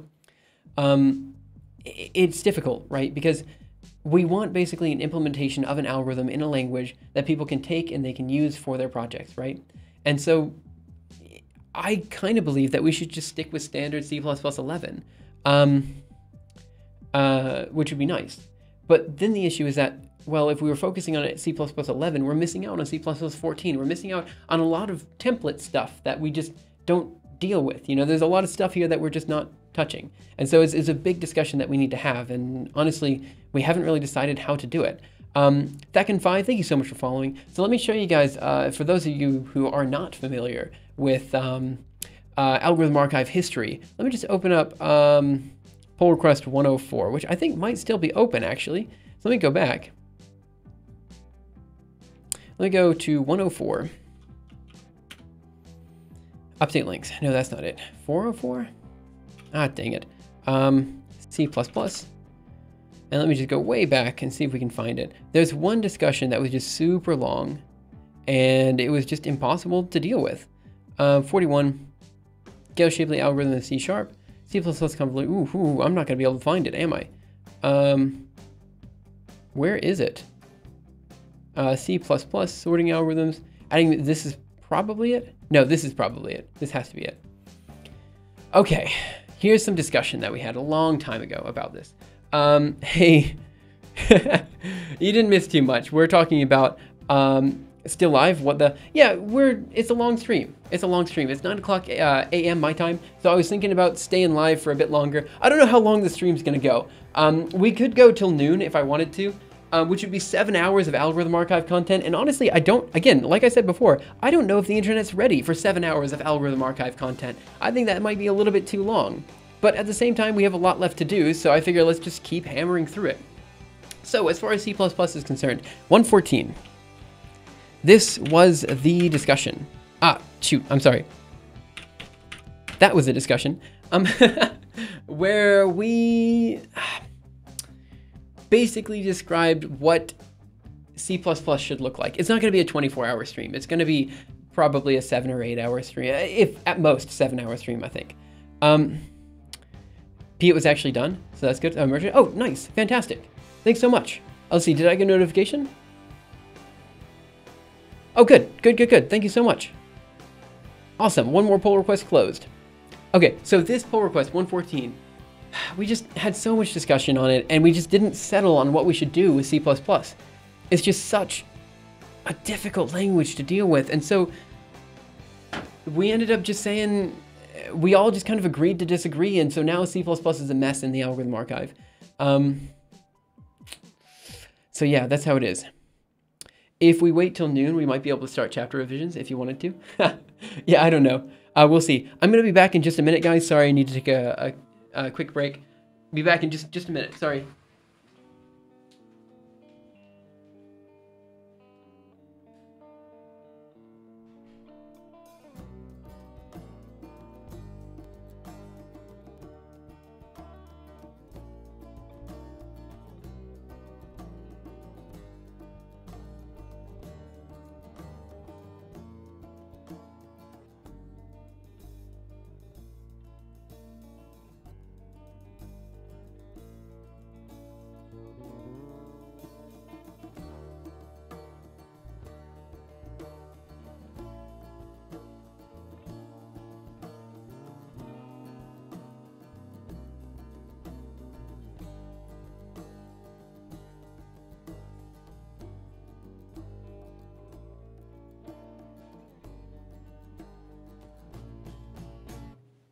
All right, I'm back. Sorry about that.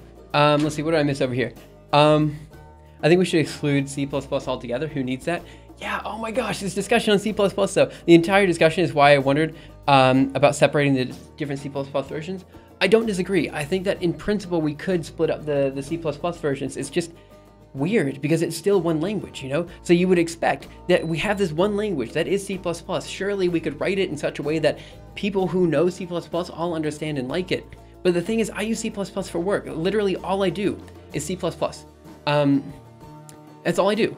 And so when you think about it, I should in principle be able to read and understand all the C++ code in the archive. But certain code, when it's above C++ 14, I have trouble reading it. It just becomes difficult. And not only that, there's no performance enhancements when you move beyond this point. Like, there's a reason it's not used for HPC computing. So it just gets to a point where it's like, yeah, why? Why are we even dealing with like this huge behemoth of a language when we could just not, you know? I will have to learn it for object-oriented programming next semester. Yeah, I guess that's fair. The algorithms are not meant to be super object-oriented anyway, so it would be hard to make the C code and transfer it to C++. So the issue is that, how do I put this? There were particular people in the community that wanted the C++ code to be basically functional programming. And don't get me wrong, I do understand a lot of people really want to use the latest features and make C++ basically functional programming. But the thing is, we are specifically trying to not focus on any type of programming paradigm. Like, C# and Java are notably they're notably like object-oriented, you know? But C++ can be written in a number of different ways, and there's no reason to make it super object-oriented, but there's no reason to make it super functional either. You just make it as, you know, as is required by the algorithm. There's no reason to force it into something, you know? Hashtag also looks like 4+. This is C# is like C+++.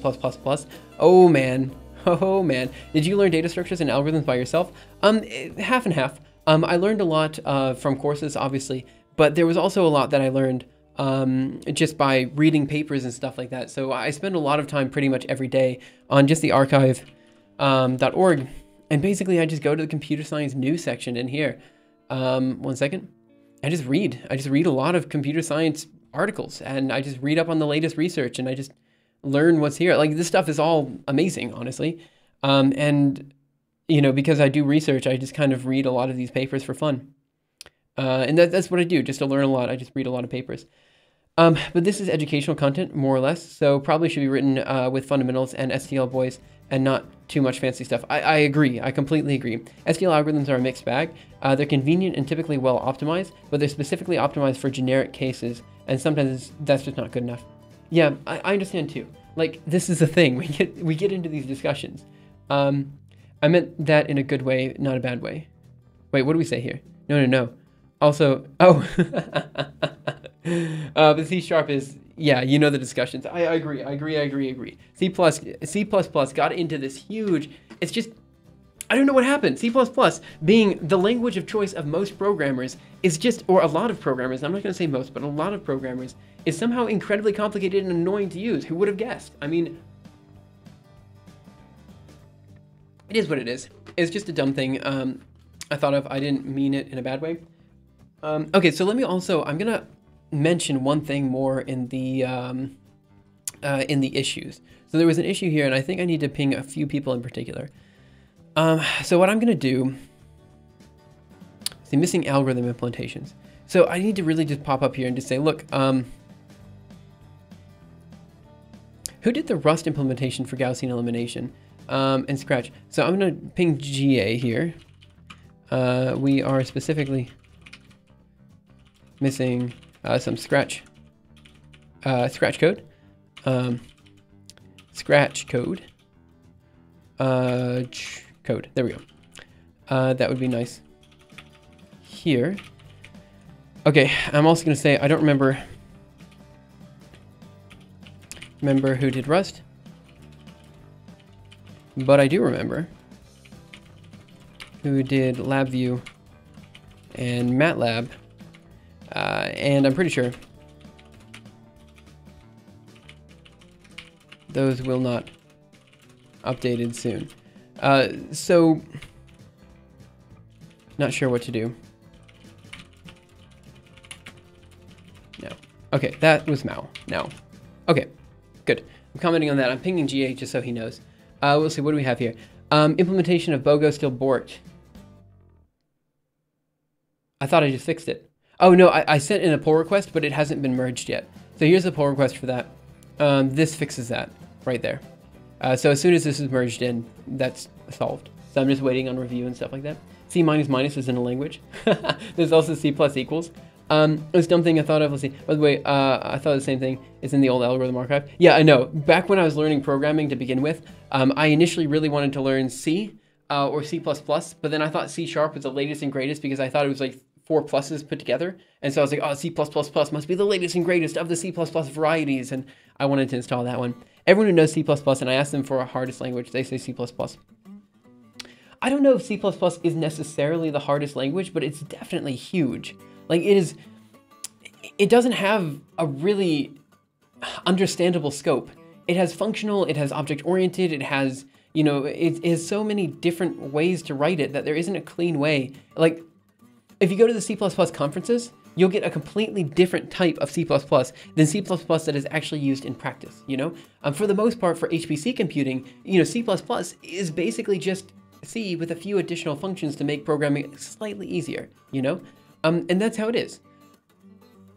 It's just so weird because then you see people who are doing these crazy, you know, I don't know, it just gets crazy at some point. And it's impossible to read, and it just gets to the point where, like, sure, you're using all these latest features and there is a purpose for these features, but that makes the code so incredibly difficult to read and understand for people who don't know these features that all of a sudden it becomes impossible to understand the code at all, you know? And as someone who's been writing C++ code for, I mean, the better part of a decade now, 7 years, 7 or 8 years entirely, like I write C++ code for like at least 4 hours a day, every day. If you average all the time I've been writing code for the past 6 years, 7 years, I can almost guarantee you that I've been writing C++ code for about 4 hours a day, just on average a day. And so like, it's not like I'm new to the language, and yet still all these new features are impossible to read and understand, you know? C++ is hard in the same way English is hard, too many caveats. Maybe, it's the best one. All the conferences I saw, I never used that. And all you do is slow it, and all you do is slow and useless.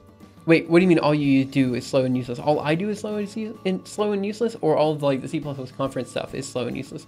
Because this is something I also agree with. Like, I think, I understand that my code is not the best code, but I also understand that what I'm doing really can't be sped up in too many ways. You know what I mean? Like, the HPC stuff that I've been doing, like, it's okay. It's not super optimal, but it's not suboptimal either. And by adding in all of the like latest and greatest features from, like, the further I stray from C, the less I can really just attack like GPU memory and stuff like this. So it becomes this weird double-edged sword where, yeah, sometimes it's nicer, but sometimes it actually hurts me in terms of performance.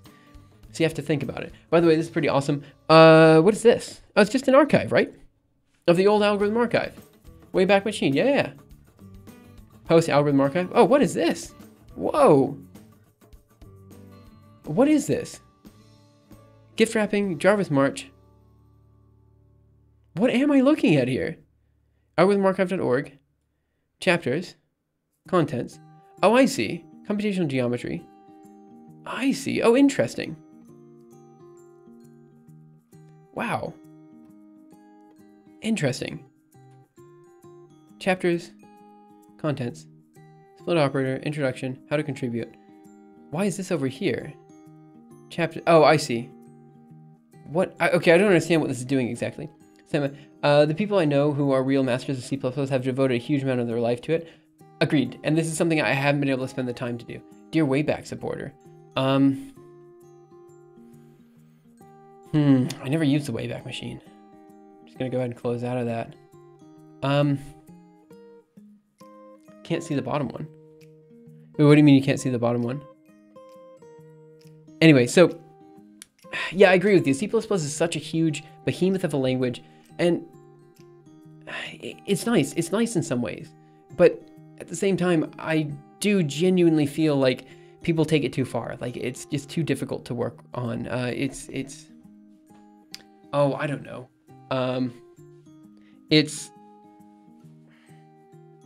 just a mess. That's my honest opinion about C++ right now. It is a mess, which is why I really, really want to just switch everything to Julia. Why I really want the Julia GPU stuff to work. Where I want to move away from C++ because it's just, it's so messy. I don't like it. I don't like being in a language where like people can constantly correct you. It's just like you write some code in C++, and then the very next thing someone who knows C++ code, what they're going to do is they're going to say your code is suboptimal because of these reasons. And they're not going to be wrong, but then you have this argument about whether like one is syntactically correct or all this kind of stuff. It's like, look, what I'm doing works. It's fast. It's efficient. Why do I need more?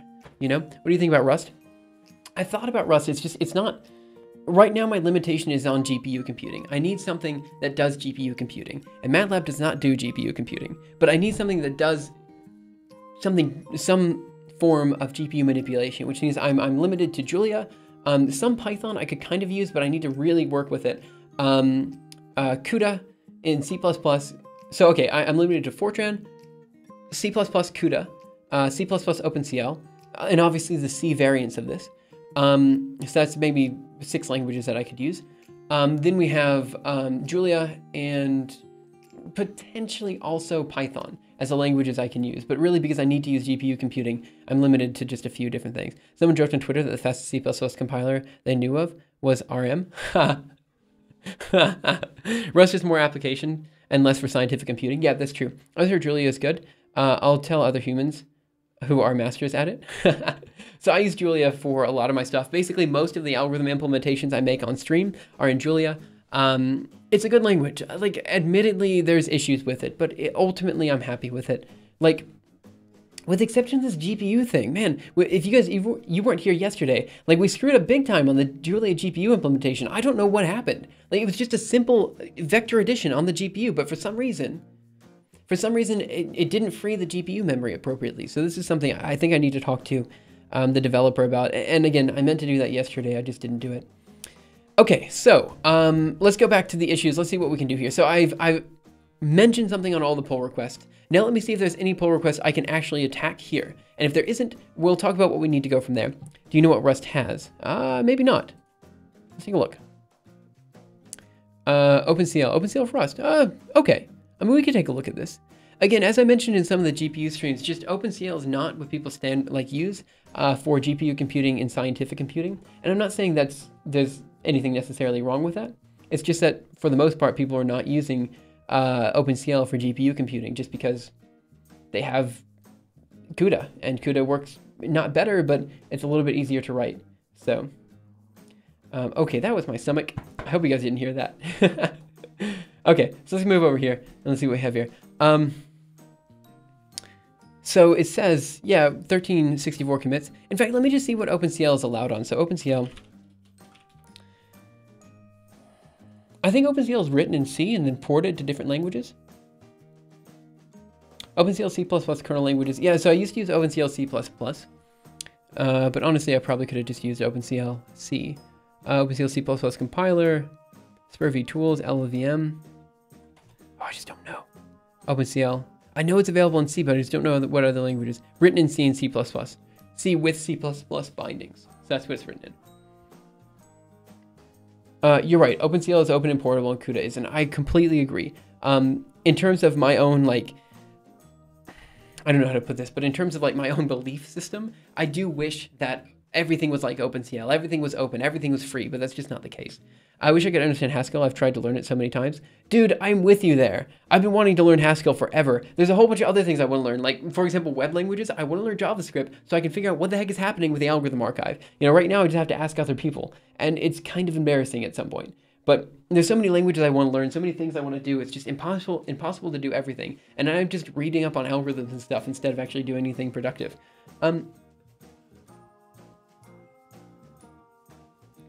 I can't judge, obviously. I don't do that on a day-to-day basis. Yeah, I mean, it is what it is. Most people in high-performance computing, most people in scientific computing, they use GPUs, and when they use GPUs, they use CUDA. It is what it is. Can't wrap my head around functional programming, thanks to uni. Oh, I understand it some bit now. Yeah, see, I never had a functional programming course. I kind of wish I did, but I didn't. I avoided a lot of the programming courses in university because, like, for me as a physicist, the courses were kind of, they weren't as in-depth as I wanted, so I ended up just avoiding them entirely. I can't wrap my head around functional programming thanks to uni, so if you have a question, I might be able to help. If we have Haskell code, which I think we do, actually, let me see. Let me check these pull requests. I'm sure we have an open Haskell. We don't. We have them all closed. Nice. Okay. That's actually super surprising to me. Okay, so let's see what do we have here. Adding Go implementation of bogosort.md. I think, honestly, we've attacked everything we can attack. Except for this one in AppleScript. But everything else should be fine. Let's see, sorting graph, algorithms chapter. Let me see, I'm gonna check my, okay. I thought I just got a notification. What experience do I have with functional programming comes from C++ template metaprogramming? Exactly, that's what, I feel like a lot of people have this experience with, oh. One second, I have to close something over here on my side screen. I feel like a lot of people have this experience with functional programming. A lot of people are now used to C++ metaprogramming, and so they end up, that's their functional programming experience, which to me is still weird. Like, it's so weird that people use C++ as a functional language, because like, I'm just not used to it. And don't get me wrong, I don't do it super object-oriented either. It's just that it's still weird to me. Like, I'm just not used to it. I should probably ask if someone has a Mac. The language itself is pretty easy. Wait, why do you need a Mac? The language itself is pretty easy. Yeah, okay. I don't think I can actually attack any of these pull requests that are currently up, with the exception of one. And so that, I'm gonna go ahead and attack that one right now. Bubble sort, bogo sort in Scala. I'm looking for one in particular. Where are you? Bogo sort in Scala. Processing language bogo sort implementation. All right, so this one had a lot of discussion, this pull request, and so I want to attack it now. Just go ahead and get it done. So this guy, Jean-Ry, essentially implemented bogo sort in processing. Now, processing, if you guys don't know, basically is a visualization, I'm going to say layer, to other programming languages. So if you're going to do processing, it ultimately ends up being like Java or JavaScript or something underneath. So we ultimately ended up saying maybe no to the processing code itself. And then I said I'm going to send him a PR. So he gives me this bogo sort visualization that we want to kind of put into the chapter for sorting. There we go. There's a bogo sort. And so I wanted to go ahead and get this visualization in. I just hadn't done it yet. So I need to send him a pull request so he can merge that pull request in, and then we have that that visualization. AppleScript is Mac only. Oh, I see what you mean. Yeah. Generate the longest error message. Oh man, this has to be the template metaprogramming. Template error messages are fun to decipher. Consider this. That's the error message. Okay. Let's see. Include vector, SD vector int v, SD vector int, constant iterator f. Ooh. Create a CPP file. Oh, man. What is going on? Oh, I love this. This is so good. Sabotage in standard library. Define STD plus. Include map. Using Clang on OS X 10. Jeez. Related Tumblr. Tumblr. Whoa. I don't think I've ever actually been on tumblr.com. Maybe I have. Grand C++ Air Explosion Competition. Results of TGCEC dot 2015. The deadline for Grand C++ Air Explosion final stretch. Results this far. Wait, where are the results? Only a very small number of entries because of this we have decided to cancel the competition. Oh, okay, fair enough. Posts, likes, archive. Okay. I thought Tumblr is dead now. I don't know. I know nothing about Tumblr. Like, literally nothing. Pop over here real quick. Oh, there's a question. Oh, data structures and algorithm by yourself. That has already been answered. Okay, cool. So let's go ahead and attack this this PR that we have here. And I think, honestly, after attacking this PR, I think I'm happy with what we did today. I think maybe we start wrapping up after that. I'm not sure. We'll see. We'll see. I don't know. Again, this is one of those things. I don't know how many people are actually, like, this is one of those weird streams. Like, I don't know if it has an end even. If we just continue going to all eternity, I don't know. I just know I'm starting to get hungry and I'm wanting something to eat. So I was thinking about taking a break for, I guess, breakfast, since it's 9:30 in the morning and it'll probably be about 10 or something. So I am getting a little bit hungry, so I'm thinking about leaving at that point. Here are the entries. Oh, thanks, Zadiston. Open link. I'm sure a lot of people want to go to sleep anyway. Results. Biggest error category, anything. All eternity stream. I don't think that's the case. Man, my stomach is, what is it? My stomach is just like growling. I'm getting hungry. Most lifelike. Oh, these are nice.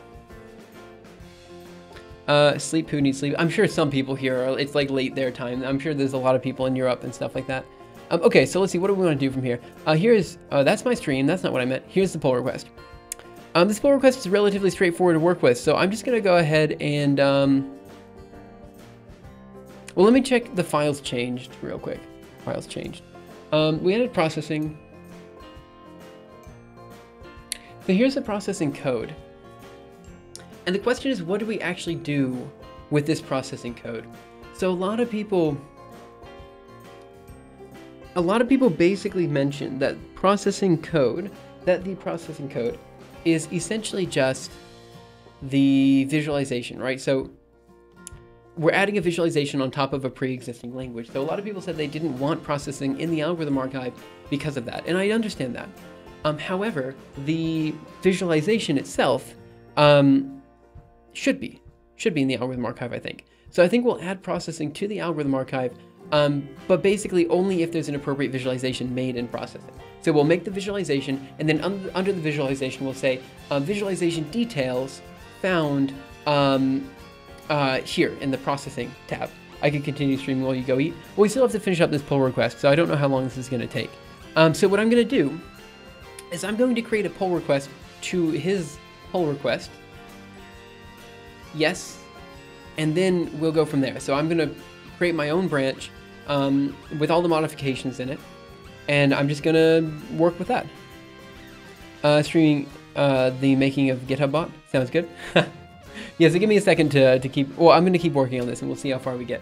Man, I am flipping between needing the air conditioning on and not needing it on. Processing is more of a library than language. Exactly. So that was kind of why we decided to not include it in the algorithm archive as a language. But we do have visualization. So I figure we should add the visualization in. Okay, so let's go ahead and give this guy a go. So I'm gonna go onto his branch and I'm just gonna copy what we have here. So let's do git remote v, because I think I've already gotten his stuff up. So here's the Johnry stuff. So let's do git checkout. Actually, git fetch.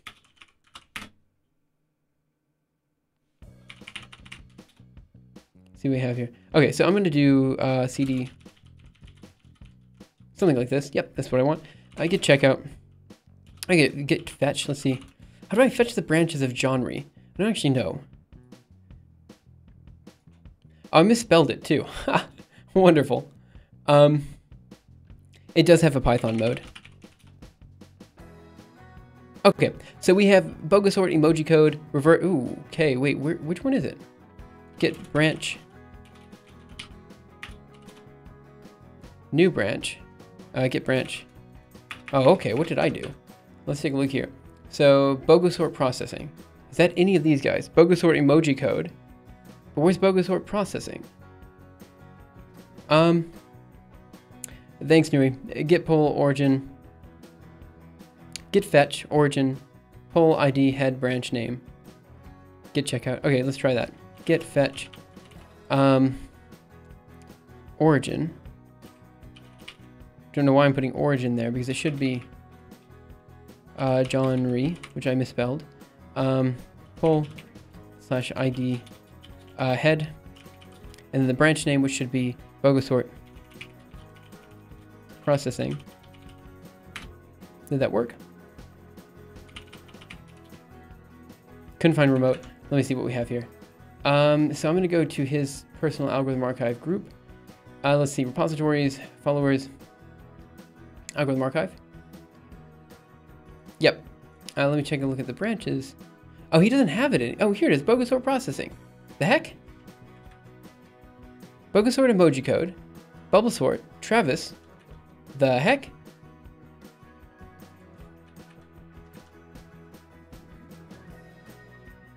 Thanks, man. So let's see. Get fetch genre pull ID head Bogosort processing. Bogosort processing. All right. I'm not exactly sure what the deal is here. So we're not able to find it. Emoji code Bubblesort. Well, let's just do get branch. Did I maybe just delete it accidentally?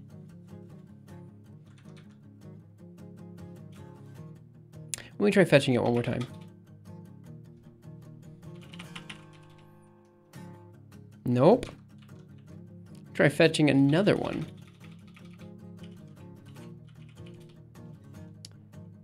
Let's see. Couldn't find ref poll ID head. ID is the ID of the PR. Oh, you're doing something slightly different. Oh, I see. Okay. Get not like that. Fair enough. Or you could fetch from the main repo. Yeah, you're right. So I'm going to do org, and I'm looking for poll, and let's just grab this then. If we're going to do it this way, we're just going to do it this way. So I'm going to go here, there, here, and let's just grab this. It's easy enough. So let's do view command line instructions, and let's just grab this guy. Get checkout B, programming short, yeah.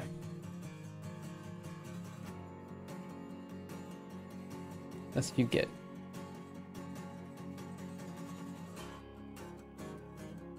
Yep, that's what I'm looking for. Let's grab this guy. Conflict, merge conflict in Bogosort. Fix conflicts and then commit result. Get status. It looks like there's just a few problems with the book.json and stuff like that. So let's do vi book.json. Actually, let's do get branch. I've got a feeling this is going to do something dumb. Yeah, I think this is going to do something dumb. I don't want to do it this way.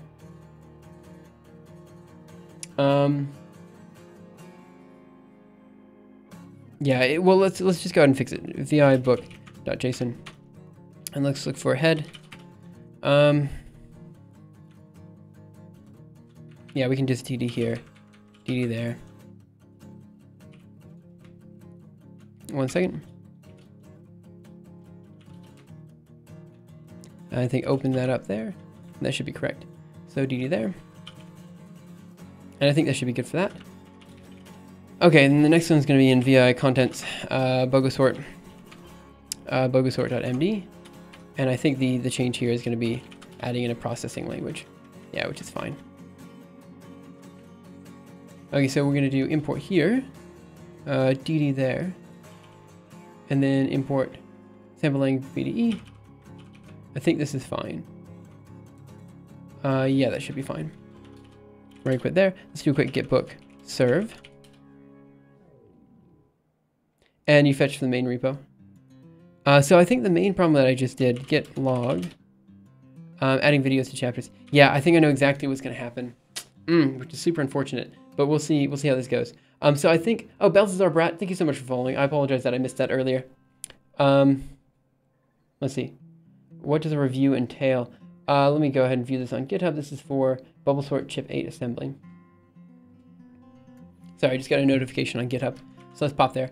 So pull requests. Let's see. Chip 8 assembly is what I'm looking for. Chip 8 assembly. Oh, let's see. Maybe Gathros. I'll take a look, but I can't promise anything. What does a review entail exactly? There are quite a few references for chip 8 syntax and functionality. I included a link to a relatively complete emulator, and the code includes a self-test. Yeah, it's just a check. So I think the inventor might even be here. This is not i3. This is OpenBox. So at the inventor. One second. The inventor. It should be quick. Then. The review is just a check to make sure the code functions and if the language and follows appropriate style guidelines. However, in this case,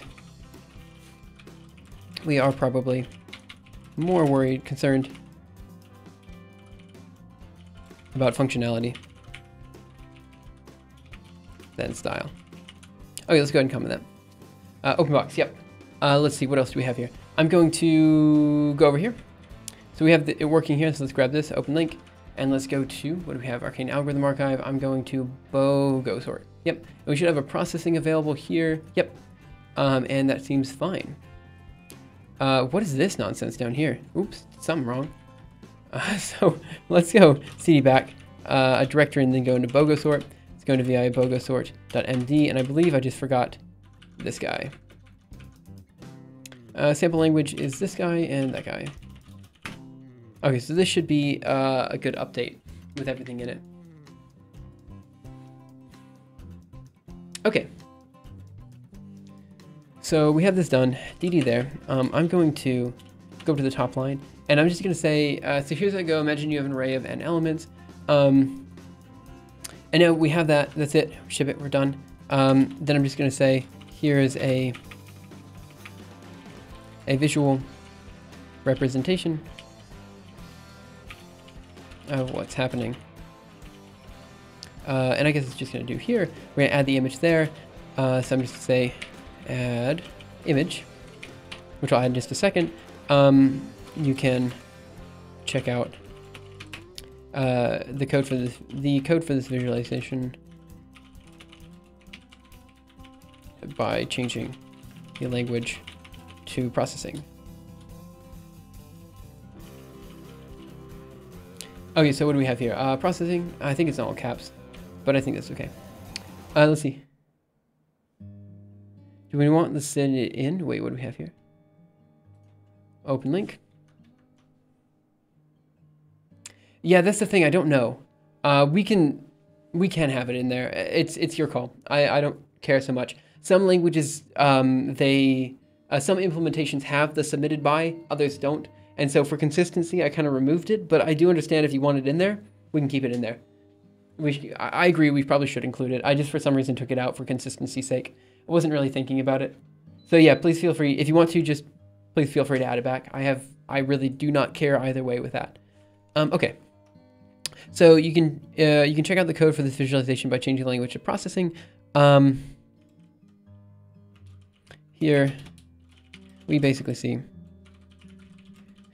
that the array shuffles about at random until it eventually finds the right correct result. Obviously, this is impossible to do. This method is impossible with a large array. Okay, something like this. Okay, I make a suggestion. Yep, nice. Let me take a look. Okay, you can check out the code. I probably shouldn't. It should be check out 2 words. For this visualization by changing language to processing. Here we basically see that, here we see that the array shuffles about at random until it eventually finds the correct result. Obviously this method is impossible. Bogus sort is next to impossible. Almost impossible with a large array. Okay, cool. So that should work. Now let's go ahead and add that image in there. And for the image, I don't really ever remember how to add GIFs and stuff. So I'm just going to go ahead and do VI contents, split op. And let's just, split op.md. And I'm going to look for image. Nope. What am I looking for then? Something like this guy right here. Okay, so let's go ahead and put that here. DD here, and we're just going to say, I think it's just res bogo.gif or something like that. I wouldn't write bogosort method. Wait, why wouldn't you write the bogosort method? What do we have here? I make a suggestion. I wouldn't write bogosort method. Available commands are uptime. So let's go ahead and add that in. Q here, cd into contents, bogosort. Make directory res, and let's cd into res, and let's see. So let's go ahead and grab the latest visualization, which is here. View image. We'll do save image as bogo.gif. Okay, and we should be able to write this, and we should have the visualization up here. I would only write the bogosort without the method. Still not sure what you mean. Sorry about that. What do you mean bogosort without the method? So here's the visualization, bogosort, visual representation. I would only write bogosort without the method. Like, I'm gonna grab some water real quick. Okay, so we have the bogosort here, int array processing. Here's a visual representation of what's happening. Okay, nice. You can check out the code with the visual for this visualization by changing the language processing. Here we see that the array shuffles about at random until it eventually finds the correct result. Obviously, bogosort is almost impossible with a large array. Yep, you're right. I misunderstood. Method shouldn't be there. Obviously, bogosort is almost impossible. This does not deserve to be there. DT space, done. All right. Oh, you are correct. Bogosort method makes no sense. 1 second.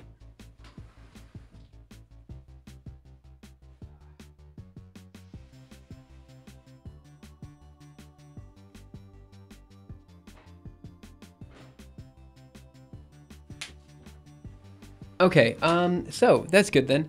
I'm happy with that. I think it works okay. So I'm gonna go ahead and submit this as a pull request to his local branch. Now the thing is, this is something that I'm not sure what to do. Because I merged master onto his local branch, what's going to end up happening is, how do I put this? What's going to end up happening is I'm going to have to take all the changes I've made, and I'm going to have to, like, it's going to submit a pull request to his branch or his fork or whatever with like a huge list of changes, just like a phenomenally large Git log with like 100 different changes, you know? And I'm not really sure how to fix that issue, you know? Here, I'll show you the issue. So let me go ahead and send this to my own origin. So let's do Control C over here to git status. Let's just do git add. Yeah, so let's do right quit, git add res, and git add bogosort, git status, git add book.json, git commit -m, merging changes from master. You may want to git rebase your new change to the commit of the fork. Yeah. Okay, now I'm really bad with git rebasing. Merging changes from master and updating text. Okay. All right, so I need to walk through a git rebase because I honestly never use git rebase. I'm not gonna lie, I'm always crap at it. So let me just Google this. Adding implementation bogosort.md. I think we should just play the whole file in this part. Yep, that's fine. Commit change. Cool, done. That should be fixed. And so I should be able to, changes were requested, but I think those changes have been solved now. So I think we're okay. Okay, so let's look up some git rebase stuff.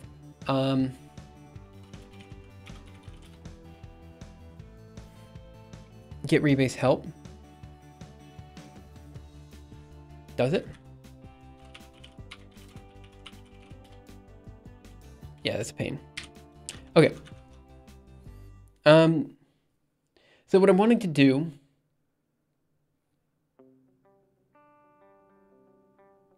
I need to figure out where his commit is though.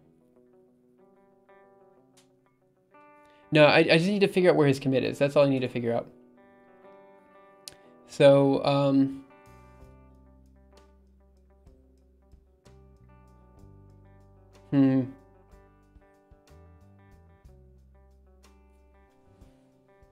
okay. Because if I do a git log Q here, I don't even know where his is. It's like super far down. What branch is the commit you want to include? I don't even know. What branch is the commit you want to include? It's just bogosort processing. That's what it is. Now the thing is, I don't know.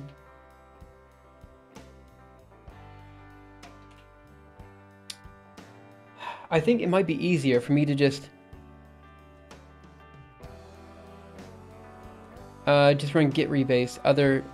Yeah, so that's already been done. Git rebase the other branch with additional commit and your branch. Yeah, that's not what I need. What I need to do is find a way.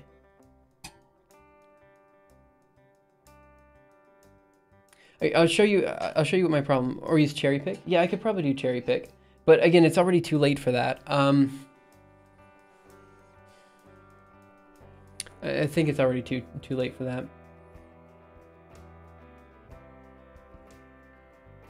Because my issue is the following. So let's go to his guy over here. Let's go algorithm archive here. And I need to create a pull request on his stuff. So let's do new pull request. And then we're going to say we want a new pull request on his head fork. So it's going to be John Ree. And we're going to do, oh, nope, that's not what I wanted. So we'll change the head fork to this one. And then we'll compare, oh, I didn't push it. Origin, what am I looking for? Bogosort.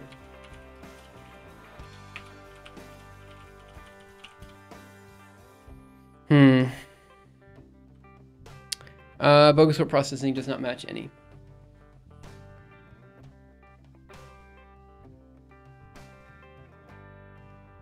Oh, then I have no idea what to do here. Git branch. Oh, it's because, okay, fine. So we're going to do origin, and we'll do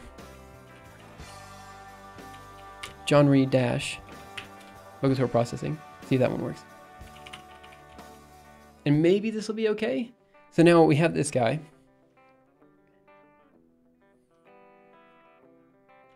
Okay, so I just created a new branch. So now let's do an F5 here.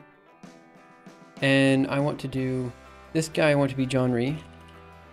And we're going to want to do, let's see, okay, yep. And I want to do Bogosort processing. I want to do Laos with John Ree Bogosort processing. Okay.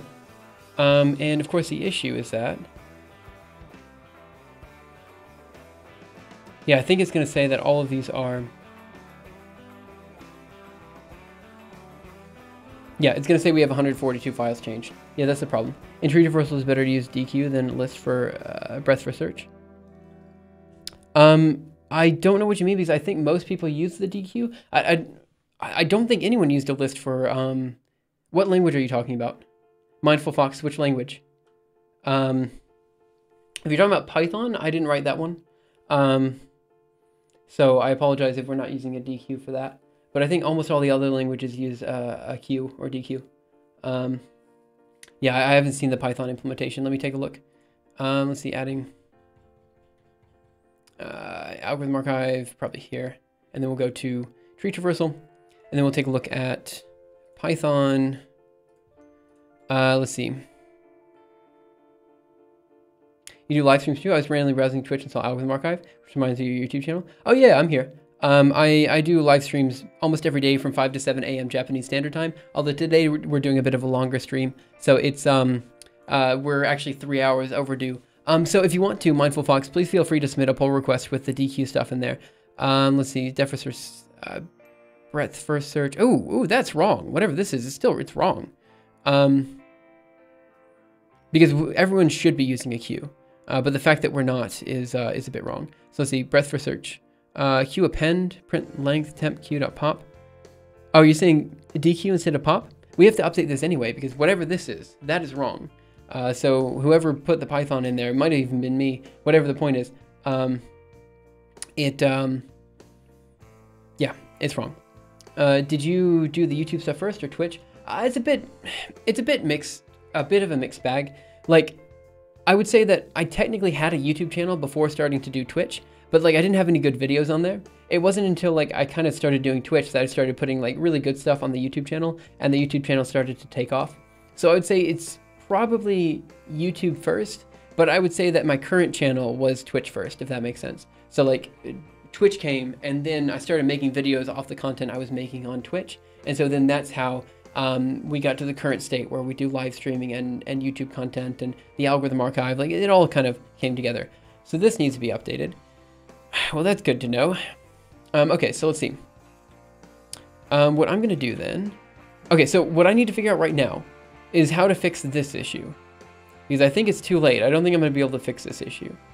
I think this issue is, did you remove your really old videos? Yeah, I removed most of my really old videos. Lime Died, thank you so much for following, really appreciate that.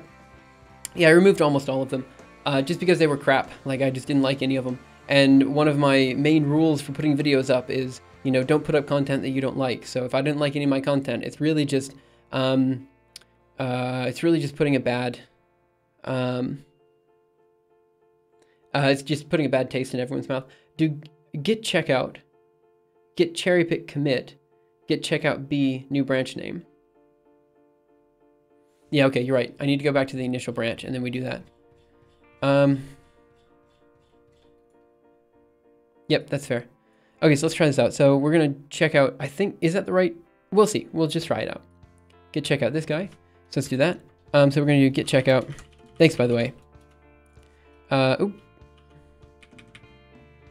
Git checkout here. Oh, I probably should have done. If you want to create a new branch to retain the commits you create, you can do so now or later by using the -b with the checkout command. I love the build system. Wait, which build system are we? Oh, the fact that it builds on the fly. Yep, that's quite nice. So we'll do git checkout, but I want to do -b, and we'll call John re updates. Okay, something like this. Okay, so now let's do git log. Let's see what the latest log is. Change language. The latest log is Sunday, October 7th. Change language to PD and book.json. Yep, this should be correct. Now we're going to do git cherry pick. Ah, crap. Git checkout.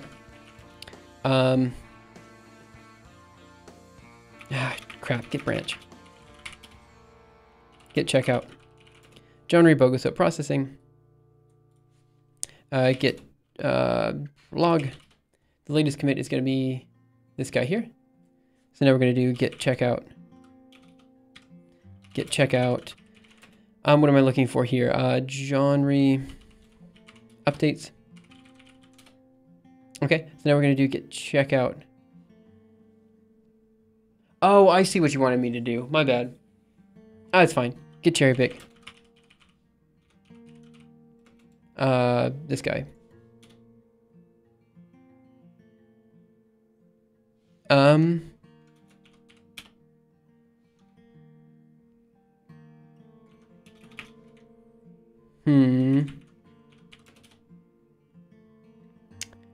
Okay, I have no idea then. So let's try this one more time.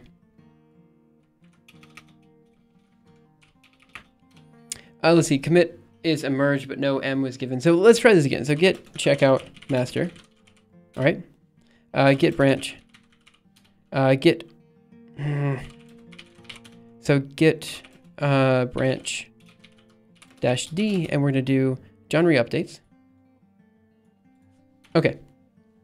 A vessel has been detected. Unimatrix 424 grid 116 activate. I don't know what that means, but thanks, I guess. Okay, so we're going to check out the appropriate commit. And then we're going to do git cherry pick. Okay, let's try this out.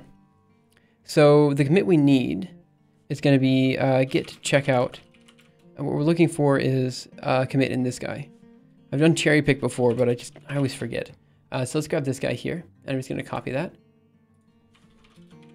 Okay, so now we're going to git checkout master. Git try M1 or M2. Oh, I see. You have to merge one branch onto the other. Yeah, I had forgotten. So let's try this again. So we're going to do git checkout. This guy. Okay. Oh, I typed git twice.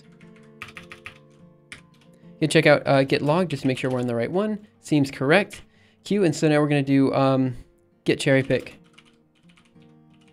And then grab this guy here. I was going to say it's a merge commit, so let's try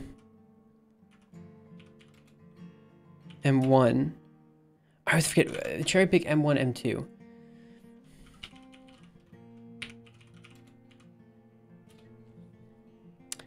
Cherry pick, let's see, Control F dash M, parent number. Okay, parent number, usually cannot cherry pick. Okay. All right. Cherry pick, what I'm looking for is, oh, nope. This is probably what I'm looking for. So the commit is a merge commit. You need to select the parent to get the diff from. Yeah, but I just don't remember which one the parent is, you know? Master cherry pick. So if I want to do dash M, oh, M1. Nope. Okay. So let's try M1. Couldn't apply merging faster updating text. M2. Git status. Okay. Git. Let's do vi bogosort.md head. Okay.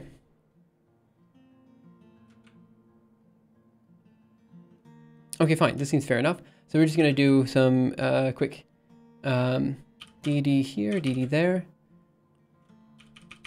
Oh, oops. Ah, dang it. Let's try this again. Bogosort.md head. Okay, so it says that we have an issue here, import, and this should be fine. dd, dd. Great. And then we should have another error here, dd there. And then we should have another one down here. Somewhere. There it is. Oh, okay, or not. What?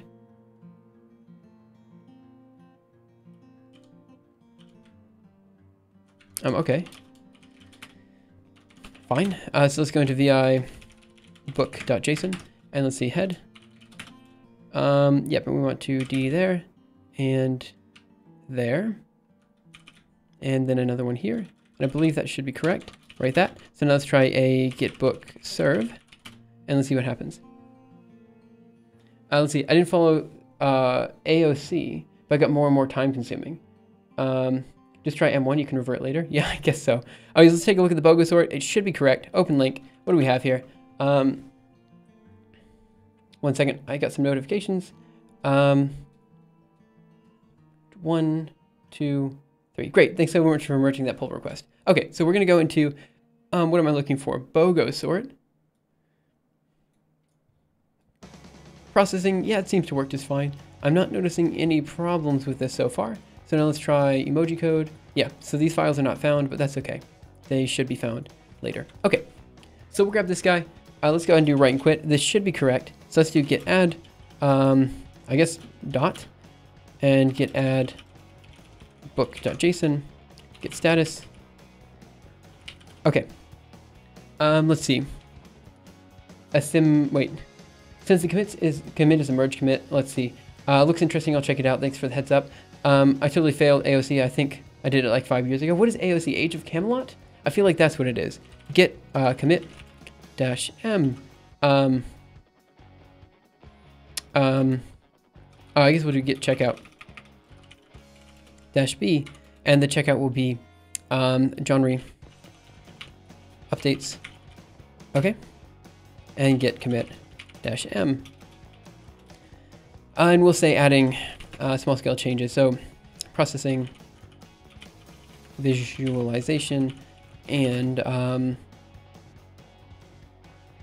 small merges. Okay. And now we're gonna do, let's see, that should work. So now I think I can just submit a pull request here. So I have to push that to my origin. So git push origin Johnry updates. Advent of code. Okay, I gotcha. I'm sorry. I'm an idiot. Get cherry pick continue. It's too late. Royco Cup, thank you so much for following. Really appreciate it. Okay, so this should be what I'm looking for. So let's go here. Not that one. This one, I think. And let me just change this up here to Johnry updates. Ah, dang it. And it's going to be Johnry updates. There we go. This is what I wanted to see. So let me see to make sure this is correct. We added in a few more languages there. Again, this is just to fix a merge conflict. Added in these guys there. Seems correct. Yep. Here's a visual representation of what's happening. You can check out by just changing here. Yep. Okay. This looks good to me. So let's go ahead and add this pull request in. Create the pull request. Okay. Nice. Create that pull request. All right. That was a lot of work. I'm sorry. I'm just bad at this stuff. All right. Nice. All right. Let's see what else we have to do here. So I'm going to go back to... Now, what am I going to go back to? This guy? Yes. So I submitted... I finally got the PR in. Okay, so let's go ahead and comment on there. Okay, good.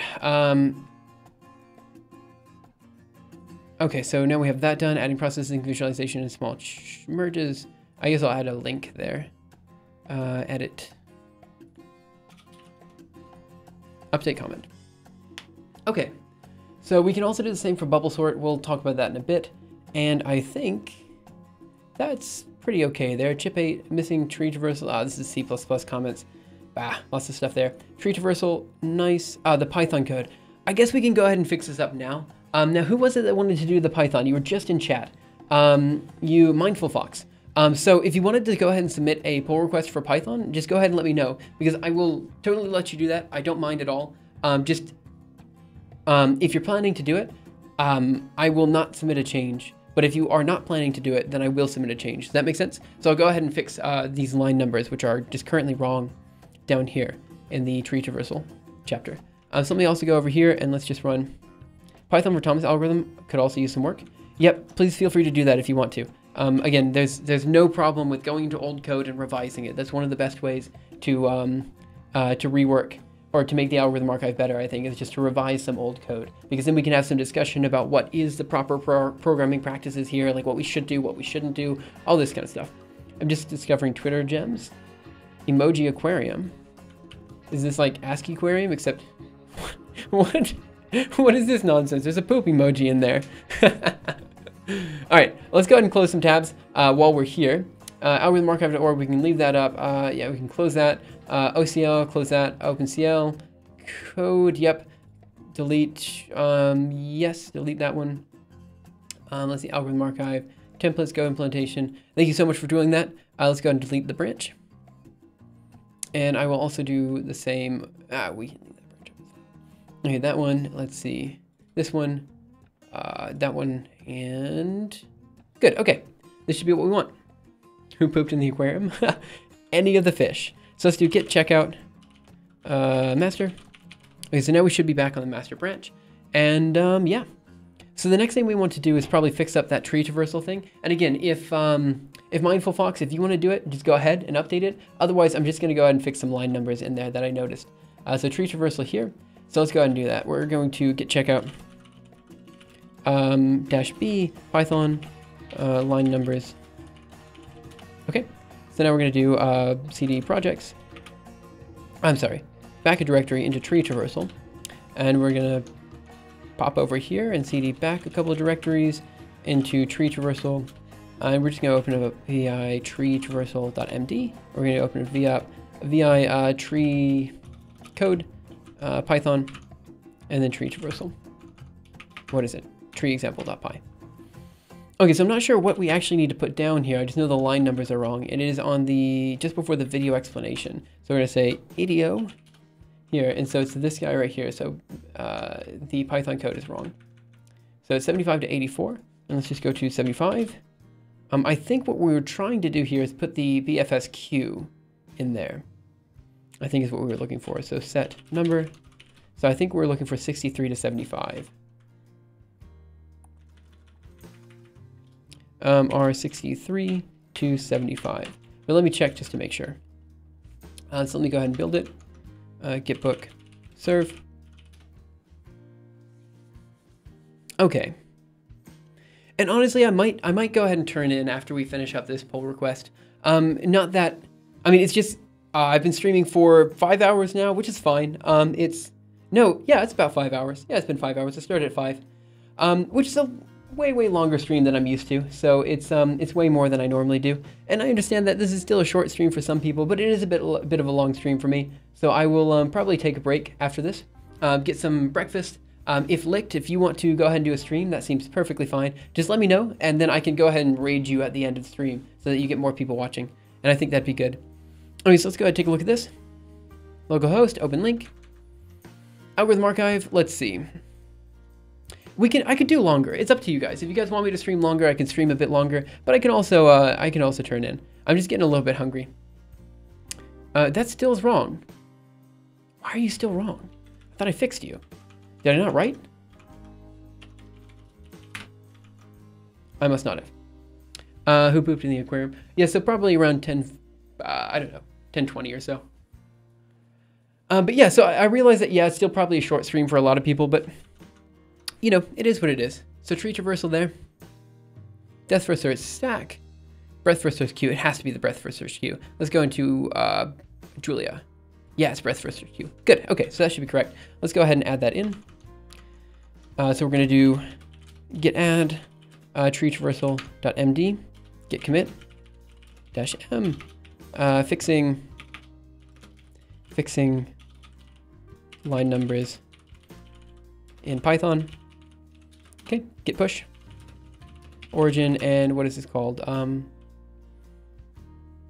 What actually is it called? Git branch. Git push origin Python line numbers. Okay. And so now we should be, if you're hungry, you should get food. Yeah, I think that's what I'll do. I'll go ahead and grab some food. Okay, so let's go ahead and commit this pull request in, and then that should be good. So we did a lot today, actually. We got a lot done. I know we spent like an hour comparing pull request. I want to do Python line numbers. That's the one I want. Fixing Python line numbers in tree traversal. This one takes no time to merge in, I think. Yeah. Should be super straightforward. Just one line to like 5 characters that are being updated. Okay, So I think this is probably a pretty good place to wrap up. We've been streaming for 5 hours, which I know admittedly isn't like a super long stream for a lot of people, but it's pretty long for me. I normally only do 2 hours a day. Let's see. I can do a bit longer. I don't know. I said I would do a bit longer, but I'm just getting hungry. So I'm thinking I might get some food. I might come back later, but I don't want to stream in the afternoon. Number 557. Let's take a look.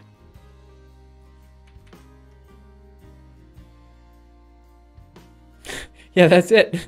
Just put it on. Plus 1 hour. Yeah, so 5 hours and 4 minutes. It's good. It's good. It's nice. Okay. So I understand that, again, I could probably go a bit longer, but I think this is probably a good place to wrap up. Let's see. Overall, I'm pretty happy with the stream. I'll probably be doing more streams that are of similar length on basically weekends and stuff like that. So I'm thinking maybe on weekends, like maybe one day every week, we'll do a longer stream or something like that, where we do, oh, I don't know, where we do some sort of community thing for a few hours a day, something like that. 19 hours to go. I could keep going, but it's just at some point it doesn't make any sense.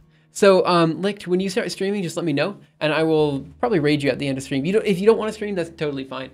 But I'm okay with just waiting just a bit until you finish, or until you start your stream up. So just let me know. Let me get some water real quick.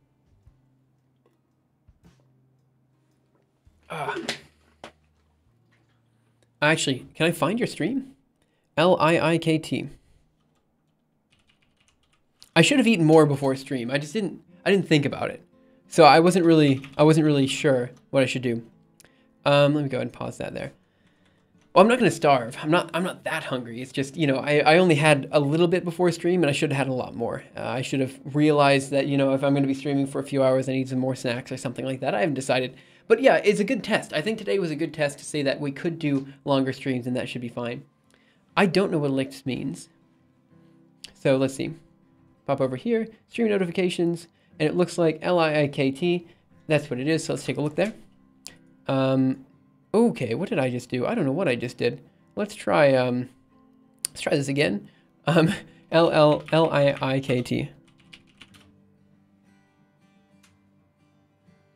Cool. Okay, seems to be live. And let's take a look. Science Technology Writing Software. Cool. Okay, I'll give this guy a go. Okay, guys, thank you so much for coming in. Have a great day, night, afternoon, morning, evening. Whatever time it happens to be your time, and I will see you around next time for the next episode of Simuleos. The explanation is pretty dumb. I mean, 24 hours without food is pretty heavy. Yeah, I'll find a way. I'll find a way to do longer streams from now on, but this is a good test. I think, you know, I just need to get my stream stamina up and stuff like that, but ultimately I'm pretty happy with this. So guys, thank you so much for coming in, and I will see you guys next time, which is tomorrow, where we will do something. I don't know what, but I know it's Christmas, so we need to do something. I just don't know what we're gonna do exactly. We'll do it. I just don't know what it is. So we need to find something to do. Anyway, guys, thanks again, and I will, I haven't decided if I'm coming back after food or not. We'll see, but probably not. Probably I'm going to just call it a day, and then I'll work on some algorithm archive updates like FFT and stuff like that on my own time tonight, and then we'll come back tomorrow and we'll kind of work on some more stuff. We'll see what we need to do. Guys, thanks again for coming, and maybe I'll do another longer stream like January 2nd and 3rd, since I have those days off anyway. I think that's a good way to do it. I'm with my family into the day after tomorrow. Oh, so yeah, I hope you have a wonderful time with your family. I know that, I mean, Christmas is for the family, so like the holidays are for the families. So just hang out, have fun, enjoy yourself. Just have a good time, guys. I hope you guys have a very happy holiday season. Merry Christmas, if you celebrate Christmas. You know, I just hope you guys have a good time. And I will see you guys again tomorrow, which will be Christmas, my time, Christmas Eve, your time. And I'm hoping that to see you guys around then. Should be fun. All right, guys. Bye, guys.